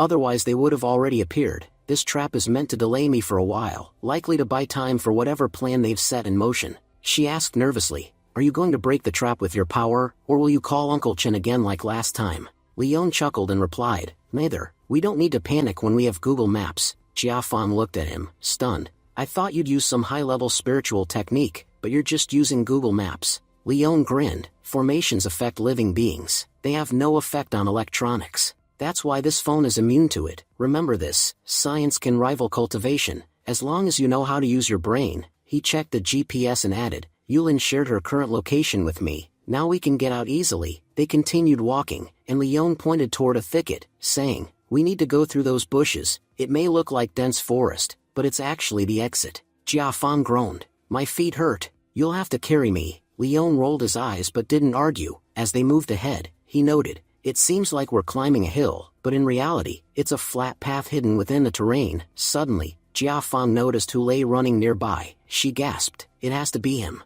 That scumbag set this trap. I've been walking forever because of him. Let's kill him. Leon remained calm and said, first, I'm taking you back. We're still inside a trap. If you fall down and get hurt, who's going to explain that to your stubborn father? While running, Hule muttered, I hope I don't accidentally run into that guy. Behind him, Hu Tianlong was fuming, you absolute idiot. Did you see how easily he broke our formation, without even using his powers? If he had actually fought back, none of us would have survived. Let's just leave while we still can. I have no intention of dying tonight. On another path, Sima Jun was running away from the sect grounds. He thought to himself, good thing I escaped the guards. If my mom finds out what I've done, she'll kill me, and I'll never get to go on that date with the actress I like. But before he could go far, he bumped into Hule. Sima Jun asked suspiciously, who are you, and where are you going in such a hurry? Hule smirked, I'm Hule from the White Lotus sect, and who are you to question me like that? Judging by the way you're running, you're clearly up to something shady yourself. Sima Jun's eyes widened as he recognized him. Hule, the second son of the Hu family, the one who tried to kill his own younger brother 3 years ago to become the family heir? He continued, so after betraying your clan, you joined the White Lotus sect. Seems like every coward who runs from home ends up there. Sima Jun thought to himself bitterly, why is it that every runaway ends up in that White Lotus sect? Hule turned to Sima Jun and asked suspiciously who he was. He could tell this man knew a lot about him, and demanded to know his identity and why he was on the run. The young man introduced himself as Sima Jun from the Sima family. He explained that he was forced into hiding because of Leon Lionheart. With clenched fists, he said if he ever got the chance, he would kill Leon without hesitation. Hule raised an eyebrow. He confirmed, so you're Sima Shan's son, and you attacked Leon. No wonder you're running too. He smirked and added, let me give you some advice. There's no better place for people like us, fugitives, than the White Lotus sect. If you want, I can introduce you to our leader. Hule continued, Leon Lionheart is our enemy too, and as they say, the enemy of my enemy is my friend.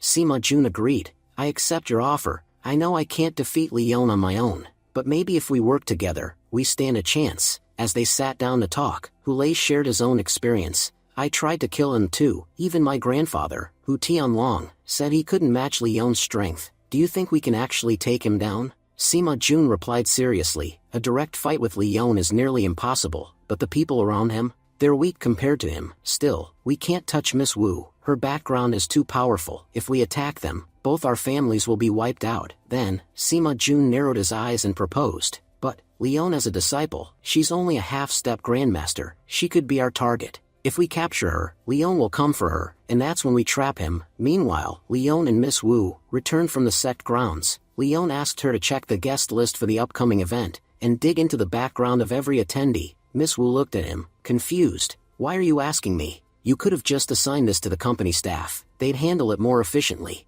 Leon explained, because they won't give me the full picture. I need everything, every detail, on every guest. I'm sure some dangerous people are planning to show up. Just then, Yulin approached and asked, young master, how did the meeting go? Did Chairman Wu give you any trouble? Leon shook his head. No issues at all. You all go and rest now. I'm heading to my room. Later that night, while Miss Wu and Yulin were resting, a sudden attack came from the darkness. Yulin immediately shielded Miss Wu and shouted, it's happening again. Someone's attacking. Miss Wu, I'll hold them off. You go and bring the young master here. It must be the same guy who attacked us before. Miss Wu ran off, while Yulin stepped out of the room to face the intruder. She told Miss Wu firmly, I'll take care of this. Just find the young master quickly. But suddenly, Sima Jun appeared and blocked her path. You're not going anywhere. He sneered as he activated a formation spell to trap her. As Miss Wu fled into the night, she shouted back, take care of yourself, Yulin. I'll bring Leon as fast as I can. Yulin turned to Sima Jun and warned,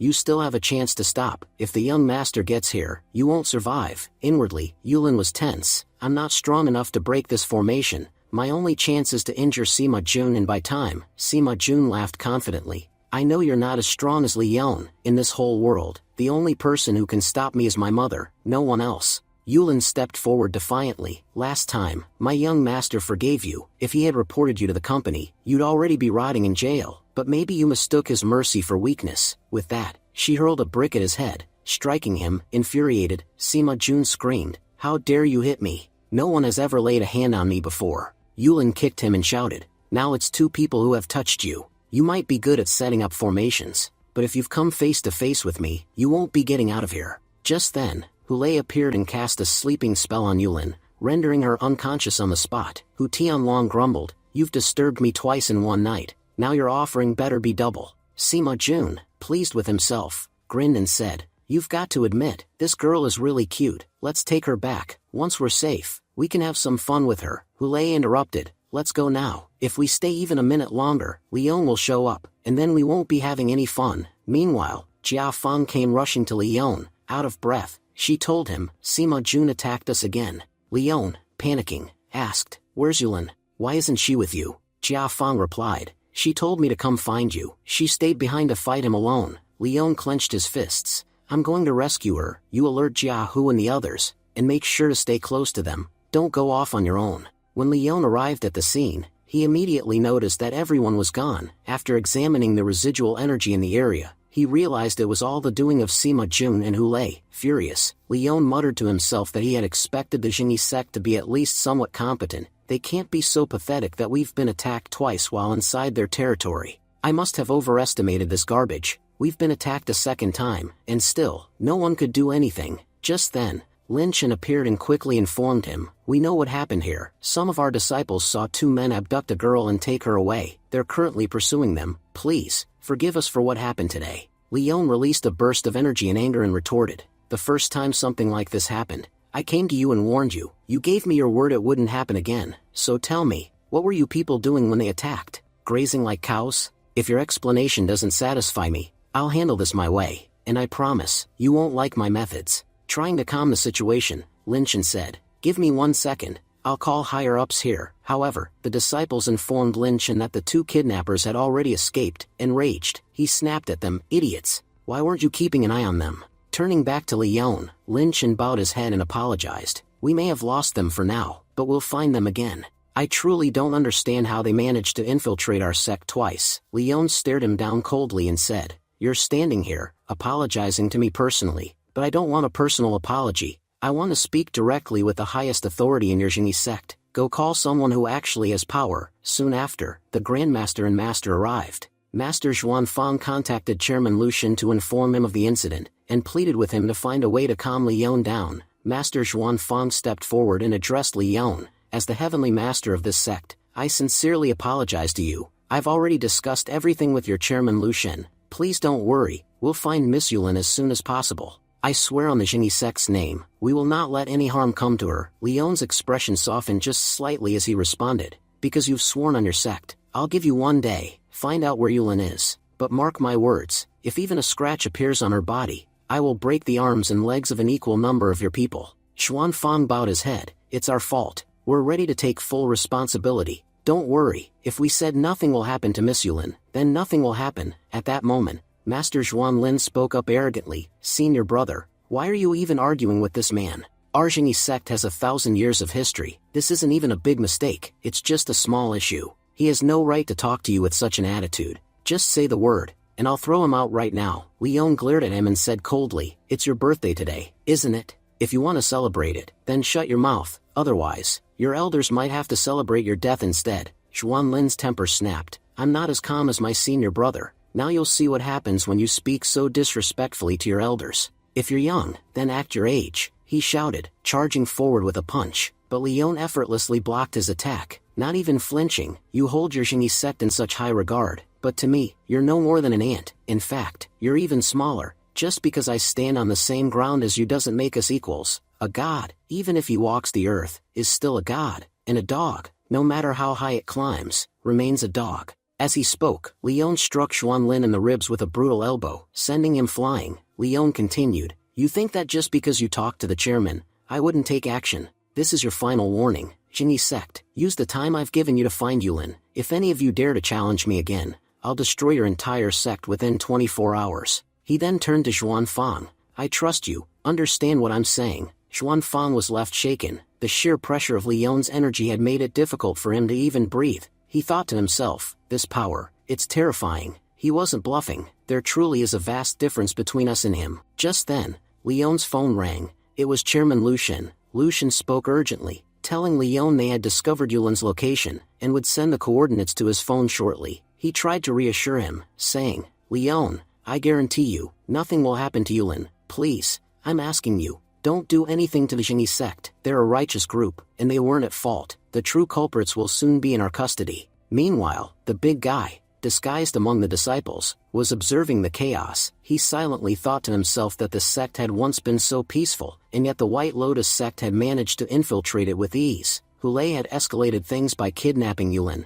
and now the entire sect was on high alert. Big Guy realized that carrying out their mission had become much more difficult. In frustration, Big Guy muttered that if he ever got his hands on Hulei, he wouldn't let him get away so easily. Dialing his phone, he barked into the receiver, Hulei, where the hell are you? Send me your location immediately. You've caused a massive mess. I'm dispatching some of our men to assist you. Big Guy continued, by the way, I heard there was another guy with you, the one who helped kidnap the girl. But none of our people were supposed to be involved. So who is he? Hulei revealed that the man was Sima Jun, from the Sima family. After the call ended, Big Guy rushed to report this to his superior. Master, I have major news. While the kidnappers were escaping, some of our disciples caught sight of them. One of them was Sima Jun from the Sima family, and the other was Hulei from the Hu family. Leon, hearing this, spoke with chill and calm. By tomorrow evening, I want to see the elders of the Sima and Hu families here in the Jingyi sect. I want to speak to them personally. Don't they care about their children's lives? Why do they keep sending them to obstruct us? If they keep doing this, and I'm forced to eliminate their children, they better not blame me. Master Xuanfang tried to calm him. Don't worry, by tomorrow morning, they'll be in front of you. Then, curiously, Xuanfang added, Leon, I've been meaning to ask, how are you cultivating so fast? Leon replied sharply, I'm in no mood to talk about cultivation, but let me tell you this, you will never be able to make a breakthrough with the techniques you are using.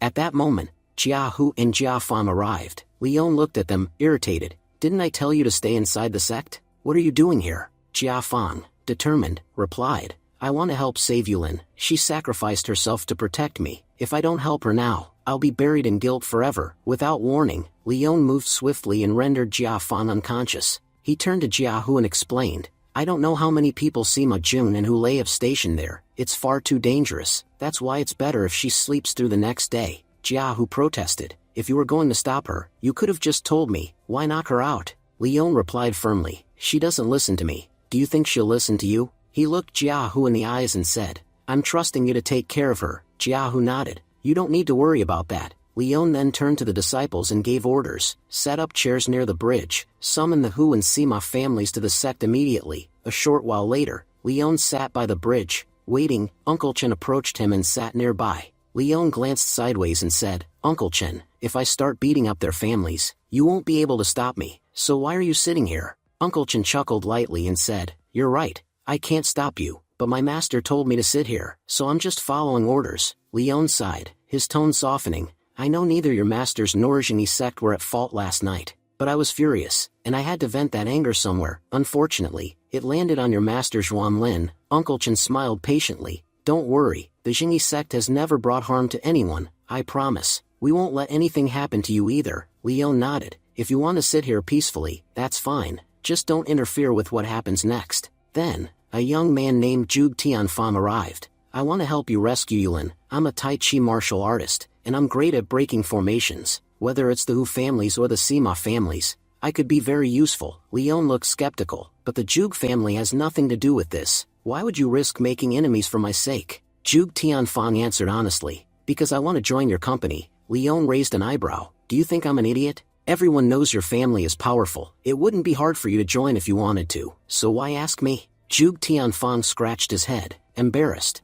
I'm shy when it comes to speaking in front of people, but you were alone here, so I finally worked up the courage to ask. If I joined directly, I wouldn't be able to speak confidently, and everyone would just make fun of me. Leon found himself thinking, this guy really is something else, but instead of voicing his thoughts, he said with a warm smile, It's alright, why don't you come sit by me? Leon invited Tianfang to join him and said, You can help me on the mission to save Yulin, and if you perform well, I'll get you a position in the company. Tianfang's face lit up with joy. Brother Leon, thank you so much. Just then, Sima Jun's mother approached Leon. Leon asked curiously, "Ma'am, which family are you from?" With a charming smile, she replied, "You must be Leon Lionheart, right? Just as I imagined, you're powerful and very handsome. I'm Sima Sunny, the wife of Sima Jin. When I heard what my son did, I rushed here immediately. Don't worry, as soon as I get my hands on that brat, I'll make sure he learns his lesson." But Leon's expression turned stern. "Who said your son will end up in your hands?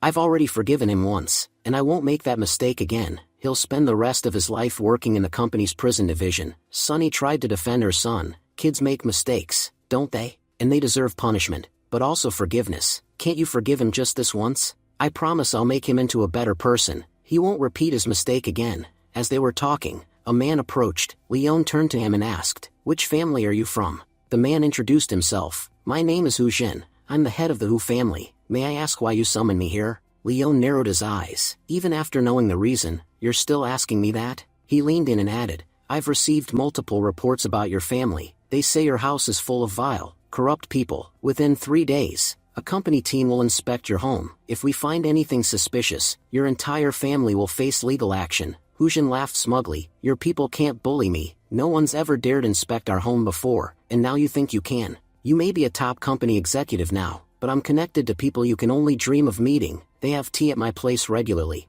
Don't mistake my diplomacy for weakness." Leon responded coldly, "So you're not going to admit your fault willingly? I guess you'll need the same punishment I gave to Master Zhuan Lin." Sima Sunny quickly intervened. "Young Master Leon, please don't go that far. The fault lies with our family's younger generation. Please don't punish all of us. I promise we'll discipline them properly once we catch them." Leon turned his gaze back to Hu Jin and gave a final warning. "Half a month from now, I'll visit your home. I hope your family passes the inspection, but if I see even a single violation, I'll drag you out by the hair and have you locked up." Then Leon and the rest of the group had already set out to bring Yulin back. Elsewhere, Sima Jun was returning from the market. Sima Jun asked, "Do you think that girl listened to us?" Hu Lei replied confidently, "Don't worry. I sealed her powers, even her physical strength. You can do whatever you want now, brother. I even cast a special binding spell. She won't be able to resist much longer and will have to obey your commands." He added with a smirk, "I'll take my leave now. Do whatever you want.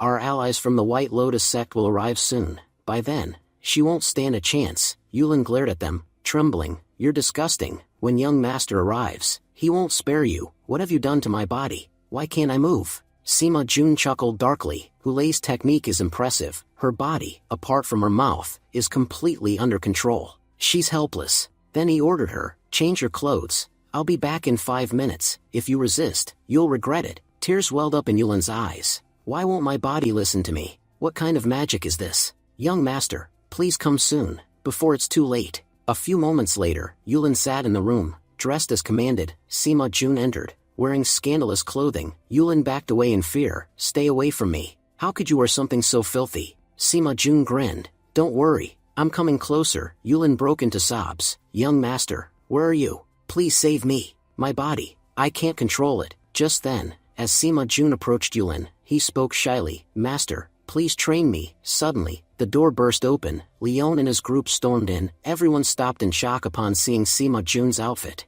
Leon said sarcastically, "I was worried for nothing. Seems like there's no need to fear Sima Jun. He's harmless." Others began taking photos and laughing. "Sima Jun, those clothes are wild. You're going to be famous in the martial world." Yulin ran into Leon's arms. "Young master, finally. If you hadn't come, I don't know what would have happened." Sima Jun panicked. "Mom, what are you doing here? Why do you look so angry?" "I didn't do anything." Sima Sunny stormed over and kicked him. "You've brought shame to our family. Look at your clothes. You said you wanted training? I'll train you myself." She dragged him aside and began scolding him furiously. Leon chuckled. "Honestly, those are some impressive outfits. You two really committed to the theme." Yulin asked hesitantly, "Young master, do I look okay?" Leon nodded. "If you ever feel in danger again, just run. Don't try to be brave on the battlefield." Sima Sunny spoke up again. "Young Master Lionheart, I've taught my son a harsh lesson. We're just simple villagers. I don't know where this fool learned such behavior, but I'll handle him when we return.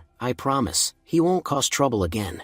You can see how young he is. If you report him to the company, his life will be ruined. Leon stated firmly that he had already filed a complaint against Sima Jun, and reminded everyone that Sima Jun was no child. He asked if they had seen what he was about to do, and held the parents accountable for failing to control their own children. He added that whatever happened next would be out of his hands. Sima Sunny, frustrated and emotional, snapped at her son. She said that it was because of him she had to endure so much humiliation today. Whatever happened to him now would be entirely his own fault. She promised they would speak with the company to get him released, but warned that once he returned home, the punishment awaiting him would be severe. Sima Jun, ashamed, began apologizing to Leon. He admitted that he had made a terrible mistake, and said there was nothing else he could do except beg for forgiveness. He pleaded with Leon to punish that traitor Wang Xiao, explaining that it was only because of Wang Xiao's manipulation that he had turned against Leon. His mother, outraged again, resumed hitting him as he spoke. Sima Jun tried to explain that he had no real grudge against Leon. Just recently, Wang Xiao had hired him to attack Leon, offering $3 million and a date with a popular actress as a reward. He mentioned that Leon already knew what had happened at the Jingyi sect. After fleeing from that incident, he was approached by Hu Lei, who recruited him into the White Lotus sect. Though he hadn't been with the sect for long, Sima Jun confessed that he knew they were planning something massive. He also revealed that several White Lotus members had already infiltrated Jingyi sect. That was why Jingyi sect seemed to be collapsing from within. Sima Jun pleaded with Leon to consider the information he had provided and reduce his punishment. He insisted he hadn't planned to do anything to Miss Yulin. Leon admitted that the intel was valuable and told Sima Jun not to worry. His punishment would be somewhat reduced. However, Leon asked one more question. Where's Hu Lei? Sima Jun said he didn't know exactly. Hu Lei had left a short while ago, saying he'd return in 2 hours. Aside from that, Sima Jun claimed he knew nothing else. The scene shifted to company headquarters. Hong Li was seen reporting to Chairman Lu Shen. Hong Li informed him that a tracking device had been placed on Lily. Still, he expressed concern about Lu Shen going alone with someone so dangerous. Lu Shen replied calmly, saying Lily had already provided them with a lot of important information. He believed that her ties to the White Lotus sect were now severed. She had even warned them that the sect was preparing to launch an attack to seize a powerful artifact. Since the artifact originally belonged to the sect, Lu Shen reasoned that Lily likely knew both its strengths and its flaws better than anyone. Hong Li understood but voiced his doubts. We can't forget that she was once one of them. Do you really believe she would betray her own people so easily? And on top of that, you're traveling with her alone. It's risky. Lu Shen assured him that he had already spoken with Lily and wasn't concerned. Besides, Leon had told him that Lily valued her freedom above all else. As long as they didn't take that from her, she wouldn't turn against them. That's why Lu Shen planned to take her to Jingyi sect and hand her over to Leon, who he believed was the only one capable of truly understanding and controlling her. After all, no one could stand up to Leon, not even someone like Lily. Lily herself agreed, telling Lu Shen that no one dared defy Leon. She said Leon was the one who had taught her what real freedom meant, and she had no intention of doing anything foolish in front of him again. Hong Li nodded, noting it was getting late and they should head out. As they left, Lu Shen added that a massive party was going to be held at Jingyi sect. He ordered Hong Li to send a cleanup team, because, as he put it, they couldn't leave every problem for Leon to solve. The next scene opened with Hu Lei wandering through the city. He muttered to himself that their leader had promised to send backup soon. He couldn't understand why no one had shown up yet, or even called. As he approached the entrance of their base, Hu Lei stopped abruptly. 2 agents from Jingyi sect were waiting there. Shocked, he wondered aloud if Leon and the others had already arrived. If that was true, then he needed to escape, fast. Just then, Hu Jin appeared and blocked his path. Hu Jin told Hu Lei he was too late. There was no way out now, except straight into prison. He told Hu Lei he would have to pay for all the crimes he had committed. Hu Lei, unafraid, sneered and accused Hu Jin of becoming one of the company's lapdogs, rushing over at their beck and call. He reminded Hu Jin that he was the biggest genius their family had ever produced, and warned him that defeating him wouldn't be easy. But Hu Jin shot back, saying Hu Lei might be a genius in terms of strength, but not intelligence. Even a 5-year-old could outsmart you. If you weren't such a fool, you'd be the head of your family by now. Look how easily I distracted you and trapped you in this formation. At that moment, Tian Fang declared that he had completed his task. He explained that the formation had been sealed. No one could enter or exit anymore. He told everyone to continue their fight in peace. Hu Jin pleaded, "Great-great-grandpa, please lend me your power." Suddenly, Hu Tianba took control of Hu Jin's body. Hu Tianlong stepped forward and addressed Tianba directly. "You always show up just to fight me. We've never had any real enmity between us, yet you keep standing in my way. If you don't back off now, I'll be forced to kill you." Meanwhile, Tianba interjected, "Hu Jin is the head of our family, and he's held it together through many challenges. Tianlong, how can you support someone like him? He's a complete scoundrel. If you help him, he'll destroy my entire family. Please, trust me, come with us to the ancestral hall. Once we're there, everything will be resolved."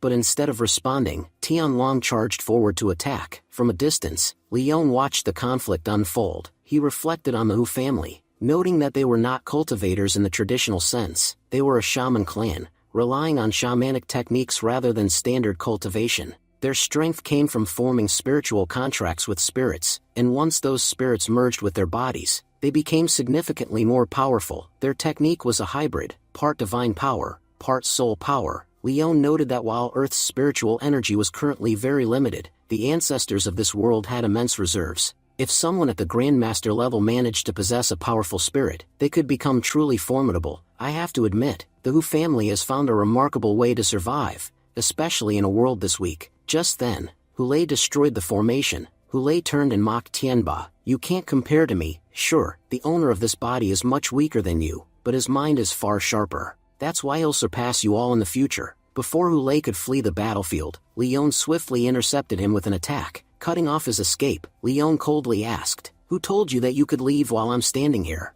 Hulei growled in frustration, "Stay out of the Hu family's business, or you'll die for nothing." But just then, Leon grabbed Hulei by the throat and lifted him off the ground. He warned, "Speak only as much as your strength allows. You're just a weakling being propped up by a spirit. You don't get to talk like that in front of people stronger than you." Leon gave him a deadly glare and added, "This is your first warning. If you say anything that's stupid again, I'll end you right here." Trembling, Hulei admitted his mistake and begged for forgiveness. He pleaded with Leon not to kill him and promised he would do anything for him if spared. But Leon showed no mercy. He slammed Hulei to the ground and spat, saying he wouldn't normally dirty his hands killing a bug like him. But once Hulei crossed the line, it became necessary to teach him a lesson. As the situation escalated, Hu Jin stepped forward and requested that Hulei be handed over to him. Leon scoffed and asked who Hu Jin thought he was to give him orders. Hu Jin explained that Hulei was a member of their family and currently possessed the spirit of Hu Tianlong, one of their former grandmasters. He added that only the family's elders had the right to decide what would be done with someone like him. Leon sneered and kicked Hulei again. He said the Hu family's rules didn't apply to him. In fact, their entire family had become a nuisance. He refused to hand Hulei over and challenged Hu Jin to fight him if he had a problem with that. Hu Jin reminded Leon of his place, saying he was just a minor employee. He claimed to have strong connections with President Lu Shen and hinted that Leon would soon see the consequences of his actions. Without hesitation, Leon stepped forward and kicked Hu Jin hard. He declared that Hu Jin had no idea what kind of relationship he had with the company. It wasn't that he needed the company, it was the company that needed him. They says that while someone might survive offending them, offending Leon Lionheart meant certain doom. The idea that the company would ever turn against Leon was laughable. Leon turned his icy gaze toward the Hu family and dared them to summon their so-called mighty spirit. He welcomed the challenge and warned them not to test his patience with useless threats. Just then, Chairman Lu Shen arrived and intervened. He urged Leon to calm down and announced the company's decision. They would hand Hulei over to the Hu family. The decision had been made in consideration of the spirit Hu Tianlong. Lu Shen acknowledged that while Hulei had made mistakes, the spirit itself was noble, and the company had no means of punishing a spirit. Saintess Lily added that in today's world, only a fool would go out of their way to provoke Leon Lionheart.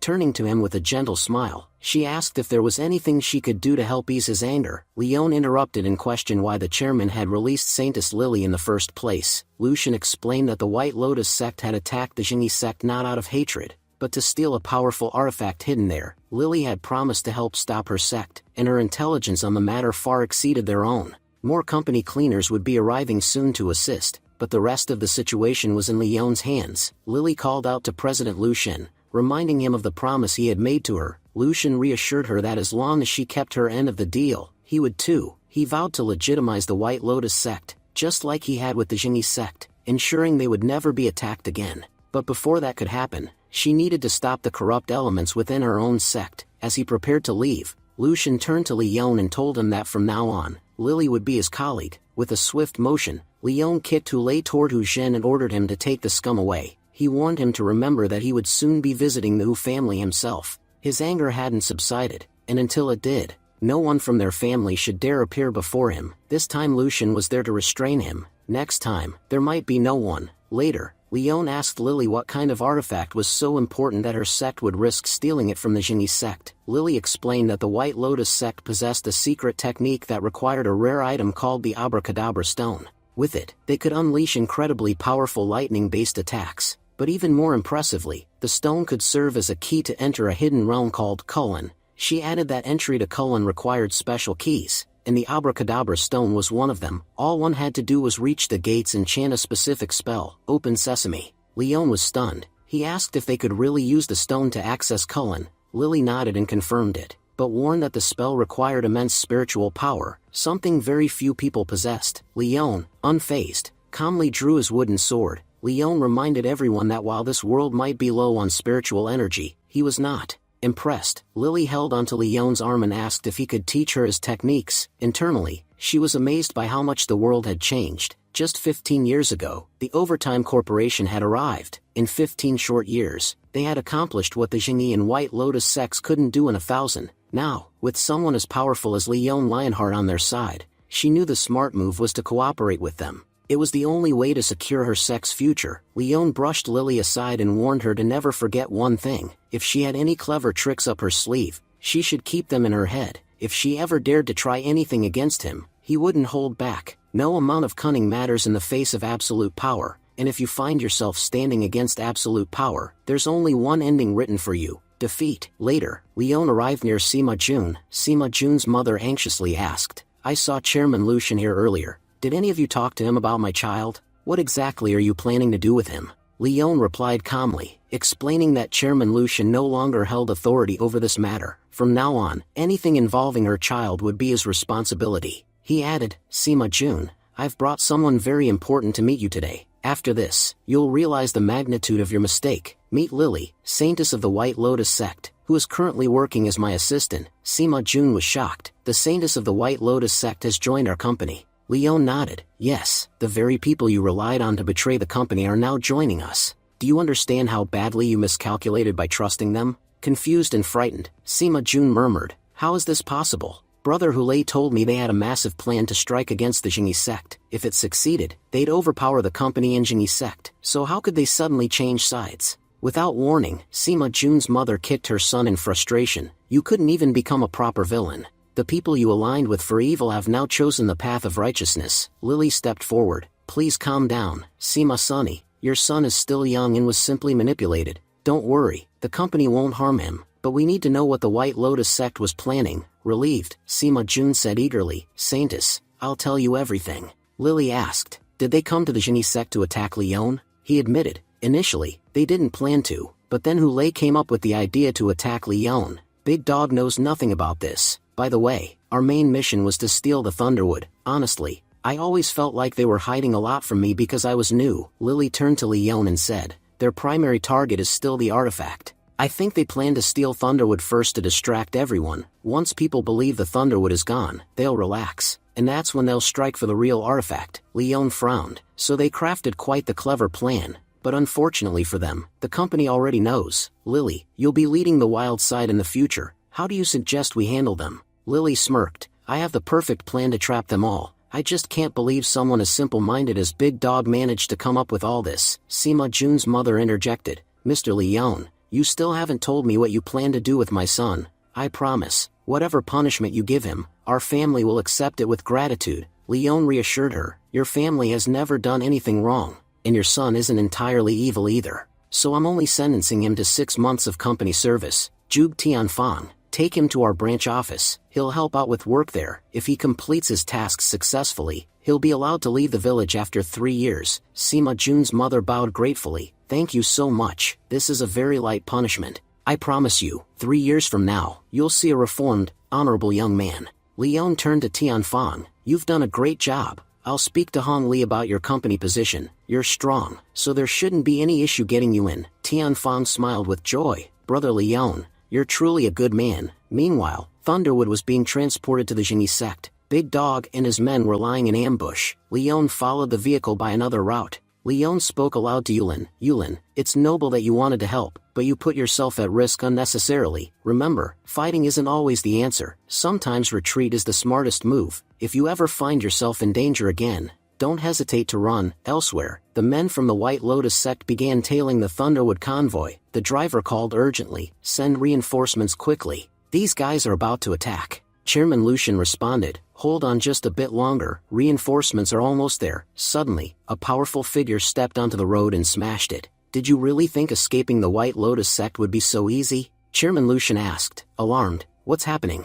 What was that noise?" The driver shouted back, "The opposing team has a Grandmaster. He just flipped our truck." The Grandmaster then knocked the driver unconscious and seized the Thunderwood. "Chairman Lucian, this Thunderwood belongs to us now. If you think you can take it back, send everyone you've got. You still won't win." He ordered his men to call in their transport vehicle. "We're moving it out now." Just then, Saintess Lily appeared. "The White Lotus sect has become utterly useless. How dare you launch an attack without my permission?" Dodging her attack, the Grandmaster snapped, "You're a traitor, Saintess. We don't need your permission." Lily replied fiercely, "I never betrayed the sect. The real traitor is that scoundrel Big Dog. He's the one weaving everyone into his web of lies." From another direction, Grandmaster Zhuan Len and Master Zhuan Fang arrived. Zhuan Len shouted, "Brother, they're stealing my birthday gift. Hurry up or we'll be too late." Zhuan Fang added, frustrated, "It's just a scooter. I can't exactly fly it. Can I?" The bald Grandmaster muttered to himself, "I knew some people would follow us, but this is more than I expected. Escaping from both Grandmasters will be nearly impossible.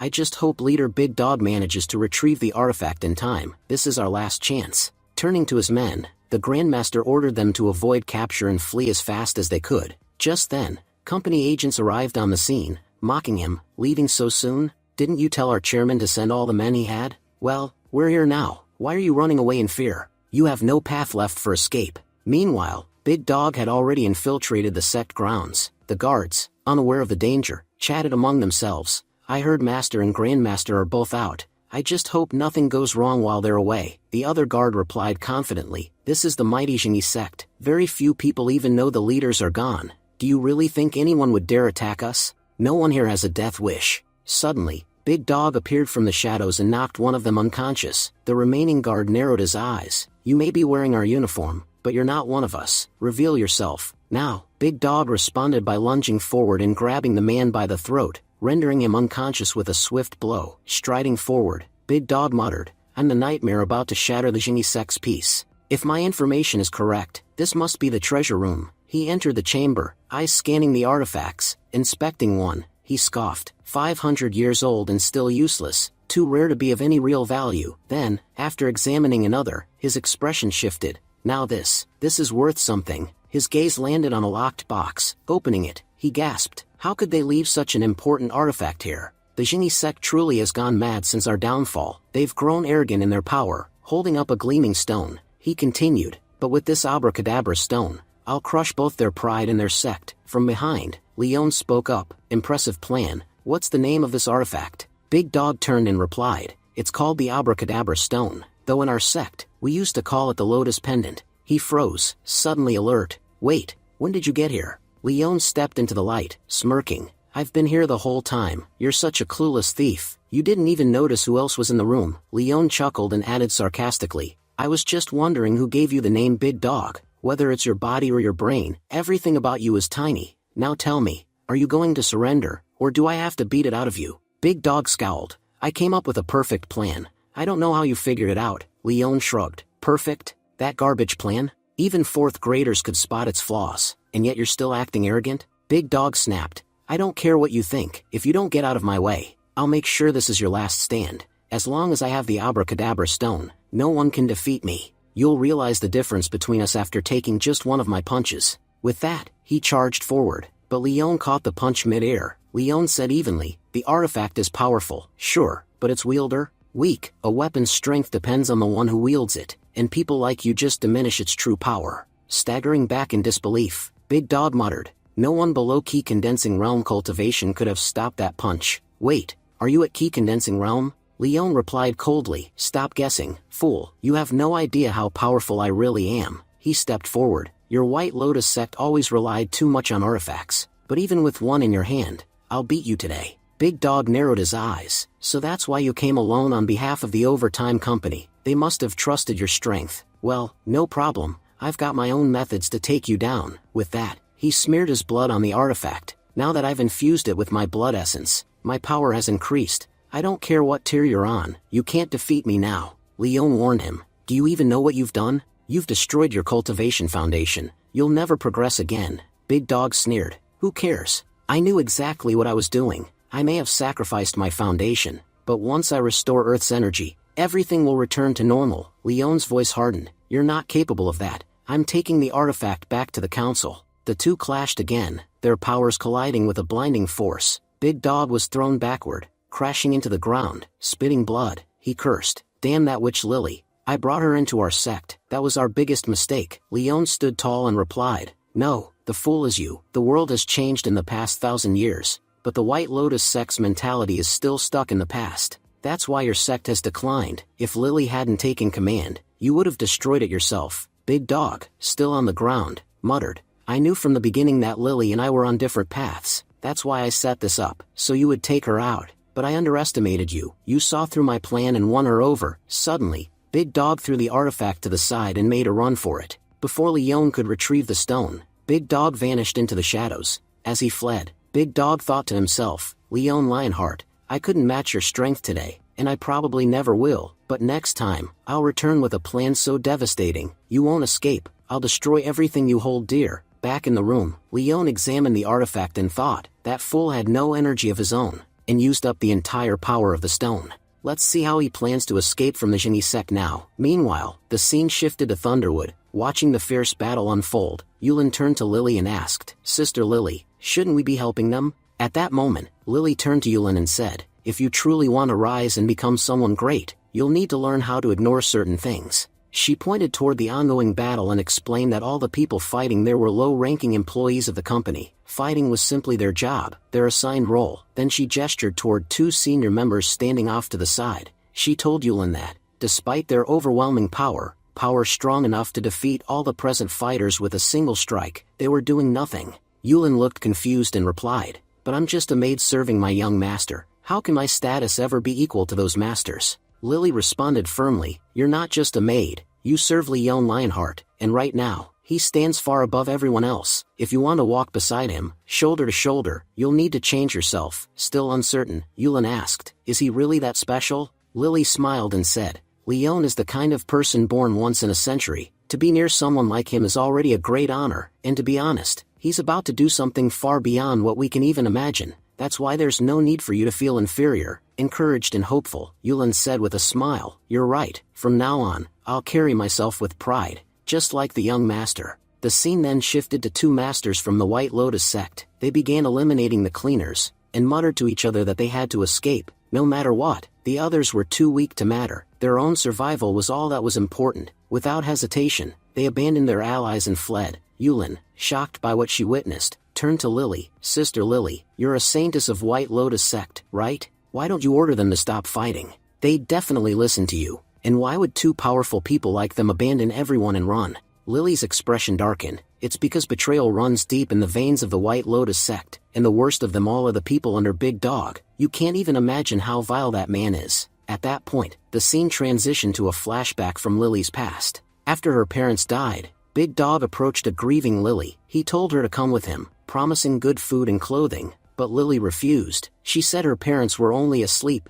and would be upset if they woke and didn't find her. Big Dog, cold and emotionless, responded, they're dead, Lily, they'll never wake up again, there's no point in talking about them. Lily, eyes filled with tears, insisted, even so, I can't leave them behind. I know they'll wake up, they have to. Big Dog then shouted at her, urging her to accept reality. It's hard, but it's the truth. If you don't face it now, it'll haunt you forever. That voice that once lovingly called your name will never return. Those eyes that looked only at you will never open again. This truth may feel like a thorn piercing your heart, but it's still the truth. We must live in reality. If you don't accept it, you'll never be able to truly live. He softened slightly and added, come with me. I'll make you my little sister, and once we're inside the sect, I promise we'll investigate who did this to your parents, whoever it was. They won't escape justice. Back in the present, Lily's voice trembled with rage. That bastard Big Dog was a monster. From childhood, he manipulated me. And when I finally saw the truth, it felt like my entire life had been a lie. She turned to Yulin and said, "Stay here with these masters, you'll be safe with them.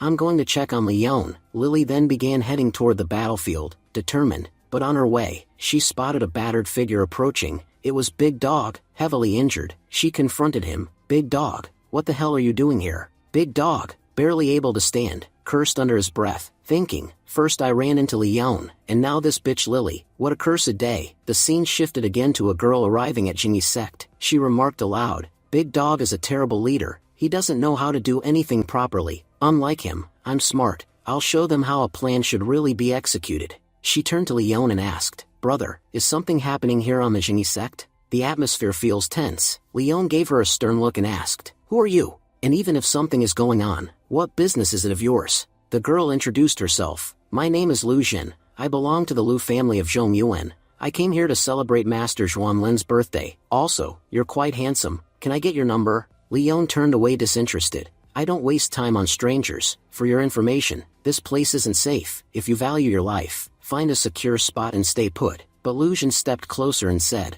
"From what you're saying, you must be with the company. It's amazing how someone your age got recruited." Leon corrected her calmly, "I wasn't recruited, I bought the company. There isn't a single organization in this world that could command me." He gestured again. "Now go. I'm warning you, trouble is coming." Lu Jin quickly added, "While I was on my way here, I saw someone running on the mountain, fighting a beautiful girl. Their battle looked intense, so I didn't interfere. I came here instead." Leon overheard and immediately asked, "Where were they? Take me to them right now." Elsewhere, Lily had thoroughly beaten up Big Dog. She glared at him and said, "I've seen plenty of vile people in my life, but none as disgusting as you. You called yourself my brother, my hero, after my parents died. You told me you were there to protect and guide me, but after all these years, I now know it was you. You were the one who killed them." Big Dog said calmly that yes, he had killed them, but look at the result. He pointed out that Lily had become incredibly powerful. Had he not killed those people back then, she would have remained an ordinary girl from a normal family. Instead, he had changed her fate and made her a saintess of the White Lotus sect. Lily responded coldly, acknowledging that he was absolutely right. If it weren't for him, she would have grown up as a regular girl, someone who received her family's love, went to school, and had many friends. She told him that it was his people who had forced her down the path of power, but had anyone ever asked if she even wanted that path? Her dream had always been to live a normal life, and they had completely destroyed that dream. She continued furiously that if they had ruined her life, she wouldn't let them live peacefully either. If she couldn't have an ordinary life, then she won't let them live a life full of power. Saying this, she suddenly launched an attack on Big Dog. Big Dog exclaimed in disbelief, asking how she could be so ungrateful. If they hadn't trained her, would she have even been capable of fighting them now? At the same time, Big Dog thought to himself that after his battle with Leon, his body had become significantly weakened. If he didn't escape soon, things could turn very bad for him. Just then, Lily uses her needles to pierce through the Big Dog's leg, and revealed that she had been holding on to a secret for years. She said that long ago, the leader of their White Lotus sect had successfully infiltrated the Jingy sect and had almost obtained the Abracadabra stone.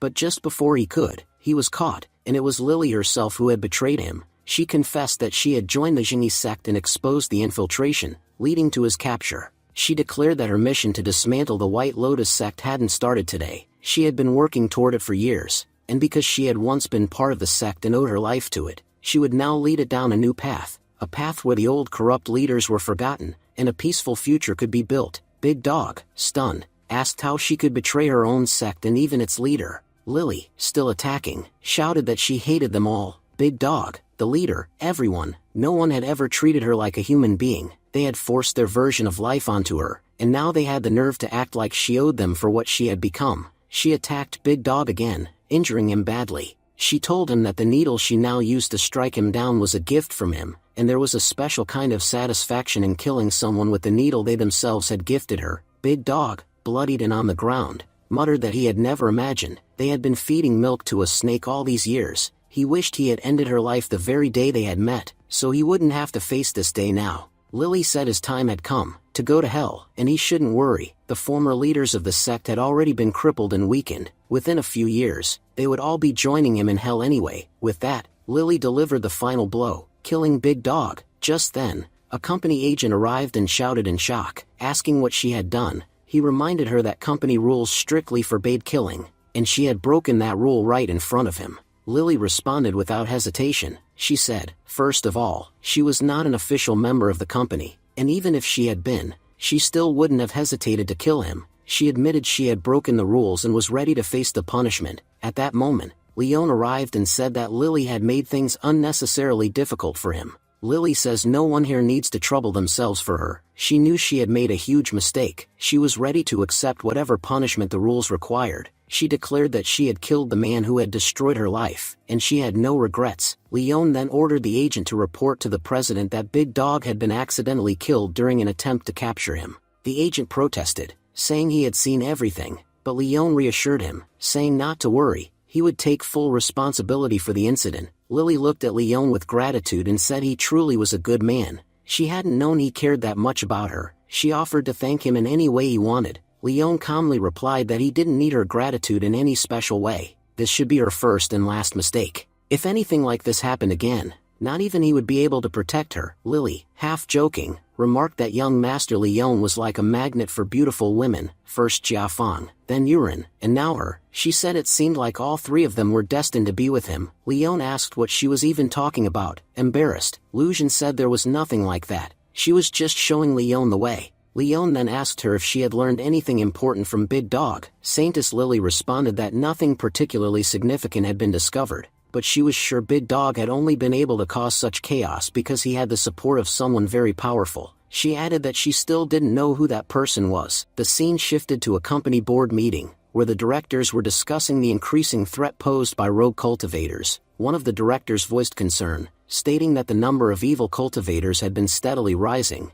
He believed the root of the issue was their failure to eliminate these threats in time. Because of this negligence, the company was now facing a shortage of skilled personnel. He suggested that they should start capturing and executing rogue cultivators. Chairman Lucian interrupted him, calmly reminding everyone that they seemed to have forgotten the core mission of the company. Their primary objective was to maintain peace, not to kill. He explained that there was no need to eliminate anyone unless absolutely necessary. What truly mattered was ensuring that the world of cultivators remained hidden from ordinary civilians. Then, with a serious tone, Chairman Lucian announced that shocking news had come to light. Someone had discovered that the ones assisting the White Lotus sect were none other than members of Squad A. The entire room erupted in disbelief. The officers protested, saying that Squad A had been the first and elite team, which had been entirely wiped out during their last mission. One officer exclaimed that ghosts don't come back from the dead. Lucian replied that he wasn't speaking without evidence. The company had received a video clip in which members of Squad A were seen clearly communicating with the Big Dog.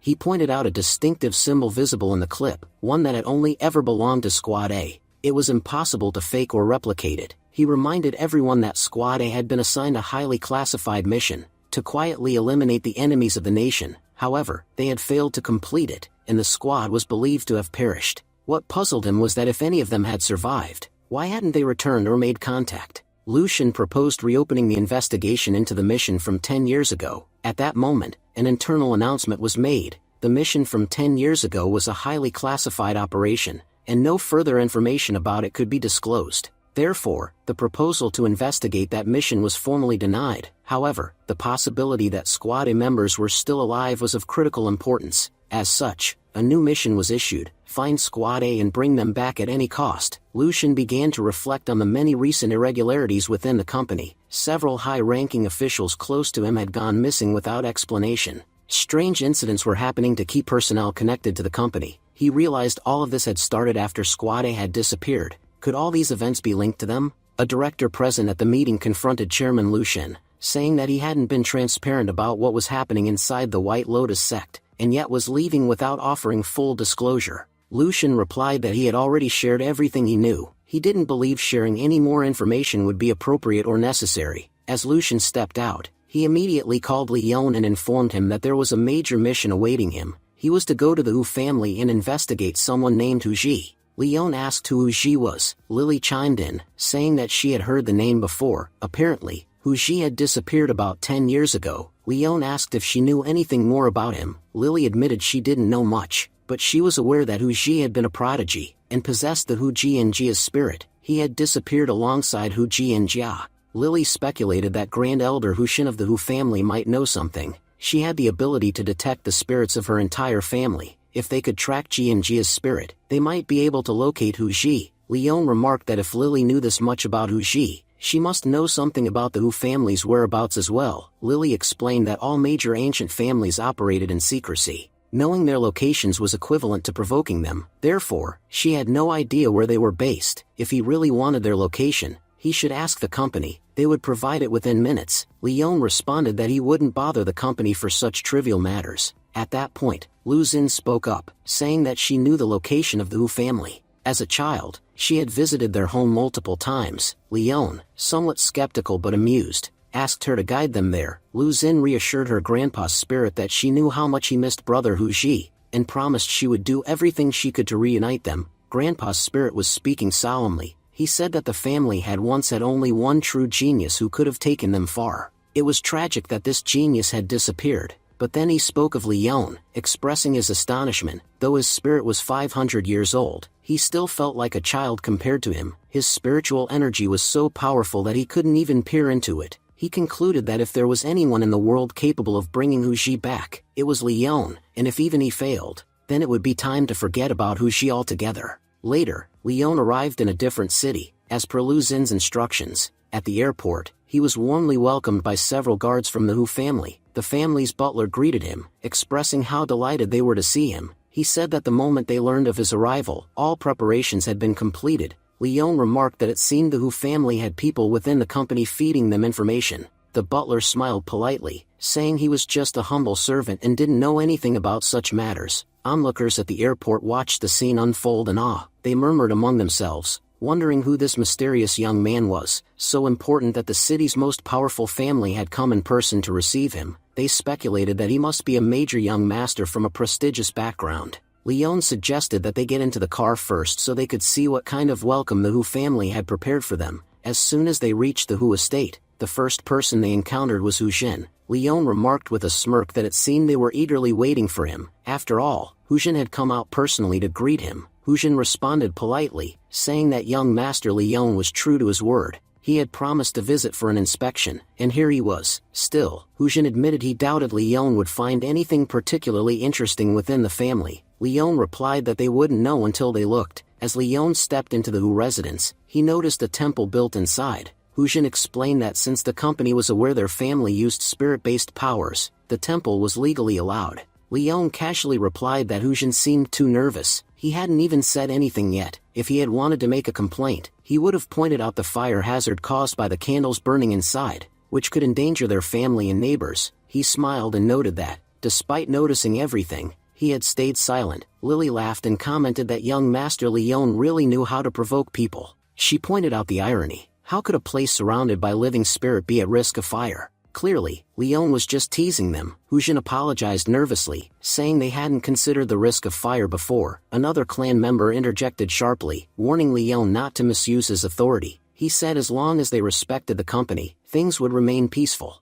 But the moment they stopped, it could cause serious problems for Leon. Leon calmly remarked that it seemed the Hu family hadn't trained their younger members very well. After all, who behaves so rudely toward a guest? He pointed out that if a guest took offense, it could become a serious issue for them. Hu Jin pleaded with Leon not to take the child's words seriously. Leon brushed it off, saying he wouldn't be offended by someone who held no real status even in his own home. At that moment, the young man lashed out and attacked Leon, but with a single slap, Leon knocked him unconscious. He then asked mockingly if there was anyone else in the family who could match his level. He said it would be more fun to fight someone like their grand elder, Hu Shen. Irritated, Hu Jin demanded to know if Leon was testing their limits. Leon admitted he was, and asked if that was a problem. Hu Jin ordered everyone to step aside, saying he would speak to young Master Leon personally. Leon nodded and told the girls to go rest. He had some business to discuss with the Hu family head. Once they were alone, Hu Jin told Leon that he doubted he had come just to express his anger. Leon admitted that while he did want to show some frustration, he was actually there on a mission, to investigate a missing family member named Hu Ji, who had vanished years ago. Hu Jin seemed surprised and asked if Leon truly intended to investigate Hu Ji's disappearance. He explained that Hu Ji had vanished 10 years ago, and even the family's spirit bonded to him had disappeared. Given all that, Hu Jin doubted there was anything left to investigate. They all had a sense of what must have happened. Leon asked why. Despite Hu Jin's considerable influence within the company, He hadn't tried to find out whether Hu Ji had been sent to a place from which he could never return. Hu Jin replied that Leon clearly underestimated how complicated the company really was. They couldn't always stand up to the company's hidden rules and methods. Then, he offered to explain what had really happened. He recounted that it all began 15 years ago. One afternoon, Hu Ji received a phone call that led him to leave the house. He returned later that night. Then, a flashback showed a younger Hu Ji telling his father that he wouldn't be able to spend New Year's Eve with the family because of some important work. He asked for forgiveness. Hu Jin asked what kind of work could possibly take him away on such a special day. He begged Hu Ji to stay for just a few hours and celebrate the new year with them before leaving. Getting down on his knees, Hu Ji apologized again and said he couldn't reveal where or why he was going, but he assured his father that he wasn't doing anything wrong. In fact, he was doing something that would make his family proud. Hu Jin urged his son to at least eat before leaving, but Hu Ji replied that he would eat on the way. Back in the present, Hu Jin shared that 5 years passed before Hu Ji returned home. When he did, he handed over a box and asked his father to give it to anyone who came looking for him. That was the last time Hu Jin saw his son. 10 years had passed since. He had never opened the box. Leon noted that the present-day company, Overtime, was established 10 years ago. He wondered why no investigation had been launched back then. Hu Jin admitted that he didn't like the company, but he respected his son's wishes. And now, after all these years, Leon was the only one who had come to investigate.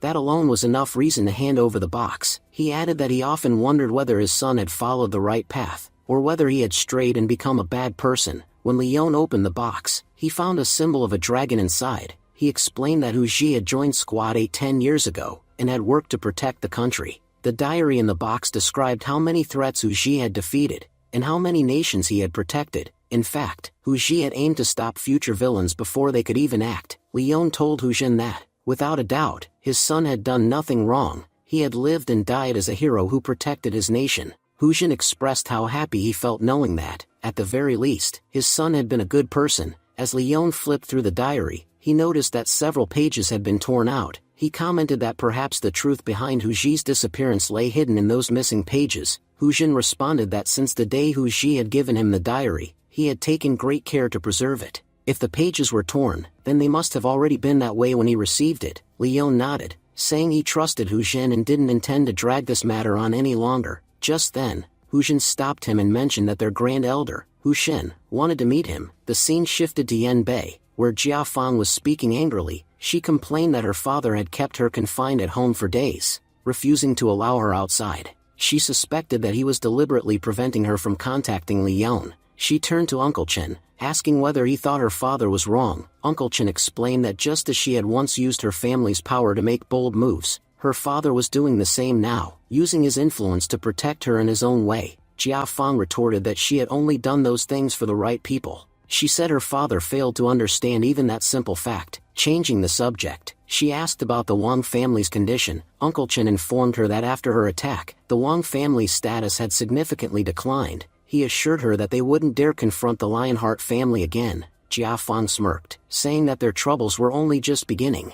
Though she couldn't bankrupt them entirely, she could certainly make their lives miserable enough that they'd never dare cross her again. She then asked if Uncle Chen knew where Leon was. He told her that Leon had been assigned a mission by the company, to investigate everything about Hu Ji, a former member of Squad A, their first elite team. Jia Fang predicted that many harsh truths would be revealed to Leon, and just as many would be hidden. If no one helped him, she feared he would face serious trouble. Uncle Chen agreed, saying that while the Hu family knew everything tied to the case, the past was so complicated that it was best left untouched. But Jia Fang stood firm. She said she didn't care what those people thought. If helping Leon required her to take action, so be it. Years had passed, and Yan Bei had been quiet for far too long. It was time for history to repeat itself. Back at the Hu mansion, Leon asked why the Grand Elder Hu Shen wanted to meet him, especially when she didn't even know him. Hu Shen responded that Hu Shen knew far more than most and never acted without a reason. As a junior, he couldn't reveal her motives,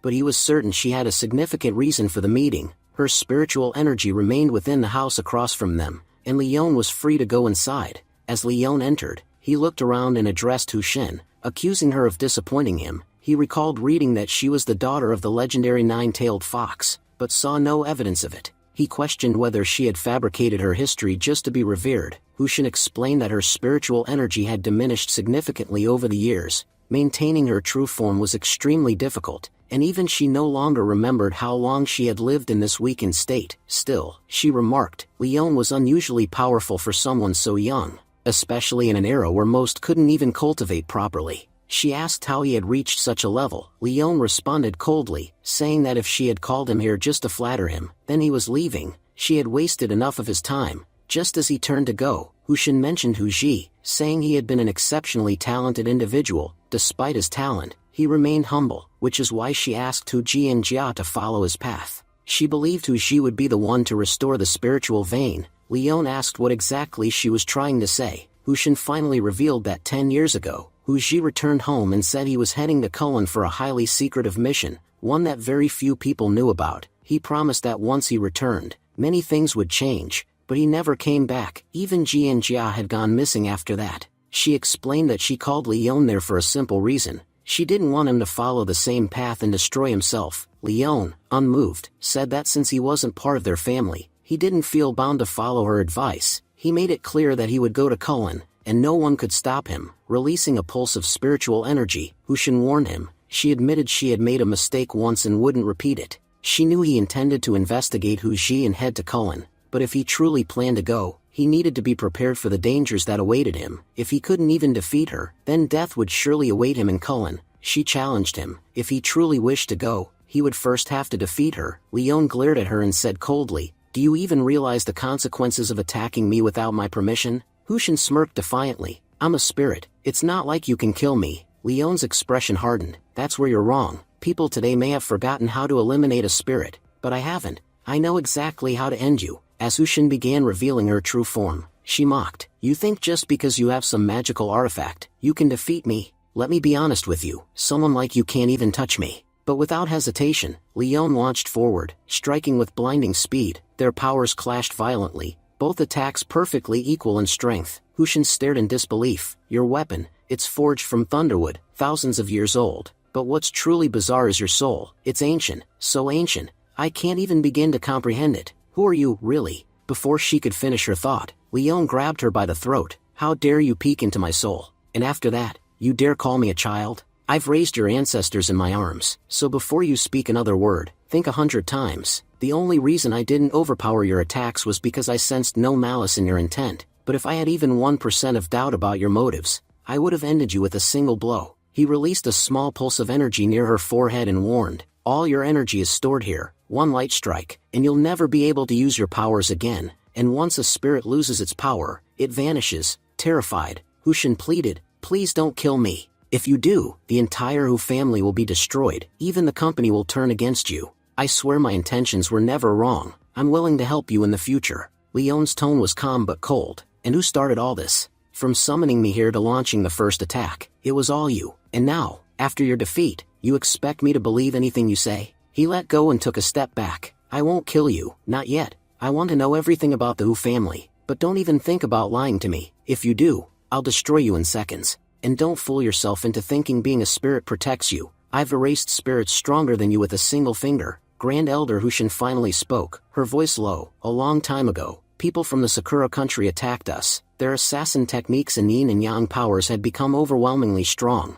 They infiltrated our land to study the sacred sites in Cullen, and to absorb the last traces of the Dragon Vein's power." Leon's eyes narrowed. "And that's where Squada came in, right? Their mission was to stop those intruders. They had 5 years of experience. They were the best of the best. So don't feed me nonsense that some foreign invaders wiped them all out." Hushin nodded. "You're right, but the real danger in Cullen isn't human. The true threat is the soul miasma. There are things in that land beyond imagination. I tested you today for one reason. If you couldn't defeat me, defeating what's ahead would be impossible." Leon stood silently for a moment, then asked one last question. "Is the spiritual vein still in Cullen?" Hushin hesitated before answering. "To be honest, it can't be completely destroyed. Master Jing dismantled the dragon vein like a puzzle. Until someone solves that puzzle, the vein can't be fully restored. Over the centuries, many had power, but none had the mind to solve it." As Leon turned to leave, he spoke. "Now I understand what's happening, and what I must do. And do me a favor, tell the young ones in the Hu family to know their place. They're really getting arrogant by using your name, but if I lose my temper,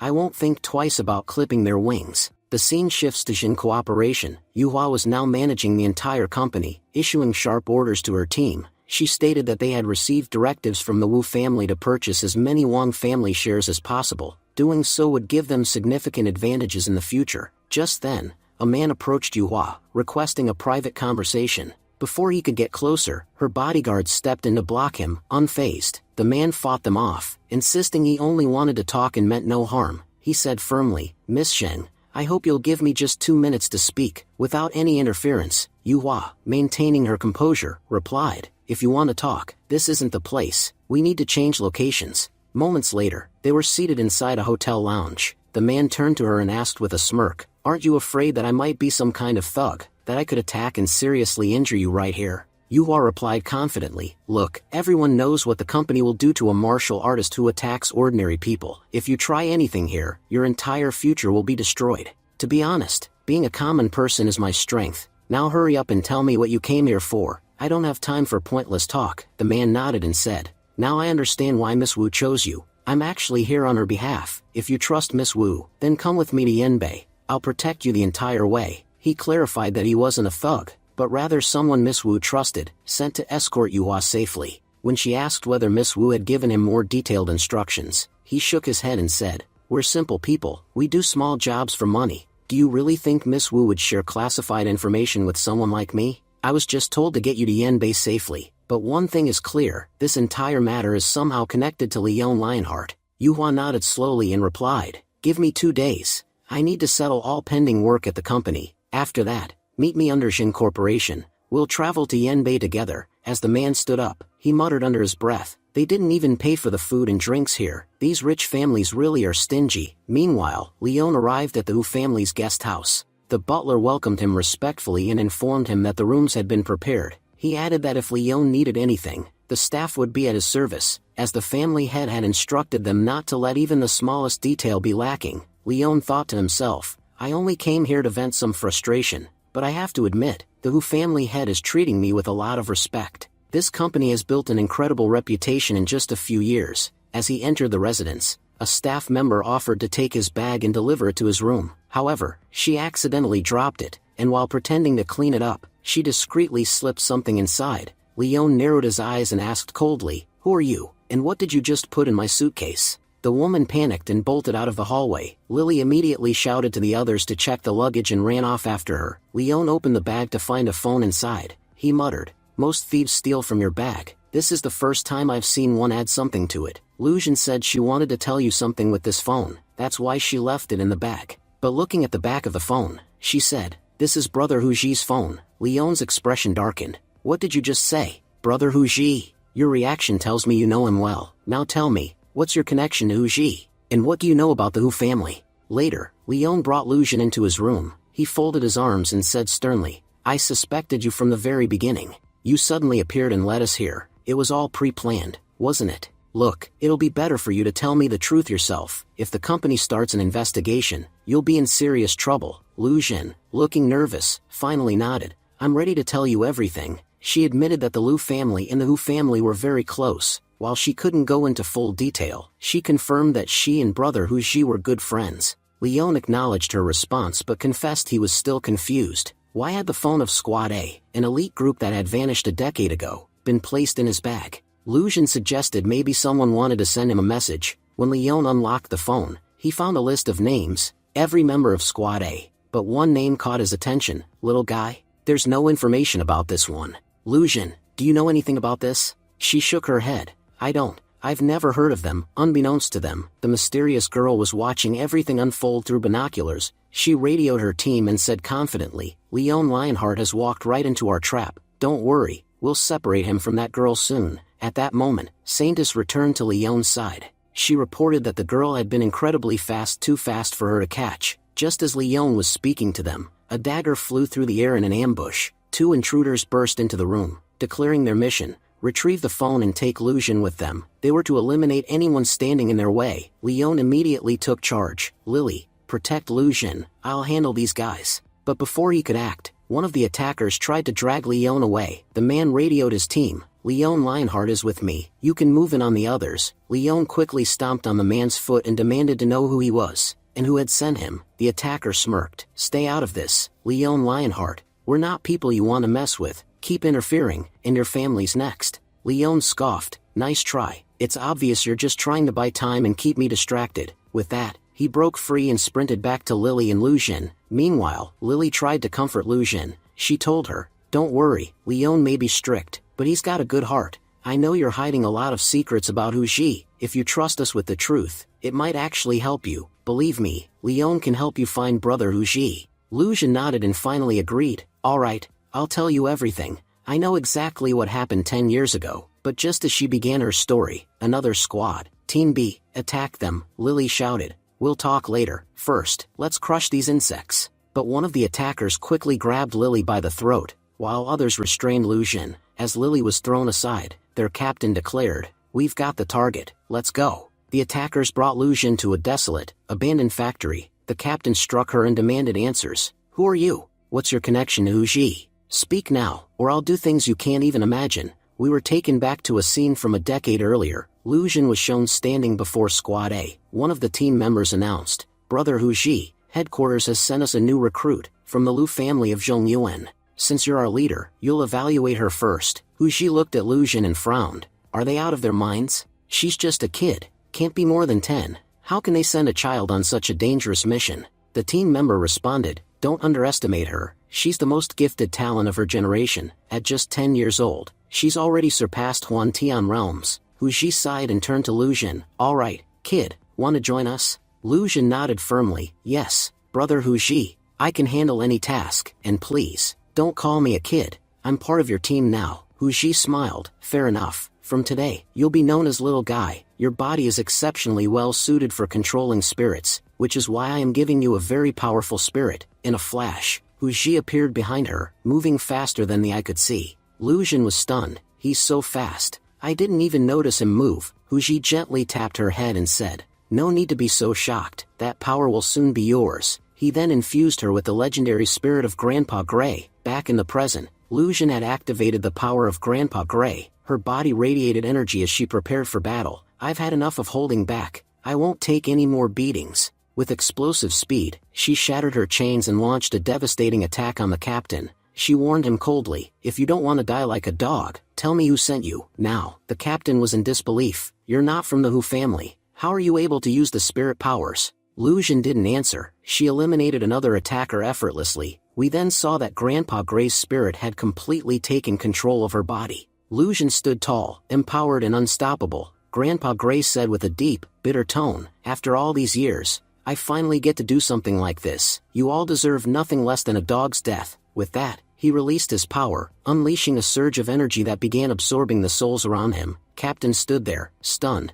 What am I witnessing? This technique, soul absorption, it vanished ages ago. Yet, this girl is using it right in front of me. I have to get out of here. Now, if she kills me, she won't even spare my soul. Meanwhile, Lujin stepped forward, thanking Grandpa Gray. Thanks for the help, Grandpa Gray, but I'll handle the rest from here. She turned to the captain. I just have one question. Who sent you here? Answer me honestly, and I'll end your miserable life swiftly. Don't even think of swallowing poison to escape. You already know I can absorb souls. If I take yours, you know exactly what fate awaits. The captain deactivated his powers. You can't kill me. I've figured it out. You're struggling to control that spirit of yours. And that's because you're not from the Hu family. Your control is nowhere near theirs. Sure, you're fast, but not powerful enough. If I can survive 10 seconds, you'll be on your knees. But Lujin calmly advanced and punched him hard across the face. You're right. I can't last 10 seconds. But to end you, I only need one. With that, she absorbed his soul, ending his life in an instant.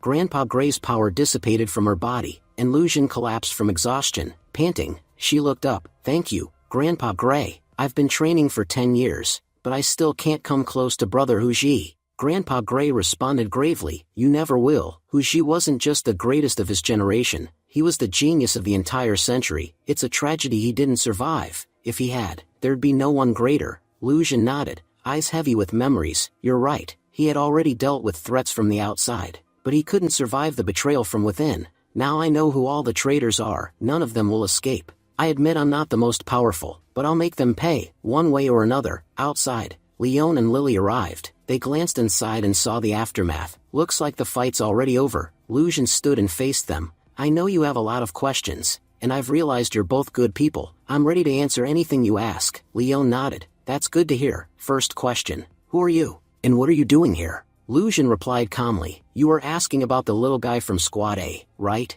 That's me. I was one of the members on the final mission to Cullen. After confirming everything, Lily spoke quietly. They're all dead. Leon added. If that's true, I'll have to report this. He called Hong Li. They attacked me first. I had no choice but to eliminate them. Lu Jin looked at him in disbelief. Why did you take all the blame? Why are you helping me? According to the company's rules, you can't kill anyone. If you had told them I did it, they would have just taken me away. Leon replied. That's exactly why I protected you, because you're useful to me. But remember, this was your last chance. If even one of them had survived, I could have gotten valuable intel, but you didn't just kill them, you destroyed their souls. Lu Jin lowered her gaze. You're right, young Master Leon Lionheart, you even figured out that I destroyed their souls. Leon added. And I know a lot more, but I don't find it necessary to share it all with you. This world doesn't belong to me. Its rules and regulations apply to you, not me. He thought to himself, restoring the dragon vein could bring trouble. Right now, ordinary people have no power. But once it's restored, it will be much easier to reach the Golden Core realm, and that's when real problems will begin. One Golden Core realm cultivator has enough power to shatter a mountain with a single strike. If the wrong people get their hands on that power, this world will face disaster. I must keep all of this in mind when restoring the dragon vein. Lu Jin asked. Young Master Leon, do you have any more questions for me? Leon gestured for her to follow. We'll talk more at the hotel. Once there, he said, that spirit of yours is extremely powerful, but you don't have enough strength to control it properly. You used it for just a few minutes, and already your power is drained. Lu Jin replied. Yes, this spirit is incredibly powerful. In fact, it rivals Grand Hushin's abilities. Leon raised an eyebrow. Then this spirit. It must have come from Hushi himself. Did he give it to you? Lu Jin explained. Before the Cullen mission, Grandpa Gray was actually Brother Hushi's spirit. But after everything that happened with Hushi, Grandpa Gray refused to return to the Hu family. That's why he stays with me. I don't summon him often. My body can barely handle his presence. Leon nodded thoughtfully. Strange, isn't it, that the Hu family's spirit refused to go back to them after Hushi's death? Do you know why that is? Lu Jin said she didn't know anything about it. Leon responded calmly. That's okay. Honestly, I'm not that interested anyway. But tell me, did you all really go there to restore the Cullen dragon vein? What happened that wiped out your entire squad? Lu Jin gave a bitter smile. You sound more interested in Cullen than you admit. But I should warn you, once you hear what I have to say, you're going to be very disappointed. We went there thinking we could restore the dragon vein, but it turned out to be a complete waste of time. We found nothing. Sure, the Jingyi sect insists that restoring the dragon vein requires going to Cullen, but our entire squad returned empty-handed. I believe they've been lying to all of us. You know what's worse? We weren't even sent there to restore dragon vein.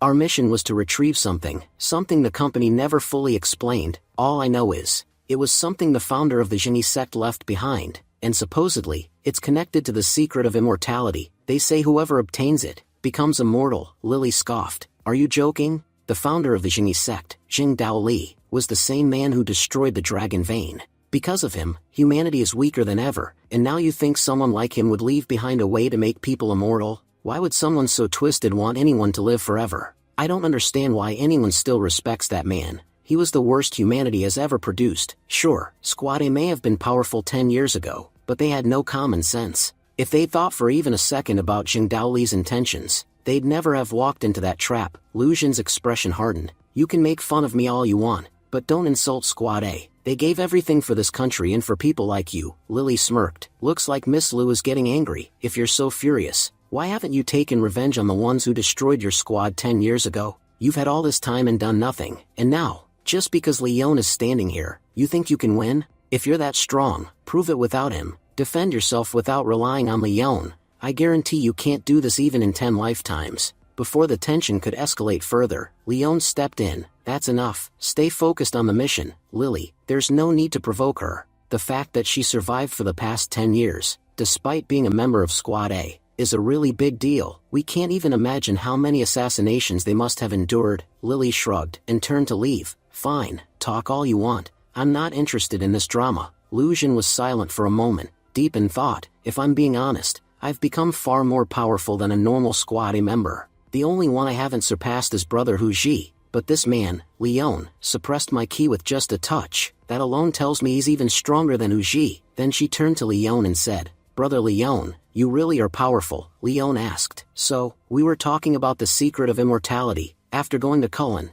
did you find out anything? Lucian shook her head. No, we never got that far. Just when we started searching, we were attacked by people from Sakura Country. That's why we failed the mission. Leon looked shocked. Sakura Country attacked you? In Cullen? That's inside our borders. Very few people from our country can even access it. How did they get in? That's only possible if someone among us is a traitor. Lucian nodded. Exactly, there's a mole inside our company. After our mission failed, many believed the traitor was from Squad A. But I know my team, none of them would betray us. This had to come from someone higher up. I don't know who it was, but 10 years ago, they sabotaged our mission to retrieve the secret of immortality, and blamed us for it. I was the only one who survived. Leon looked at her carefully. According to the company's investigation, the entire squad was declared dead. So how did you survive? And if you did, how did no one find out? While they spoke outside the room, a group of armed operatives stood guard. One of the captains gave an order. Forget the target for now. Kill everyone inside that room. We let the target escape 10 years ago. We won't make the same mistake again. Luckily, the Koga 12 ninjas are on their way. Once they're here, capturing the target will be easy. Just then, the assassins launched their attack on Leon and Lucian. Leon immediately assessed the situation. They're using shuriken. That means they're Sakura Country ninjas. We're under attack, and somehow the company hasn't noticed. You were right. Someone inside is working with them. I'll hold them off. Lucian, get out of here. He gritted his teeth. How is this possible? In this country, even a leaf rustling is noticed by the company. Yet now we're under attack by another nation, and there's been no response. Someone with serious influence is manipulating everything from the shadows. Lily pulled Lucian aside. We need to move. Your energy hasn't been fully restored yet. Fighting them like this will only put you at a disadvantage. As they opened the gate to escape, a ninja lunged at them, but Lily took him down effortlessly and pressed forward. The ninja captain smirked and said it was actually a good thing their enemies had split up. It would make capturing them even easier. Meanwhile, Leon faced the enemy calmly and warned them, you won't be able to accomplish anything here on your own. Go call your captain. Just then, the opposing captain arrived and greeted him with a respectful nod. Young Master Leon, I've heard countless stories about you, but seeing you in action, I realize the rumors didn't do you justice. After witnessing so many of my ninjas fall, most would have panicked. But you're standing there like nothing even happened. Confidence is a good thing, young Master Leon, but don't mistake it for invincibility. You're clearly talented, which is why I'm offering you a choice. Join our Sakura Country. We hold young talent in high regard. Judging by your physique, you have the potential to become a top-tier ninja. With the right training, you could even join the elite Koga 12 ninja. If you accept, your future will be brilliant, but if you refuse, then your future ends here. Leon chuckled and replied coldly, you think you can end my future? Without warning, he unleashed a single attack that brought down all the surrounding ninjas in an instant. The leader of the enemy force stood in shock. How can someone be this powerful? Leon turned to him and said, you act so arrogantly for someone who's only a grandmaster. Let me give you a piece of advice. Never judge a person's strength by their appearance. People like me, we're the most dangerous. We change everything you thought you knew. The captain narrowed his eyes and growled, don't act so high and mighty, Leon Lionheart. I'm just an ordinary ninja. There are plenty more like me in Sakura Country. But when you come face to face with the Koga 12 ninja, you won't be able to do a thing. Your legs will betray you, your hands will tremble, and the only thought echoing in your head will be, how do I escape? But here's the kicker, no one escapes from the Koga 12 ninja. Leon smirked. So now you're giving me monologues in response to mine? Fine, then before you die, hear one last thing from me. Pigs move in herds, lions walk alone. I'll let you figure out which one of us is which. With that, he struck the captain down in a flash. As silence fell over the battlefield, Leon said coldly, anyone who stands in the way of my goals has only one fate waiting for them, death. If you value your life, then stay out of Leon Lionheart's path. The scene shifts to the airport. One of the Koga 12 ninjas, Kogi Shirkara, was trying to hail a taxi when someone else suddenly jumped in and took it. Annoyed, Kogi Shirkara muttered to himself that people in this kingdom were incredibly arrogant. Before he could protest further, another member of the Koga 12 ninjas, Kota Kornman, approached and calmly explained that the man hadn't stolen the taxi. It was already reserved. He reassured Kogi Shirkara not to worry, as he had booked another cab, which would arrive in 2 minutes. Kogi Shirkara wasn't pleased. He told Kota Kornman that he seemed to have forgotten they were on a mission. Booking things online left behind evidence. Kota Kornman shrugged and pointed out that the country's surveillance was already so tight that their arrival was likely already known. Besides, they were just here to capture a 20-year-old girl. He insisted they didn't need to be overly cautious. It was just a trip to the Dragon Kingdom. Kogi Shirkara frowned and reminded Kota Corman that they were part of the elite Koga 12 ninjas. For them, missions were everything. Even if Kota Corman didn't take this seriously, he did. Kogi Shirkara had served the organization for years and still hadn't earned the position of leader. This mission was his chance to prove his worth, that he deserved to be leader more than some young girl. Just then, their cab arrived. Before getting in, Kogi Shirkara received a message informing him that Lucian had escaped. He assured the team not to worry. He and Kota Corman would reach the destination shortly. Once there, he promised the girl wouldn't be able to escape. Later, at their hotel, Kogi Shirkara was seen cleaning his sword. He commented that it had gathered dust over time, but now, it would finally be put to proper use on this mission. Kota Corman brought bad news. Kimura, another member of the Koga 12 ninjas, had been killed by none other than Leon Lionheart, the youngest Grand Master of the Dragon Kingdom. After the killing, Leon had returned to his hotel. Kogi Shirkara's eyes lit up with excitement. He said it was good to know there were still talented individuals in this kingdom. His sword loved the taste of such opponents. He announced that he would now go and eliminate Leon. Kota Corman offered to join him, saying they were a team, but Kogi Shirkara refused. A true warrior never needed help in battle. He scoffed at the idea of needing assistance to kill a mere 20-year-old. Instead, he ordered Kota Corman to focus on capturing their main target while he dealt with Leon himself. As Kogi walked out, Kota muttered under his breath that while Kogi was clearly arrogant, he probably did deserve to be leader. He also believed that killing Leon would be easy for someone of Kogi's level. Meanwhile, multiple ninjas had surrounded Leon. Frustrated, he muttered that no matter how many he killed, they kept coming. If it weren't for Lucian and Lily's involvement, he would have already ended them all. Suddenly, Leon stopped walking. He sensed something, a powerful presence. He called out to the hidden figure to stop hiding and step forward. From the shadows emerged Kogi Shirkara, who introduced himself and began speaking about Leon. He acknowledged Leon Lionheart as the young master of the Lionheart family, only 20 years old, but already a famed grandmaster. Rumors claimed that Leon's power exceeded even grandmasters, and that made him a serious threat to their homeland, Sakura country. Kogi Shirkara said it was precisely because of that potential that Leon had become their top priority to eliminate. Leon tilted his head and mocked him. He said he expected a sneak attack. Wasn't that how ninjas operated? They didn't have the guts for a frontal assault. Kogi Shirkara grinned. If Leon believed ninjas couldn't attack head-on, then clearly, he'd never fought a real one. And why would he sneak up on someone he considered nothing more than a mosquito? You don't sneak up on mosquitoes, you catch and crush them. Leon smirked. It seemed this ninja had done his homework. He knew a lot about him, which made Leon curious. Why come alone? Did Kogi Shirkara have a death wish? Or did he not value his own life? He asked Kogi Shirkara for his name, stating that he had no interest in killing nameless nobodies. Kogi Shirkara proudly introduced himself as Kogi Shirkara, one of the Kokage 12 ninjas. He'd been training in swordsmanship since he was 3. Every day, he practiced 3,600 swings. With each strike, he grew better than the last. His entire life had been dedicated to reaching the peak of sword mastery. By the time he was 30, he'd become a grandmaster, and within 10 more years, he had stepped into the innate realm. He was now close to reaching the key condensing stage. Shirkara said someone like Leon, a mere grandmaster, didn't stand a chance against him. Leon thought to himself that Chairman Lucian knew he was in key condensing stage, but these ninjas clearly didn't. They assumed he hadn't reached that level yet. At least this confirmed that Chairman Lucian wasn't a traitor. If he were, he would have told the Koga 12 ninjas everything about Leon's abilities. Leon said that if he had been serious, he would have already defeated his opponent with a sword. Then, confidently, he challenged him in the one thing he was supposedly the best at. The two clashed swords. The force of their attacks was so intense that a nearby bicycle was sliced in half. Kogi Shirkara smugly commented that his attack was powerful enough to cut through steel, bragging that no one nowadays could do that with such thin swords. Leon scoffed and accused him of cheating. He claimed that it wasn't Kogi who had sliced the bike, it was him. He added that he couldn't understand why anyone would be so proud of cutting a bicycle. As he spoke, he slashed through a nearby steel pole effortlessly. Kogi was shocked and demanded to know how that was even possible. How can a wooden sword cut through steel? Leon calmly replied that he was capable of much more, but didn't feel the need to explain anything to someone like Kogi.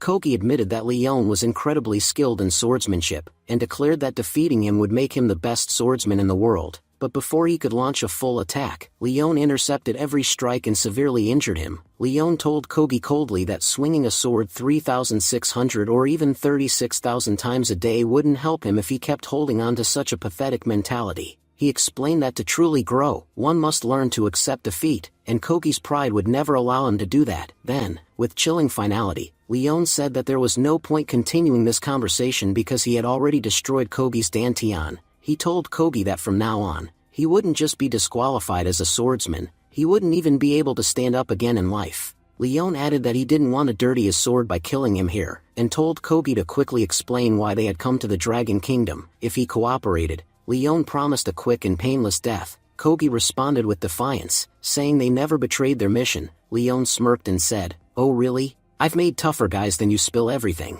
Let's see how long you last." Just then, Leon received a call from Chairman Lucien. The chairman warned him that 12 Koga ninja were already in the area and planning to attack. They had arrived in the Dragon Kingdom. Frustrated, Leon snapped, "What were you people doing for the last 10 hours? Pulling weeds?" He said he had just defeated one of the Koga 12 ninjas, Kogi Shirkara himself, and that the attacks had begun 8 hours ago. "If I had waited for your team, I'd already be dead by now." Chairman Lucien was stunned to learn Leon had defeated Kogi, who was ranked second among the Koga 12 ninjas. Lucien offered to send a recovery team to bring Kogi Shirkara back, but Leon refused. "There's no need. You people didn't even realize they had been here for 10 hours. Either your intelligence is pathetically slow, or someone in the company is deliberately slowing it down." He added firmly that he would no longer trust anyone from the company, and would take all future actions into his own hands. After cutting the call, Leon turned to Kogi Shirkara and said apologetically, "Sorry to keep you waiting. I'm going to take you to my warehouse. We'll have a little chat there." Kogi scoffed and said Leon was a fool for wasting time with him. According to him, Leon's teammates were in grave danger.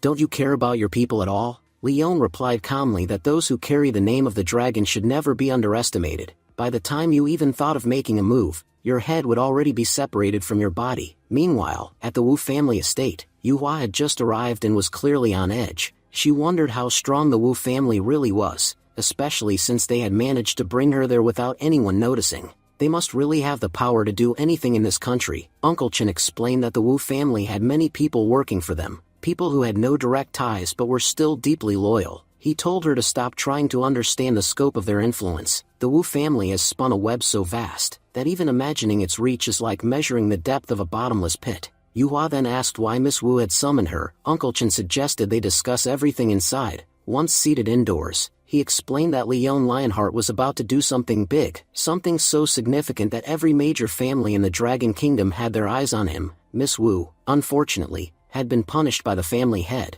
and was confined to the house, so she couldn't act directly. However, she's asked you to act in her place. You will be her mind and voice in the outside world. Don't worry, even if the task is dangerous, the Wu household will keep you completely safe. He added that if Yuhua helped Miss Wu successfully, she would be handsomely rewarded. Yuhua was skeptical. She questioned why she was chosen, especially when the Wu family surely had others more capable and intelligent than her. Uncle Chen replied that only Miss Wu truly understood her own reasoning. We can't predict her thoughts, but she did know you were at the hotel with Leon, and though she was initially upset, she still chose you. Yuhua asked playfully, "Aren't you afraid I might steal Leon from her? I'm already ahead in that race." Uncle Chen laughed and said that matter was for the two of them to sort out. Then he handed her a special phone. This phone gives you access to the Wu family's powers, and this tablet contains a wealth of intelligence, including all of Leon's movements. No matter where he goes in the country, even if he takes a single step, you'll be informed immediately. He warned her, however, that this information must never leak. If it does, it could mean the end of the Jing family. When Yuhua looked at the data on the tablet, she was shocked by what she saw. Yuhua shouted in disbelief, asking if everyone had lost their minds. She questioned how they could allow such chaos to unfold. Uncle Chen responded calmly, explaining that she didn't understand the burdens that powerful people carried. He said the family head had done many things, some good, some bad, to protect the family. Therefore, he urged her not to get too agitated over the information she had just received. Uncle Chen went on to explain that after Leon received his mission, he first went to the Wu family, where he ended up fighting his aunt Hu Shen. Soon after, he was attacked by agents from the Sakura country. Not long before, Leon had even fought Kogi Shirkara, one of the 12 Koga ninjas. Uncle Chen clarified that Yuhua was brought here primarily to help Leon, Whether or not she chose to help was up to her. Meanwhile, Leon was seen dragging the unconscious Kogi Shirkera. He muttered to himself that he had told the chairman not to send anyone, wondering how someone still managed to show up. As a car pulled up, a young woman stepped out and greeted him respectfully. She reassured him not to worry and said she was there to help. Leon asked if the company had sent her, to which she replied that Miss Shin Yuhua had personally sent her to assist. She explained that she was instructed to help him, and Kogi Shirkera reach a secure location where no one could approach them unnoticed. The safe house's location had already been programmed into the car. She promised not to bother them further. Leon was still suspicious and asked how he could trust that Yuhua had really sent her. The girl responded by saying Yuhua had asked her to remind him of something. The night of June 20th, something only the two of them would understand, that convinced Leon, and he acknowledged she had truly been sent by Yuhua. They soon arrived at the safe house. Leon sighed with relief and said it was finally time for a proper conversation. He looked at Kogi Shirkera and taunted him, saying, "Let's see how long you can keep your mouth shut." Kogi Shirkera, still defiant, said he had been missing for about 6 hours. He warned that both his team and Leon's team must be panicking by now. If Leon even touched him, he threatened, he wouldn't live to see the next morning.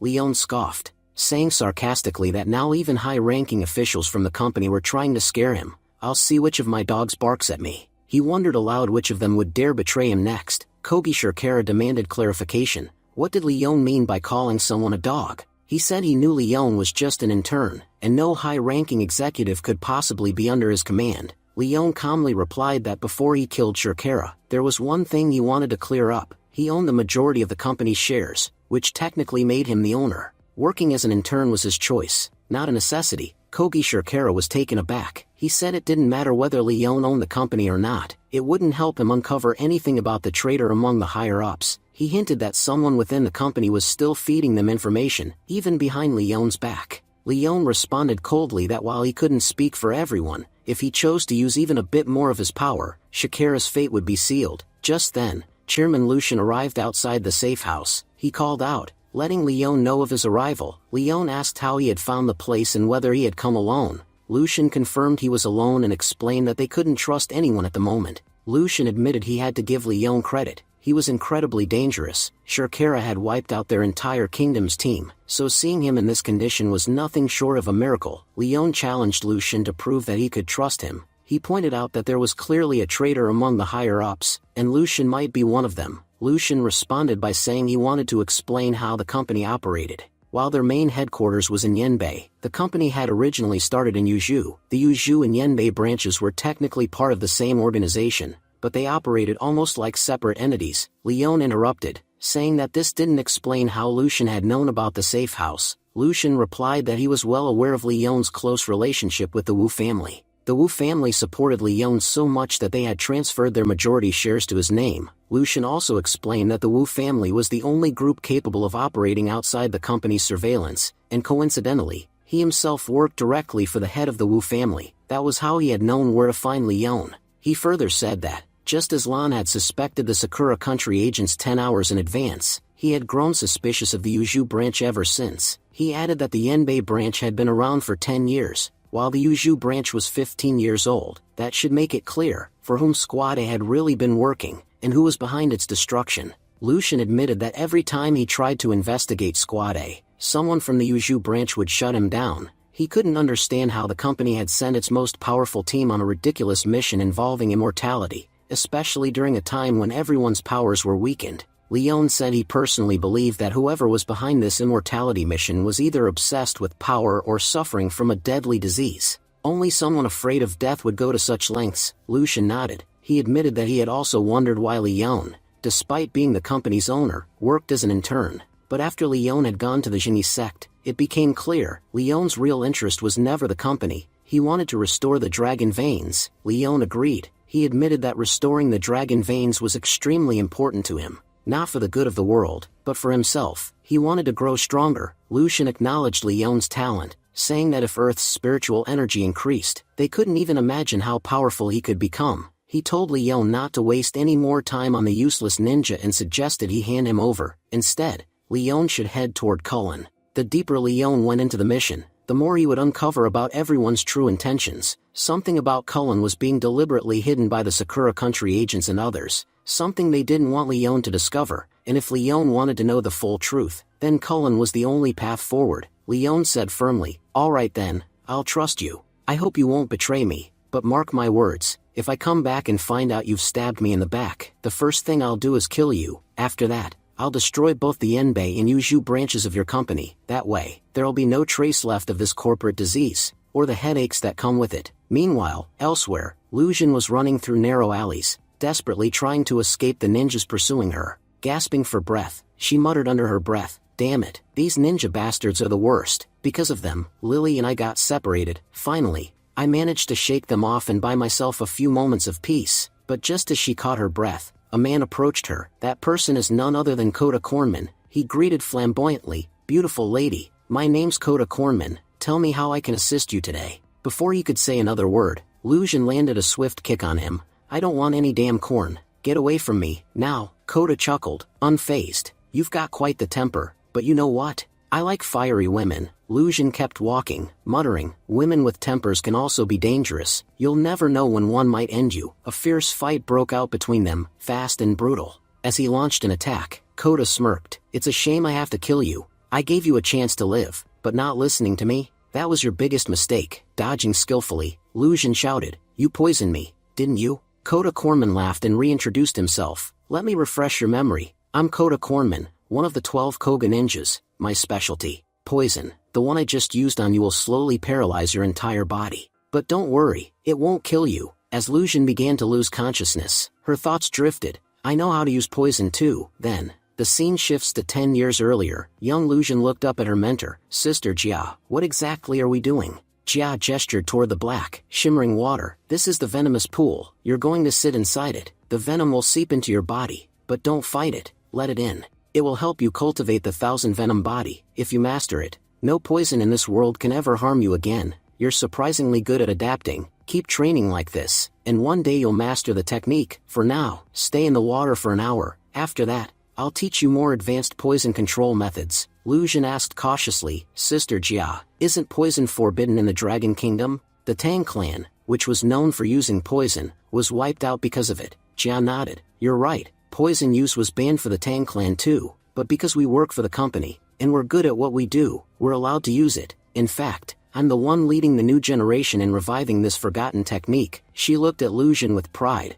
"You're the first girl I've ever taught this to. And no, you're not from our clan, so you may never fully master the 1,000 venom body, but even so, I can train you well enough to make you immune to death by poison. The worst that'll happen is you'll black out for a few seconds. Nothing more." Back to the present, Kota stood over her unconscious body and said smugly, "If you'd just listen to me, you wouldn't be in pain. But since you're out cold, let me share a little secret. The ones who helped us sneak into this kingdom were the elders of the Zhu family. Without their support, we'd never have captured you. Once we get what we need from Cullen, we'll toss those dogs aside too. But for now, our priority is taking you out of here." Just then, Lujin sprang to her feet and embedded a flying needle deep into Kota's hand. Kota winced, surprised but still grinning. "Flying needle? Not bad, but that's not enough to defeat me." Suddenly, his body began to weaken. He staggered, coughing out blood. "What did you do to me?" Lujin stared him down. "Just letting you taste your own medicine. You poisoned me, I poisoned you back. Only difference is,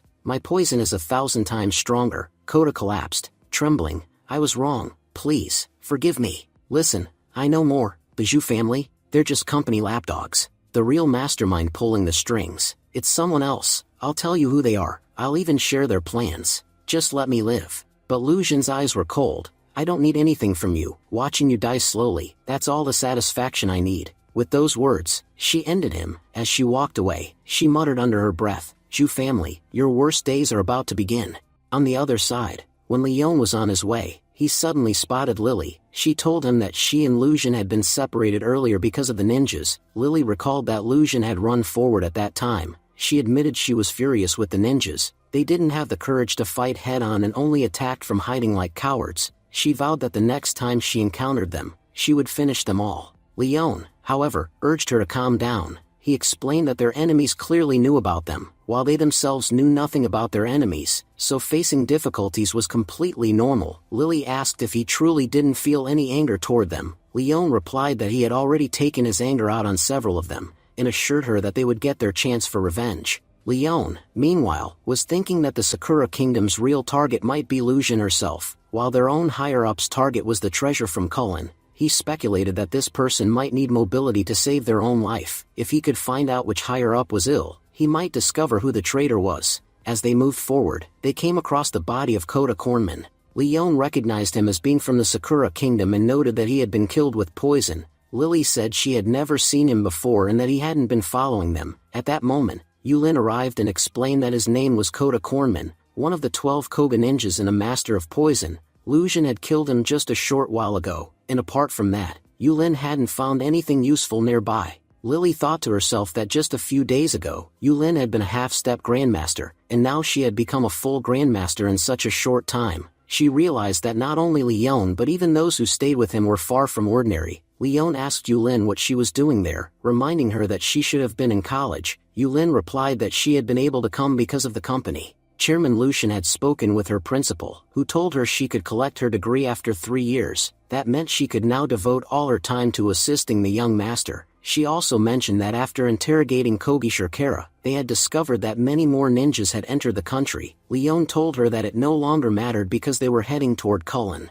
The ninjas and everyone else would follow them there. He instructed Yulin and Lily to drive together, accompanied by company operatives who could help if they encountered trouble. Leon himself would travel by train, confident that one of the Koga 12 would follow him, which would keep the others from bothering the two women. As for the ordinary ninjas, he believed they could handle them. Lily then brought up the fact that Luzhin was still missing, and asked if they weren't going to search for her. She warned that Luzhin might have fallen into the hands of Sakura Country's ninjas. Leon reminded her that Luzhin was part of Squad A, and had just taken down Kota Kornman on her own. He explained that Luzhin had survived countless dangerous encounters over the last 10 years without their help. She was walking a different path from theirs, with different goals. Still, he was sure they would meet in Cullen. Meanwhile, Yuhua was monitoring everything. Uncle Chen reported that one of the Koga 12 ninjas had been killed, another was in their custody, and Leon had set off alone for Cullen. Intelligence had informed him that Yamanaka Yuya, ranked 3rd among the Koga 12, was pursuing Leon.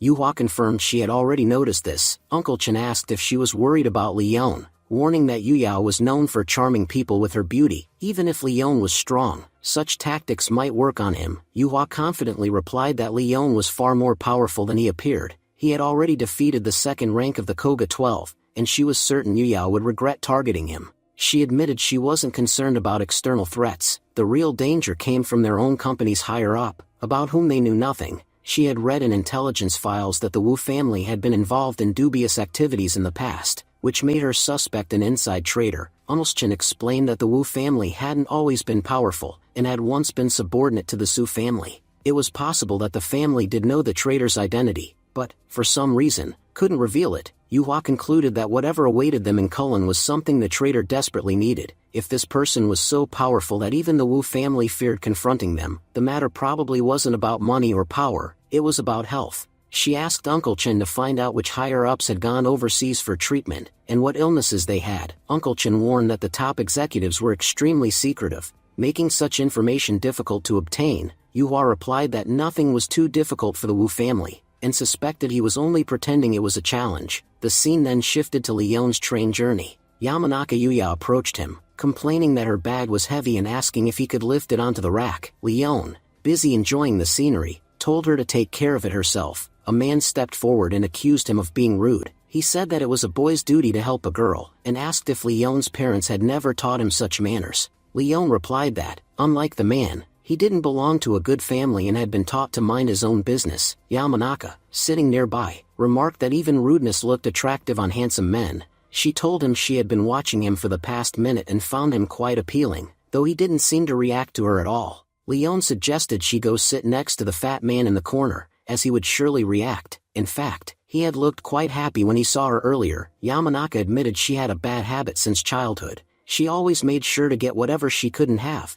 Leon told her that if she liked the seat so much, she could pull it out and take it home. He asked if she was from Sakura Country, saying she didn't seem like she was from around here. She replied that, of course, after seeing her beauty, he must have realized she was from Sakura Country. She claimed she had many talents beyond her beauty and could show them to him. Leon responded that, for now, the only thing he wanted from her was silence, as nothing would make him happier than that. Yamanaka offered him a drink of water, thinking to herself that once he took a sip, he would be trapped in her scheme. She imagined that the Dragon Kingdom's #1 genius would become her slave, moving at her command, and she would finally take revenge for his earlier rudeness. Leon, however, told her that her tricks would not work on him. He had known who she was the moment she arrived. He instructed her to sit quietly until the journey was over, and they would talk after getting off the train. He thought to himself that since there were many passengers on board, fighting here would cause unnecessary casualties. He decided to endure her presence for now, but Yamanaka drew a kunai and warned that she had tried speaking nicely, yet he refused to listen.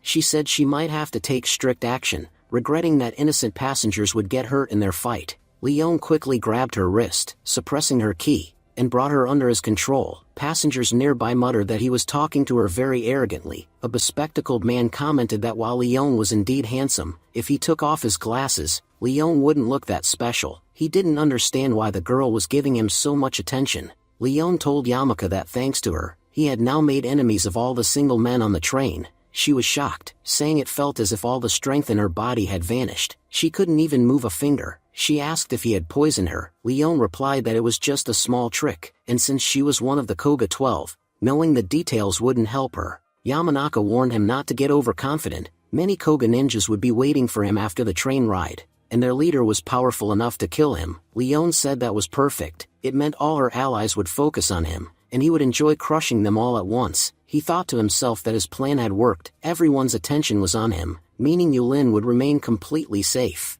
An announcement came for the next stop, Kishu Station. Leon said that they had finally reached Kulin Mountain. Yamanaka told him he didn't realize how dangerous it would be for him to step off the train, as the ninjas wouldn't spare him. Leon replied that if killing could be done with words, they would have finished him long ago, but unfortunately, it required physical strength. He reminded her that her powers were sealed, and he could do whatever he wanted with her, something she wouldn't want her subordinates to witness. Yamanaka blushed and asked what he was planning. She thought privately that he really was quite handsome. Leon said his plan was to get off the train and wipe out all her companions at once. As he stepped outside, he noticed a large number of enemies. He remarked that she had brought quite a few people. Yamanaka pleaded with him, saying she didn't want someone as handsome as him to die. She warned that the Koga ninjas were serious and facing them wouldn't be safe. Leon said it seemed the beauty didn't want him dead, but she shouldn't worry. If he could block her energy with one hand, he could kill all of them the same way. He offered her a deal. If she revealed the higher-up who was helping them, he would let her go. He had no interest in killing her and dirtying his hands. He also asked her what she was gaining by living the life of a ninja. No family to love,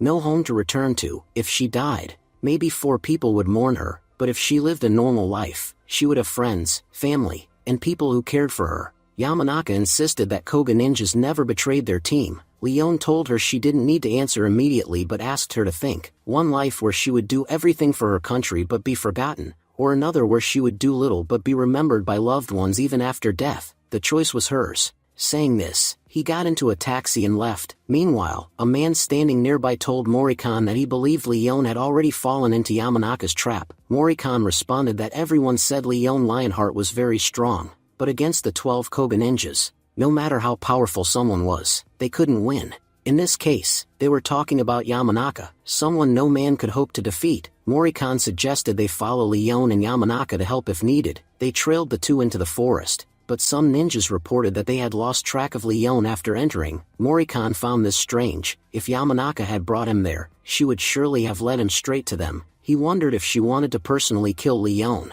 Just then, Leon appeared, telling them they had all fallen into his trap. He said it was troublesome to hunt them down one by one, so it would be easier to take them all out at once. Morikon accused Yamanaka of betraying them, warning her that betraying the Koga ninjas was a serious offense. Leon clarified that she hadn't betrayed them. She was simply caught in one of his tricks, much like she had tricked others before. Yamanaka apologized to Morikon, admitting that Leon Lionheart was far more powerful than they had imagined. Morikon, in anger, threw a kunai at Yamanaka, declaring that she had failed as a ninja, and ninjas who failed didn't live, they died. Leon caught the kunai in midair, asking if they thought they could do whatever they pleased while he was there. Yamanaka, in her thoughts, reflected on how many times she had saved the lives of her teammates as a Koga ninja, yet now, after failing just once, her comrade was ready to kill her without hesitation. The irony was that the one saving her now was her enemy. Morikon then ordered his men to advance and kill Leon. Drawing his sword, Leon warned them it wouldn't be so easy.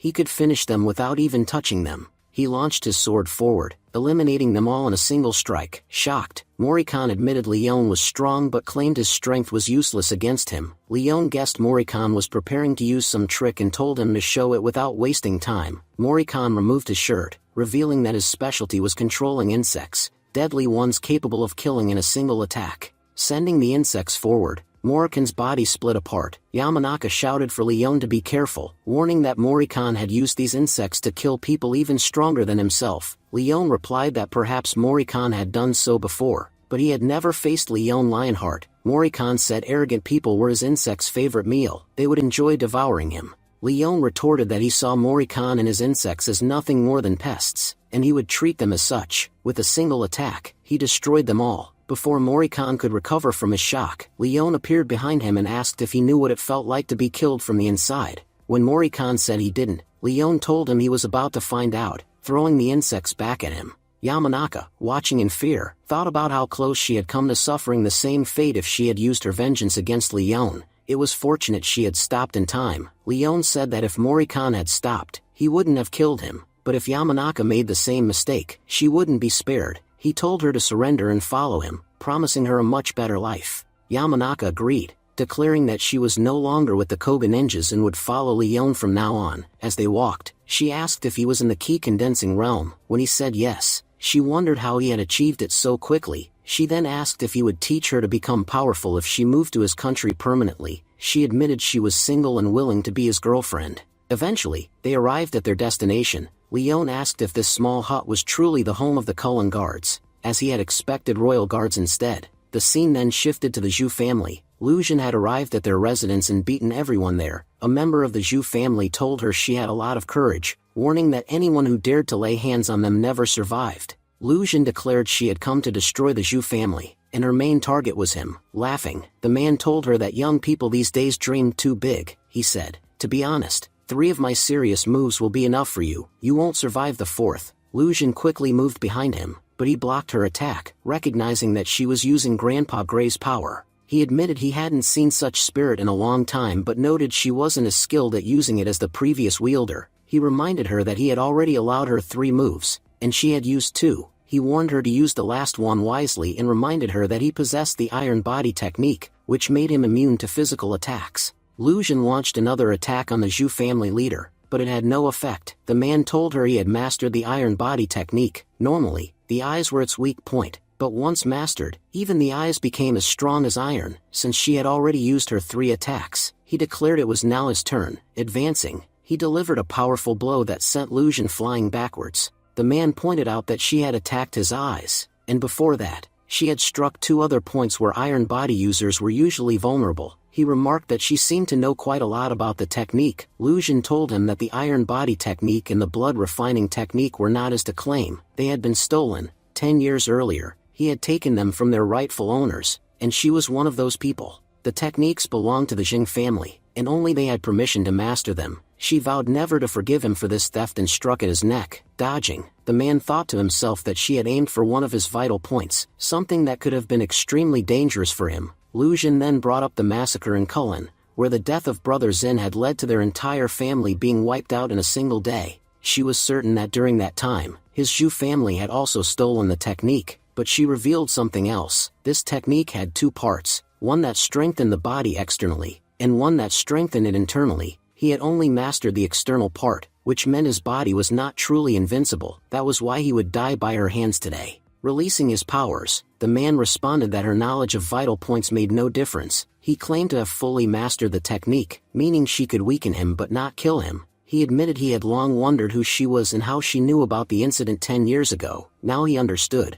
She was the little girl from Squad A who had escaped. That day had been their mistake, but today she would not get away. Lu Jin noticed that the man's injuries were healing. She wondered how this could be possible. The scene flashed back to 10 years earlier. Brother Zin told her that the technique they were about to learn was called the blood refining technique. It used the blood of powerful beasts to strengthen the body, making it incredibly tough on the outside.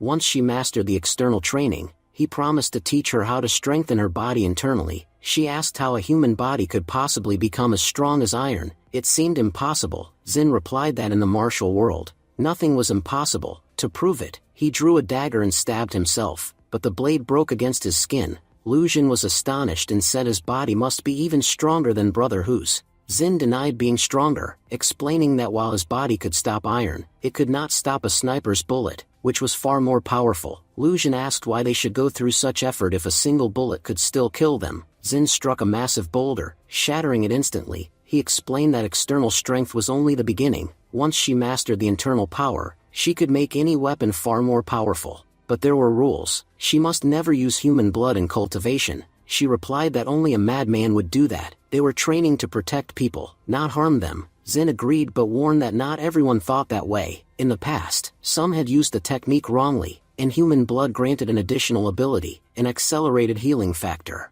A person's body would recover from almost any injury on its own, but even then, the technique was not truly invincible. Its greatest weakness was the neck. Another way to defeat such people was by using the purest key of the blood refining technique, which could easily overcome those who had abused it. Back in the present, Lu Xun began using the purest key. She declared that she would make him pay for all his wrongs today. The Zhu family man challenged her to touch him, boasting that he had refined his body over the last 10 years to the point it could even stop bullets. He said harming him was impossible. They clashed, but suddenly, his hand began to disintegrate. Shocked, he asked how this was possible. His body was supposed to be invincible. Lu Xun told him it was because she had used the purest key. The technique's creator had known people would misuse it, and had built in a deadly countermeasure, the purest key, which worked only against those who had cultivated it wrongly. Against a true, rightful practitioner, it had no effect, but for someone like him, it was lethal. In 2 minutes, he would be nothing but dust. Falling to his knees, the man pleaded for his life.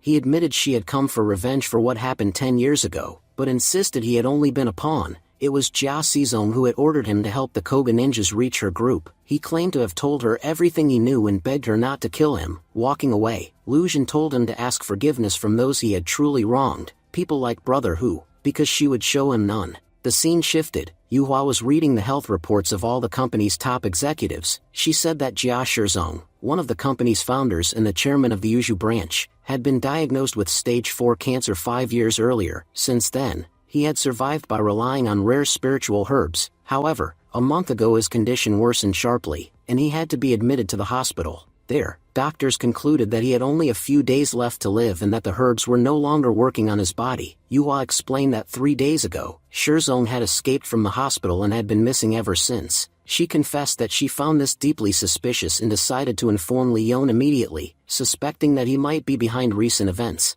Just then, a man arrived, saying they had been attacked. Their people were fighting back, but because of Yuhua's safety, they needed to evacuate her. As they moved outside, Yuhua asked where they would go. The man replied that they planned to seek refuge with the Wu family, believing no one would dare attack them there. Yuhua firmly refused, saying that she had come specifically to help Leon and that staying with the Wu family would prevent her from doing so. She instructed him to take her to Cullen instead, where she could meet Leon personally and assist him. Meanwhile, Leon knocked on Cullen's gate. The gatekeeper appeared, cheerfully assuming Leon was a tourist there to explore the mountain, and offered to be his guide. Leon thought to himself that the hut looked like the residence of powerful people, yet the gatekeeper's casual attitude was oddly convincing. Out loud, he asked how much the guide would charge for a tour. Yamanaka whispered that the man was lying. She could sense his immense power, which no mere guide could possess. Leon replied that they should wait and see what this man truly intended. The gatekeeper continued talking smoothly about meals and sightseeing arrangements, which made Leon remark sarcastically that he must be too expensive to hire. They were about to leave when Koga ninjas suddenly attacked. Annoyed,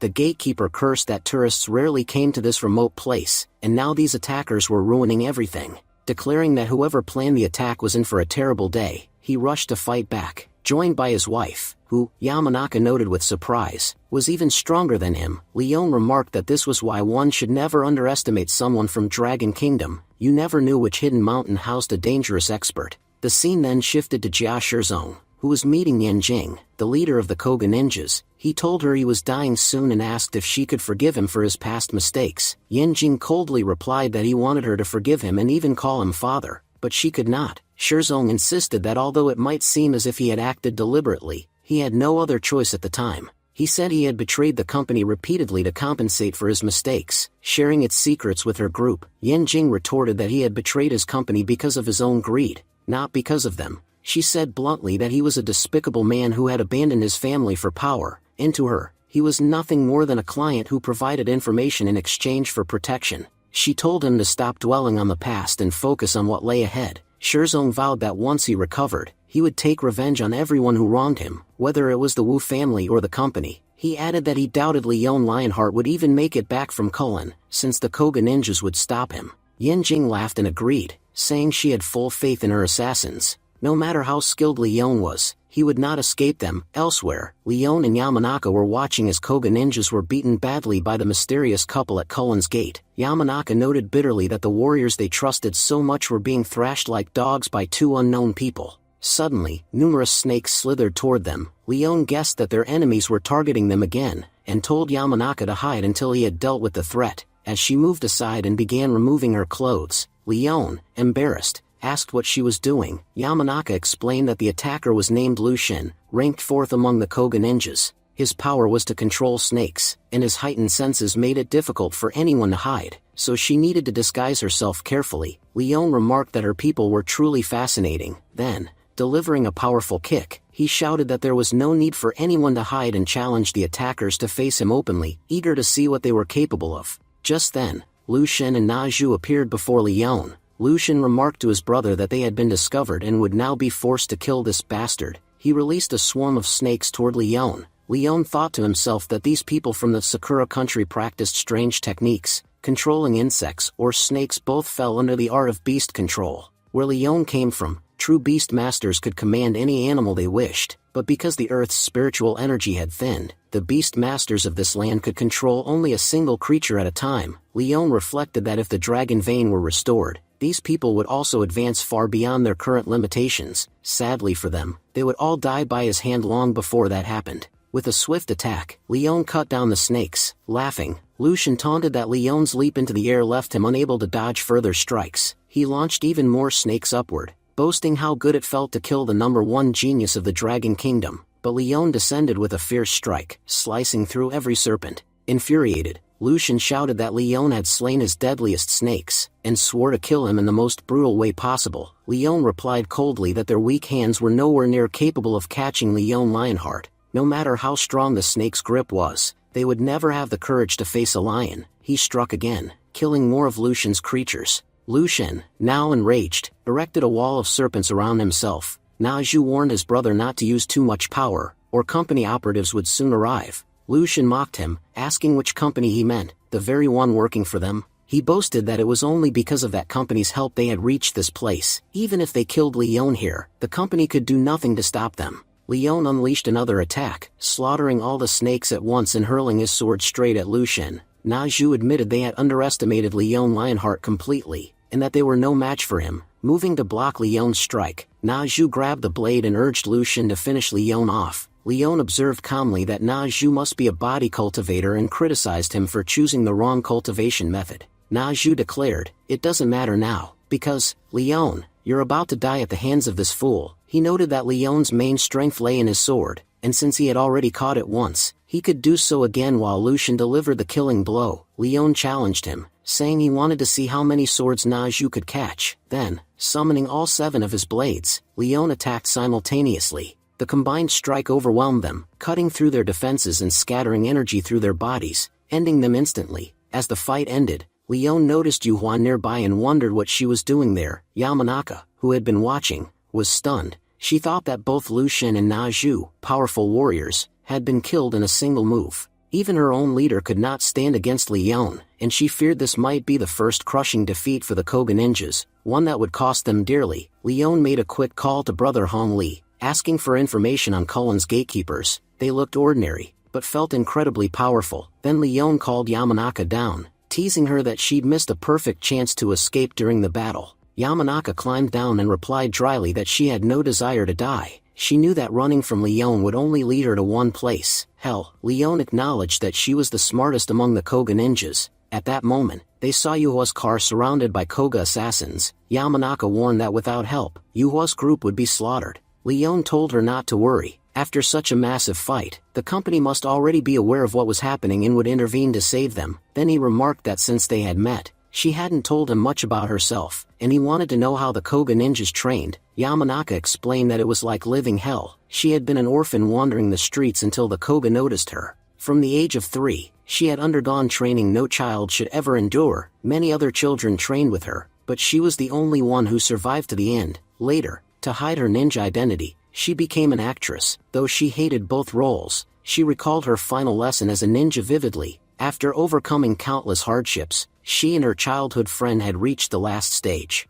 but the Koga forced them to fight each other to the death. Only the survivor would move on. She had been forced to kill her closest friend with her own hands, and ever since, she had hated the Koga ninjas. Leon had been telling Yamanaka that if things didn't turn out this way, she had no need to work for those people at all. He promised her he would give her a normal life. Hearing this, Yamanaka had smiled and thanked him sincerely. Meanwhile, Yuhua and her guards were running toward Leon. She had warned them that Leon was somewhere on this mountain, and if they reached her, no ninja would be able to harm them. But just then, one of the Koga ninjas had leapt forward, seizing a guard, while the remaining 3 shielded Yuhua, insisting that no one be allowed near their young miss. Suddenly, more ninjas appeared, cutting down 2 guards in an instant. Terrified, Yuhua shouted, asking why they were doing this. Laughing cruelly, the Koga ninja had replied that it was a foolish question. Everyone knew the people of the Dragon Kingdom were born only to die at their hands. He added that for Yuhua, dying by them should be considered an honor. When the last guard stepped forward to protect her, he too was killed. The ninjas mocked her, saying all her protectors were dead and now it was her turn.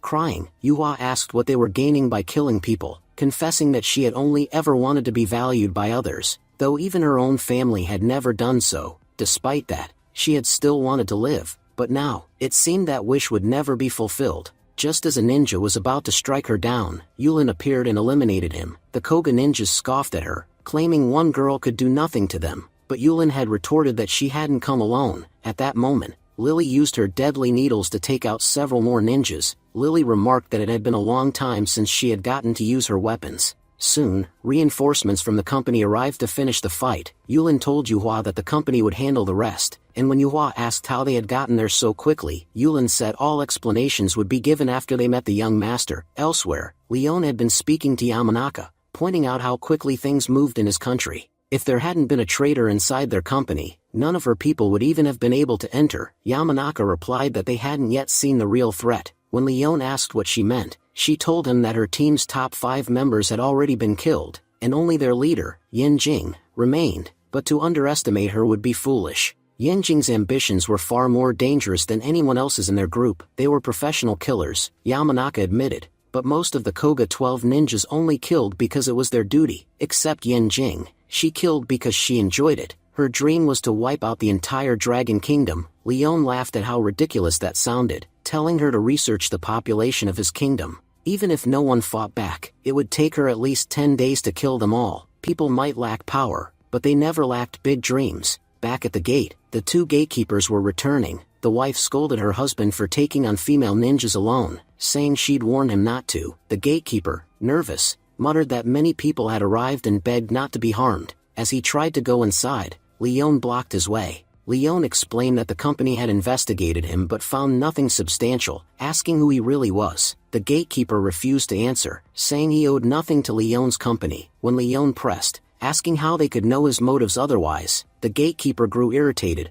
warning him not to provoke him or things would turn ugly. A fight broke out between them. Leon noted that the man was at the initial stage of key condensing realm, wondering why someone with such power was living in hiding. He told him that if he revealed himself to the world, he would gain wealth and respect. Why stay in secrecy? The gatekeeper attacked, demanding to know who Leon was. Destroying his strike, Leon introduced himself as Leon Lionheart of Yandong, expecting the name to be known. The gatekeeper recognized that Leon was at the peak stage of key condensing realm. Leon reassured him that he wasn't here to fight. Both had good intentions. He simply wanted to enter Cullen to check something. The gatekeeper refused, saying it wasn't a place to wander freely. As a guardian of Cullen, he could kill anyone who tried to enter and warned Leon to give up on the idea. The fight disturbed the gatekeeper's young son, who woke up crying. The man rushed to his child, apologizing for the noise. Leon thought to himself that no one would believe one of the Dragon Kingdom's strongest lived so simply, with no interest in wealth or power. Meanwhile, Leon and Yamanaka were still talking when the other girls arrived. Lily cheerfully asked everyone what they thought of her dress,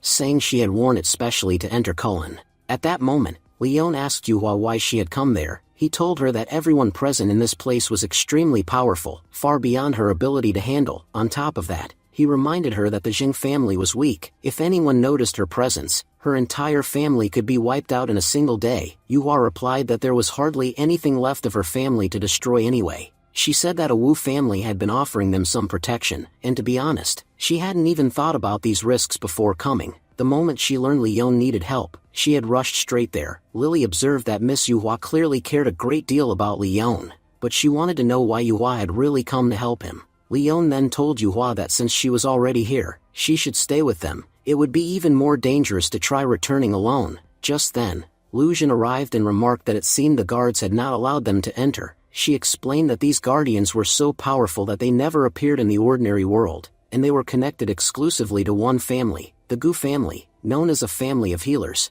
The previous generation of guardians had been killed 10 years ago, and she admitted that she never thought any would still be alive. Seeing two guardians present here today filled her with relief. Looking at Lu Jin, one of the gatekeepers asked if they had met before. Lu Jin said she had come to deliver something to him, something her old friend had asked her to pass on. The gatekeeper recognized it immediately, a golden pill that could only be created using the secret formula of the Gu family. He noted that the Gu family had been wiped out 10 years ago, and with them, the formula had disappeared. He demanded to know how she had obtained it. Lu Zhen explained that a special member of the Gu family had personally taught her how to make it. The scene then shifted to 10 years earlier. Lu Zhen was speaking to Brother Gu, telling him that his muscles seemed much weaker than those of other people. She asked whether he would just hide if the enemy attacked them. Gu replied that medicine could be used not only to heal but also to kill. Lu Zhen commented that this sounded like Sister Jia's poison technique, but Gu clarified that his methods were very different. Jia could only harm people, not revive them, but he could do both. He explained further, there was a pill called the Dragon Pill. If taken by someone whose inner energy was critically depleted, it could restore balance. But if a normal person took it, the flow of energy in their body would become completely unstable, and there would be no cure in the world for that.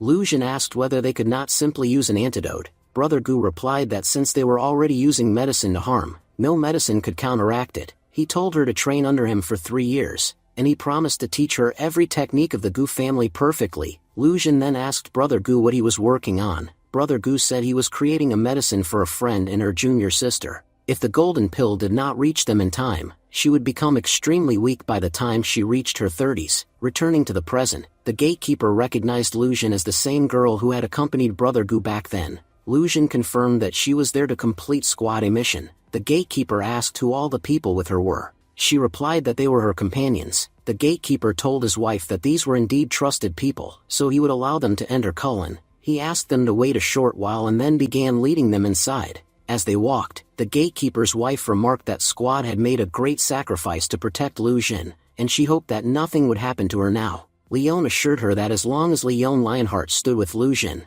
not even a shadow would touch her. With that, Leon and the rest of the group entered through the gates. The gatekeeper explained that he had never entered Cullen himself, but his master had told him about its 3 floors. He mentioned that the left door required a key and led directly to the 3rd floor, while the right door didn't need a key but forced travelers to pass through the 1st and 2nd floors first. He noted that the squad from earlier had entered through the right door, and said he would use his technique to open it for them. His tone grew somber as he admitted there were very few people in the world he considered friends. He confessed that he had initially thought he had lost Lu Jin too, and urged her to be careful inside, adding that he couldn't bear losing another friend. Leon questioned why they should bother crossing 2 floors if they could go straight to the 3rd. The gatekeeper quickly stopped him, warning them not to attack the door, as it would retaliate lethally. He insisted only Qi could open it. Ignoring him, Leon opened a portal through the gate. He revealed that ever since learning about the White Lotus Sex artifact, he had known lightning magic was the key to unlocking the gates. He boasted that his divine lightning was the strongest in the world, and that if he couldn't open the gate, no one could. The gatekeeper, stunned, admitted that his master had never shared these secrets with him, not even before his death. Yulin, entering calmly, suggested that perhaps even his master hadn't known. She reassured him not to worry, emphasizing that their young master's knowledge far surpassed ordinary understanding. The scene shifted to Miss Wu's residence, where she asked Uncle Chen if he thought Leon could handle Jia Shizong and his daughter. Uncle Chen replied that Yen Jing wielded a powerful sword and had surpassed even innate realm. It was hard to predict Leon's success. Still, he assured her that he had sent their best fighters to assist him. Miss Wu firmly declared it was time for action. Uncle Chen objected, reminding her that the family head had forbidden her from leaving, calling it too dangerous. Miss Wu countered that Overtime Company was in crisis due to Jia Shizong's actions, leaving it divided. She argued that if the employees didn't act right, it was owner's duty to discipline them. She accused Jia Shizong and his allies of forgetting how the Wu family had risen in the past decade,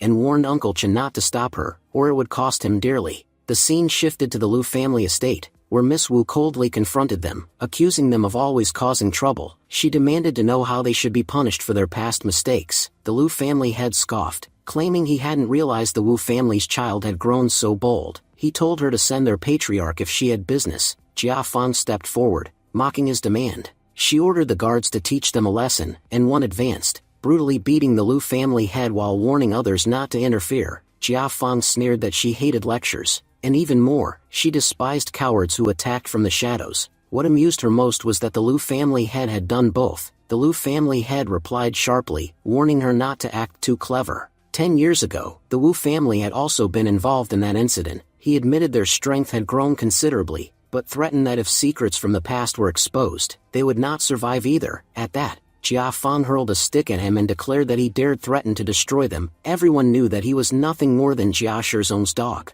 But now, one of your master's legs is hanging in the grave. It was uncertain whether he would even survive, and you were barking so much for that master. At that moment, Aunt Feng placed a pill on the table. Jia Fang snarled that the Lu family had no right to fight them. She said she was furious about their attack on Leon, but would still offer them two choices: either surrender his own lives, or watch their entire family be destroyed. She added that by tomorrow she wanted to see his name as headline news. Otherwise, by the day after, the entire Lu family would be annihilated. She ended by saying she hoped Grandpa Lu would make the right decision. As they left, Aunt Feng remarked that the Lu family was finished and asked where they would go next. Jia Fang replied that it was now the Zhao family's turn. She explained that the Zhao family had sent agents to Cullen to provoke Leon. If they didn't teach them a lesson today, those people would dare stand against them again tomorrow. She ordered that no one was to inform her father about any of this until she had disciplined all 4 families. The scene then shifted to Cullen. Gatekeeper Wu wondered aloud whether Lu Zhen and his team could really handle the task.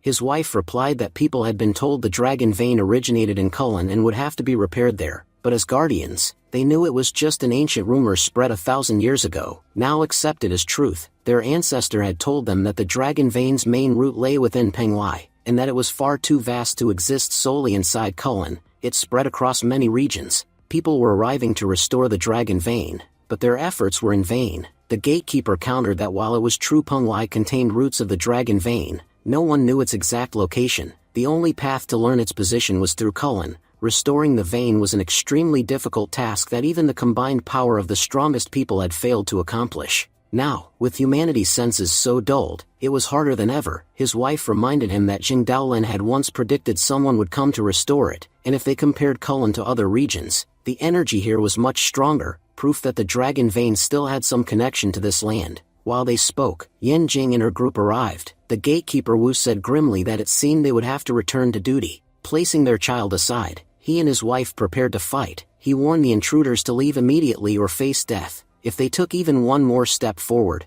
none of them would leave alive. Yen Jing attacked first. Dodging swiftly, the gatekeeper released his own restraints. Furious, he recognized the sword she wielded, the very same blade that had killed his master. Swearing revenge, he unleashed a deadly strike, vowing to destroy that cursed weapon and avenge his master. Within moments, Yen Jing watched in shock as the gatekeeper's wife defeated all of her men. The gatekeeper's wife declared coldly that today not only the sword but also its wielder would die. Once they killed them both, their revenge would finally be complete. Frightened, Jia Shizong urged that they should run. Those two were far too powerful, but Yen Jing sneered that her mother had killed their master with this very sword, and now she would use it to kill them as well. She boasted that her blade was known as the demon blade Orini, so sharp that no one could survive its strike, powerful enough to split mountains in two. Soon, they would kneel before its power. Yet, to her shock, the gatekeeper effortlessly blocked her attack. Yen Jing exclaimed in disbelief, "Did you just stop my blade?" Inwardly, she realized she had underestimated them. If she didn't use her ultimate technique, they would crush her with ease. The gatekeeper's wife scolded her sharply, saying their child had only just fallen asleep. If she kept throwing reckless attacks, she would wake him, making it all the more necessary to eliminate her quickly. The gatekeeper added coldly that coming here would prove to be the greatest mistake of her life. Yin Jing thought grimly that they were both incredibly strong, stronger than she had expected. She could not even defeat one of them, let alone both together. Still, to fulfill her mother's dying wish, she would do anything, even if it cost her life. With that resolve, she suddenly lunged to strike at the gatekeeper's child. Elsewhere, Leon and his team were advancing toward Cullen. Leon noted to himself that the energy around Cullen was extraordinary. If he stayed there for just 3 months, he was certain he would break through to the next level. He told Yamanaka to remain behind and wait for Koga Ninja's arrival. Yuhua objected sharply, warning that Yamanaka was a ninja and could not be left alone.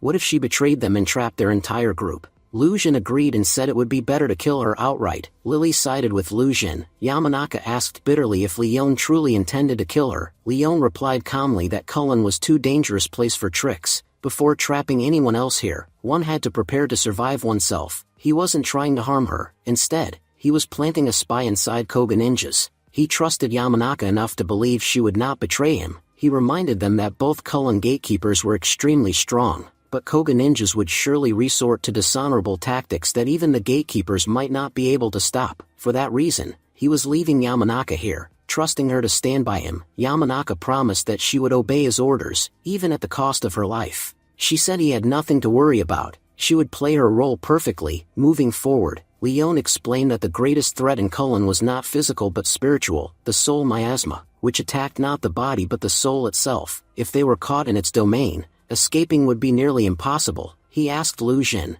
as the only member of Squad A, whether she had ever faced it. Lu Jin replied that she hadn't. She had never joined the original Cullen mission because she was seriously injured at the time, and left at base to recover. Yuhua then asked Leon why he hadn't warned Yamanaka about the soul miasma, since it could put her in serious danger alone. Leon answered coldly that Yamanaka had not yet earned his full trust, and he never shared every detail with someone he didn't fully trust. In truth, there was no real need to plant a spy in the enemy team. They were not strong enough to threaten him. He had only done it to test Yamanaka's loyalty. If she followed orders, he would help her. If not, she would meet the same fate as the other ninjas. As they continued forward, the group came across a skeleton clutching a photograph of Squad A. Leon asked if those were Lu Jin's teammates. Lu Jin confirmed, recognizing the skeleton as her sister Hong, whom she had been searching for years, only to find her now in this state. Leon pressed her, asking why she had never revealed why she hadn't gone to Cullen before. Crying, Lu Jin explained that before the Cullen mission, Squad A had gone to another country for an assignment and been captured by local experts. The scene flashed back to 10 years earlier. We saw Lu Jin imprisoned by foreign specialists. The enemy captain entered and offered her food, but in anger she refused. She shouted that they had cheated to defeat a 10-year-old child. Had they not ambushed her, she would have beaten them easily. Another soldier pointed a gun at her and complained that she was too mouthy. He asked the captain why they hadn't killed her already. If it were up to him, he would have shot her. The captain stopped him, explaining that they were conducting research on superhumans. To complete their research, they needed clues, and this girl was the key to entering Cullen. He told her that until she led them inside, she had to stay alive. Kicking away the food, Lu Jin snarled that she would never eat anything given by them. The captain smirked, telling her not to be so stubborn, at least eat something good before dying, because once they entered Cullen, they wouldn't need her anymore. At that moment, Huji suddenly appeared with a surge of spiritual energy and slaughtered the enemies. Huji said that with such pathetic technique, they were even thinking of killing Squad A. Just then, the captain demanded to know how they even knew where they were hiding. Before he could finish, Sister Hong stepped in front of him. She taunted that tracking down mutts like them was child's play. Lu Jin, on the verge of tears, begged for forgiveness, admitting she had been caught. Sister Hong mocked her, calling her their little lamb and saying they simply had to take a photo of this moment. She laughed that once Lu Jin grew older, they would torment her endlessly by showing it to her again and again. They snapped the picture right then and there. Leon tried to reason with her. He told Lu Jin that hatred blinds people and eats them alive from the inside. If she could leave her past behind and move forward, she would actually be able to achieve her goals. But right now, she was letting her hatred define her. Lu Jin shot back that he wanted her to abandon the very rage that had brought her closer to her enemies. She admitted it was consuming her, but said that without it, she wouldn't even be this close. Leon countered that being close wasn't the same as winning. Only a clear mind could create the strategy to defeat an enemy. Lu Jin declared that she didn't care about anything else. Her only mission here was to kill every last one of them by any means necessary. Leon warned her that Cullen wasn't like other places. Acting recklessly here would be a terrible mistake. Lu Xun curtly thanked him for the advice but rejected it, saying that their paths were different. Yulin reminded everyone of the company's rules. They weren't allowed to kill. She worried that Lu Xun had no intention of sparing anyone. Leon said he didn't care if Lu Xun killed them. What scared him was that in her fury, she might walk straight into their trap. If that happened, he would be forced to step in. Meanwhile, Yen Jing and her team reached the third floor of Cullen. Yen Jing said this was where her mother had fought with their squad years ago, and those cowards had badly injured her. But this time, no enemy team had even shown up to stop them, Jia Shizong says. According to our intel, only one member of Squad A is left, and yes, there's one more person named Leon Lionheart. We need to be careful of him. Underestimating him would be a fatal mistake. Yen Jing dismissed the warning, saying no one could be stronger than Squad A itself. If they had already managed to fight Squad A, these people were nothing. Yamanaka greeted Sister Yen Jing, only to find Yen Jing's blade pressed against her throat. Yen Jing accused her of betrayal, asking if she thought she'd be happy to see a traitor. Yamanaka denied betraying the Koga ninjas. She explained that Leon Lionheart had captured her, and released her only on the condition that she infiltrate Yen Jing's squad, spy on them, and attack them at a critical moment. But she insisted she had always planned to reveal everything as soon as she met Yen Jing. Yen Jing asked why she should believe her. Yamanaka pleaded that she had dedicated her entire life to their cause. Surely they could trust her just this once. Yen Jing warned her not to betray them again, saying she personally hated traitors more than anything. Soon after, Yen Jing's group encountered Leon. Lu Xun immediately lunged forward to attack, dodging Yen Jing's strike with ease. She mocked that while Yen Jing's attacks were powerful, they seemed unbearably slow to her. Yen Jing blocked Lu Xun's strike and retorted that defeating Kota cornmen, the weakest among them, proved nothing. She asked if Lu Xun really believed she could win, then launched a vicious counterattack. Before her strike landed, Leon stepped between them. He said that if they had come as tourists, his kingdom would have welcomed them gladly, but since they had come to kill his people, there was only one punishment: death. He shoved Lu Xun back. Yen Jing recognized him, calling him Leon Lionheart, and said she had heard plenty about him. She promised it would be fun to see her sword pierce his soul. Leon replied that her sword couldn't even scratch him, much less kill him. Their blades clashed with massive force, sending Yen Jing flying backward. Yen Jing admitted that Leon was indeed strong, but insisted he wasn't strong enough to defeat her. Leon replied that time would tell who was truly stronger. The scene then shifted outside. We saw Gatekeeper Wu, who had taken a deadly blow meant for his son, lying badly injured. He asked whether his son was unharmed. His wife reassured him that stepping in had saved the child completely, and said no one had been hurt. Furious, she cursed the Koga ninjas, saying she once only wanted revenge, but now she hated them. She could not believe anyone could be vile enough to attack a child. She declared that their ancestor forbade them from entering Cullen, but she swore she would never allow those people to escape it either. They wanted Cullen, so they would have it, sealed forever with no way out. The time had come to use their ultimate technique and trap them inside permanently. Gatekeeper Wu asked if she really wanted to activate Cullen's 4th level. He had no objection,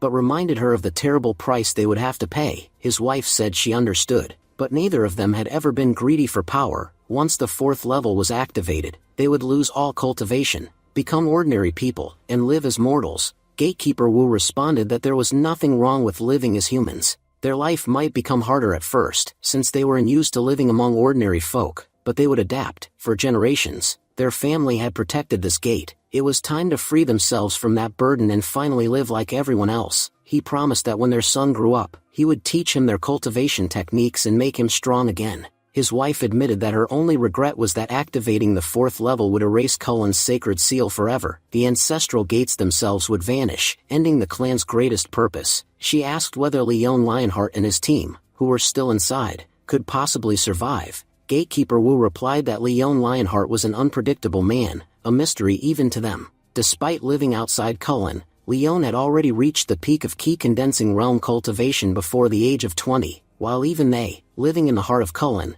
were only at its early stage despite being over 30. Gatekeeper Wu recalled fighting Leon himself and realizing that even combined, they could not defeat him. Leon had even opened the 3rd gate, which their own master had never been able to unlock. Gatekeeper Wu was certain that once the 4th level activated and the path to Penglai opened, Leon Lionheart would be the one to discover it. The only people doomed to be trapped inside would be those dishonorable Koga ninjas. Meanwhile inside, Leon and Yen Jing's duel raged on. Yen Jing unleashed devastating attacks using her sword, filling the hall with deadly energy. Leon warned his companions to stay back, explaining that her blade was imbued with soul fire. If it touched them, it would weaken their very souls. Inwardly, Leon noted that Yin Jing herself wasn't exceptionally powerful, but her sword certainly was. It carried the power of a peak key condensing realm cultivation, and in the hands of someone truly skilled, it could become far more dangerous. Suddenly, Leon noticed the energy of Cullen shifting. He muttered that something strange was happening. The entire realm seemed to be changing. In an instant,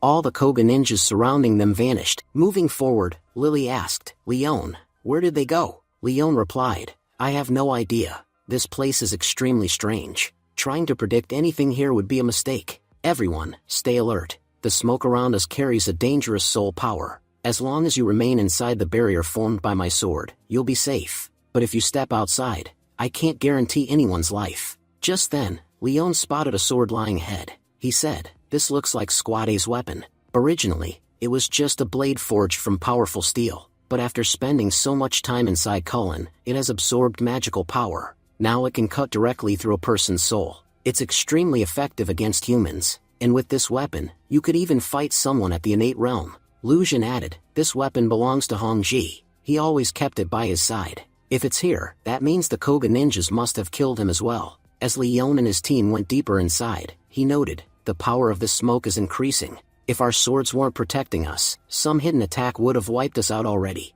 I'm warning you all again, the deeper we go, the greater the danger. Stay cautious." Lu Jin said confidently, "My squad have entered Cullen before. That's why accessing the secret realm isn't such a big deal." Leon shot back, "Don't get overconfident. You say your squad entered before, but did you forget they never made it out? They were some of the strongest cultivators of their time, armed with top-quality magical artifacts that should have saved their lives. Yet even those artifacts weren't enough. After entering Cullen, the people from Squad A must have become very weak due to the smoke. I don't need to tell you what the Koga ninjas did to them after that. If you think entering the secret realm is so easy, step outside my sword barrier and see. I guarantee you won't make it 2 steps." Lu Jin quickly apologized, "Sorry, Leon. I didn't mean to imply this was easy." They eventually reached the deepest part of Cullen. Spotting a fox-shaped soul, Leon said, "So this must be Grandpa Hui, the soul of your teammate captain. What is he guarding? Judging by this box, it's probably the very thing everyone comes here for.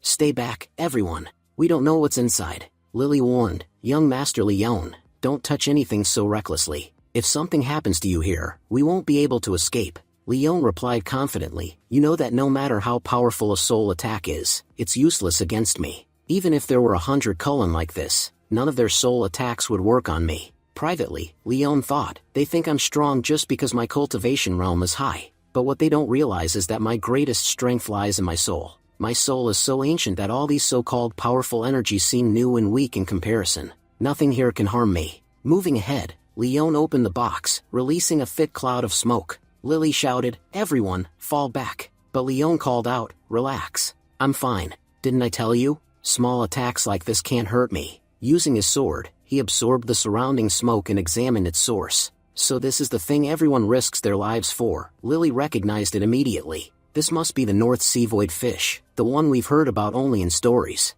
Leon asked, "North Sea Void fish? What even is that? I've never heard of it before." Lu Jin explained, "They say in ancient times, a divine fish called Kun lived deep in the North Sea. That fish is a divine fish, and it lived for so long that people have named it the Void Kun. This fish holds incredible power. Anyone who obtains it can become far stronger. But it's as dangerous as it is powerful. Its essence is a mix of poison and life force. If someone doesn't know how to use it properly, it will kill them. But in the hands of a skilled cultivator, it could grant true immortality. Even an ordinary human who consumed it correctly would recover from all illnesses and live far longer than normal humans." Furious, Lu Jin said, "My team members died for this worthless thing. I'm going to destroy it right now." Leon stopped her. "No, you can't destroy it. Too many people have given their lives for this. How can we simply erase it?" Leon pulled a note from the box. Leon said, "If your team died because of this, then it belongs to you. My team and I have no interest in it. Whether you destroy it or use it, it's your choice.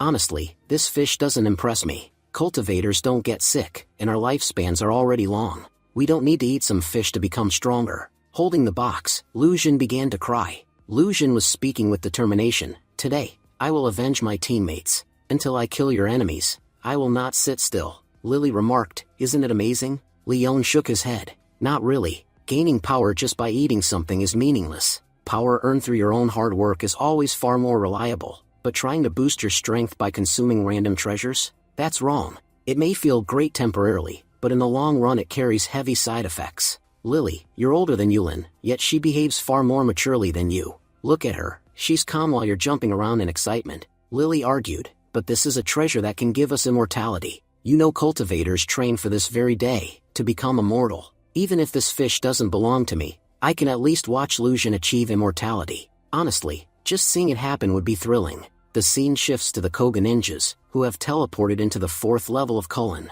Yamanaka asked, "Leader, where exactly are we?" Yenjing replied, "I don't know the exact location, but one thing's certain, we're still inside Kulin." Suddenly, a soul attack killed one of their men instantly. Yenjing shouted, "We need to get out of here now. These soul attacks are becoming deadly. If we don't leave quickly, none of us will survive. And we don't even know where we've teleported to. No Koga ninja has ever reached this place before. The path ahead will be full of danger. But remember, we are all loyal Koga ninjas. We'll give our lives, but we will never retreat." Another man was struck dead by a soul attack. Shirzong said grimly, "This power can both give life and take life. That means we're getting close to the world core. Hurry up, there's still a chance to survive." Yenjing snapped, "Old man, shut your mouth. My people are dying already and you're driving me mad. If you keep talking nonsense, I won't hesitate to kill you myself." They soon reached a river. Yenjing commanded, "Two ninjas, go forward. I'll cover you with my power." Yamanaka warned, "Leader, I have a really bad feeling about this." Yenjing dismissed it, "Bad feelings are worthless. Remember, we're Koga ninjas. Whether the climb is steep or vertical, we always ascend. Whether life or death, we always fight. We are the ninjas who never wear cloaks, that's why they call us the ninjas of Koga. Even if some of us die here, they'll die with honor." The two ninjas moved forward but were killed instantly by soul attacks. Yenjing yelled, "Don't step in the river. It attacks your soul. We must cross it by staying airborne. But just because there's an attack doesn't mean we stop. We are Koga ninjas. No one can block our path." Saying this, she threw her ninjas across the river one by one and leapt over using their bodies as stepping stones. On the other side, Jia Shirzong said gratefully, "Miss Yamanaka, thank you so much. When I recover, I will give you a great reward." Yamanaka snapped, "Keep your mouth shut. If it weren't for you, so many of our warriors wouldn't have died. Your illness has already cost countless lives." Yenjing muttered, "Something's wrong here. This secret realm isn't behaving as it should. So many things have changed.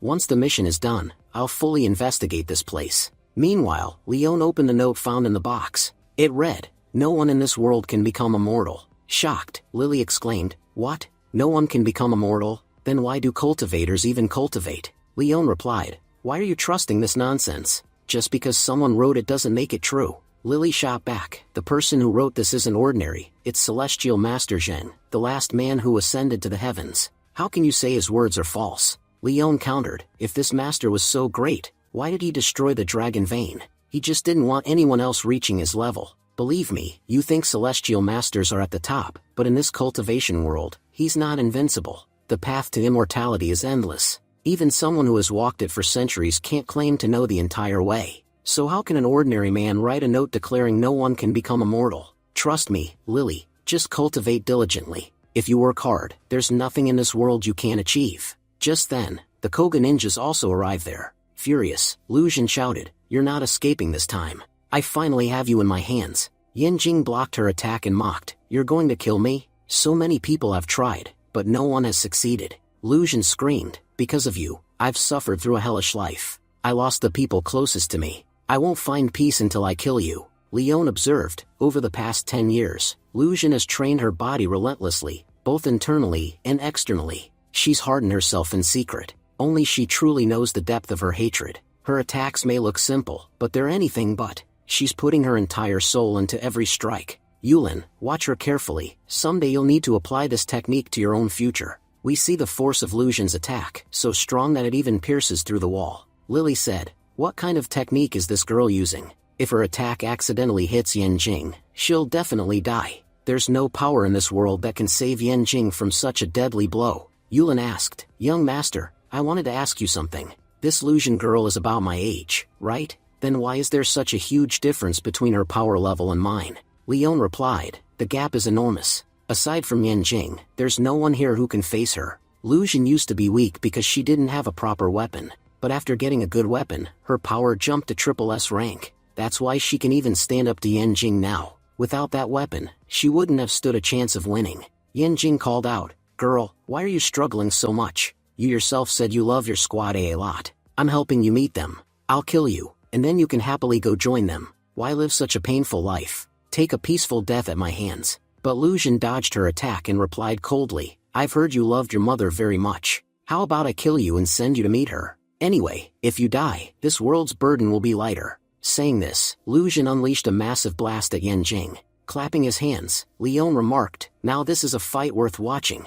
These two girls are going at each other like wild beasts. Both have the same goal, giving the other the most miserable death possible. You see, Yulin, if you can learn to use your spiritual energy like them, that's when your real journey as a cultivator will begin. Right now, you've only strengthened your body, strong enough to handle cultivation energy, but until you actually use that energy, your true path hasn't even started." Meanwhile, Lu Jin defeated Yan Jing. Lu Jin sneered, "Tell me, how do you want to die?" But just then, Yan Jing reflected her spear strike and escaped. Jia Shizong shouted, "Miss Yamanaka, help me. If we don't run, they'll kill us." Leon said coldly, "Yamanaka, I already gave you a chance. I'll ask you one last time. Are you with the Koga ninjas or with us? If you're with us, leave that old man behind and come over." Yamanaka said, "I've been on your side from the start. I've seen how the Koga ninjas use each other. To reach this place, we killed our own people, and if necessary, they would have killed me too. That's why I want to stay away from people like them. And that bastard Jia Shizong, he's a disgusting man. From the beginning, he's been siding with Koga Ninja. 10 years ago, he was the main reason Squad A was wiped out. Because of Squad A, Koga Ninja couldn't do any of their dirty work, so this scum sent them here and ambushed them with sneak attacks, killing them all." Shizong yelled, "You traitor! You betrayed us!" Leon snapped back, "Everyone who was with you and everyone against you, they're all dead. Just to save your own life, you must have gotten over 100 people killed, and you dare call someone else a traitor? Don't you feel ashamed? Do you even realize how much of a burden you are on this earth? Your life is worthless. You'd be better off dead." Shizong argued, "I didn't do anything wrong. I just wanted to live. Is that a crime? I've done so much for the Dragon Kingdom. But when I found out I had stage 4 cancer, no one came forward to help me. I spent a fortune on doctors, but no one could cure me. One doctor even joked that I'd need a void coin to be healed, and that's when I got this idea. Since then, everything I've done has been to obtain void coin." Just then, Jia Shizong's eyes fell on the box. Laughing, he said, "Everyone calls me selfish. Yes, I've killed many people for my own sake, but no one remembers how many times I've saved the Dragon Kingdom. I've saved millions of lives, so what if I kill a few thousand? What difference does it make?" Leon said sharply, "Old man, you're delusional.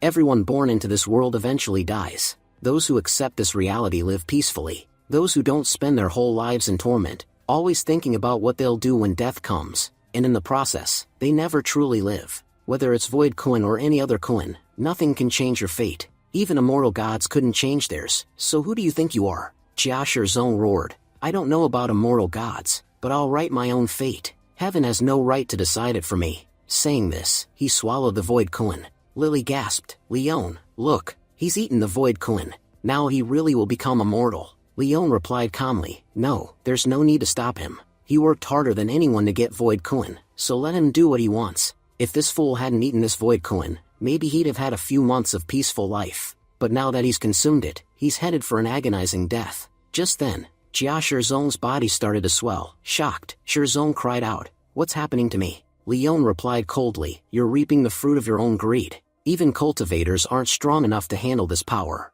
And you, who have never cultivated a single day in your life, tried to seize it directly. Do you even realize what you've eaten? The void coin holds as much poison as it does life essence. Those who know how to use it gain life essence. Those who don't, get poison. Congratulations, my friend, you got poison. For the next 7 days, you'll experience unbearable pain. Every moment, you'll wish for death, but death won't come. You'll think about all the mistakes you made in your past, regret eating that fruit, regret everything you've done, and after 7 full days of agony, you'll finally die. Honestly, I feel sorry for you already. But no matter, for all the people you killed, this will be sweet justice. They'll find satisfaction knowing you died in misery." Shizong pleaded desperately, "Leon Lionheart, you're so powerful. I've heard there's nothing you can't do. Please, help me. I'm begging you. I'll give you anything you ask for in return." Leon sneered, You have nothing of value to offer me. For all the vile things you've done, this punishment isn't even enough. And you know what? No one had to lift a hand to kill you. You swallowed your own death willingly. Now you'll die here, alone, in darkness, and no one will even know what happened to you or where you went. Yulin whispered, young master, with the way you've scolded this old man, I think he might just die of a heart attack before the poison even finishes him off. But, since this filthy man ate the void coin, doesn't that mean it's wasted? Leon said calmly, that thing wasn't of much use anyway. Tell me, Yulin, what do you think immortality is? Yulin replied, I don't know. I only know this, whatever you tell me to do, I'll follow it. If I listen to you, everything will go well for me. So, in my view, the path to immortality is simply the path you're walking. Leon smiled, then you're on the right path. I can say with confidence that among all of them, you'll go the farthest. Yulin added, young master already knows what the cultivation path is. We cultivators absorb energy from nature, and everyone knows energy transforms. It never gets destroyed. By transforming nature's energy, we make ourselves stronger. And nature has every type of energy, fire, lightning, and more. Leon interrupted, no need to overthink it. The more you think, the more cluttered your mind becomes. Remember this, the simpler your mind during cultivation, the better your progress. This isn't integration or differentiation, no need to overanalyze. Keep it simple. Yulin grumbled playfully, young master, I'll never understand your way of talking. The path to immortality is so complicated, yet you say to keep a simple mind? If you keep speaking like this, I'll never figure you out. Leon chuckled, maybe not today, but one day you'll understand. And you don't need to rush, you have plenty of time to figure everything out. The group reached the fourth layer of Kulin, where Yanjing and Luzhin were still battling fiercely. Yulin asked, young master, should we help them? Lily said, yes. How long will Luzhin have to fight alone? I want to help finish off Yanjing too. Leon said firmly, no one interferes. Luzhin is full of hatred. If she doesn't take revenge herself, that hatred will consume her. This fight belongs to her, let her finish it. And honestly, Yanjing is already losing her composure. If she had fought like this from the start, her victory would have been certain. But now her instability will be her downfall. Yulin observed, young master, so you think Yanjing is at a disadvantage? Yet this fight has lasted so long. Leon replied, life and death battles never end quickly. They take time. Stop asking questions and enjoy the fight. Just then, Luzhin hurled her weapon at Yanjing, but Yanjing dodged just in time. Yanjing taunted, fool, you threw away your weapon. How will you fight me now? But Luzhin summoned Grandpa Huey's power into her own body. Who needs a weapon when I can turn my entire body into one? She declared and injected poison directly into Yanjing's body. Advancing on her foe, Luzhin said coldly, for 10 years, I suppressed my hatred. Every day I dreamed of destroying Koga ninjas. I was furious that I couldn't reach you. I swore to myself that when I killed you, I would do it with my own hands. For you, I prepared a special attack, the donut strike. As she spoke, she formed a donut in Yanjing's body. What happens next will be revealed in the next episode. Thank you for watching and stay tuned.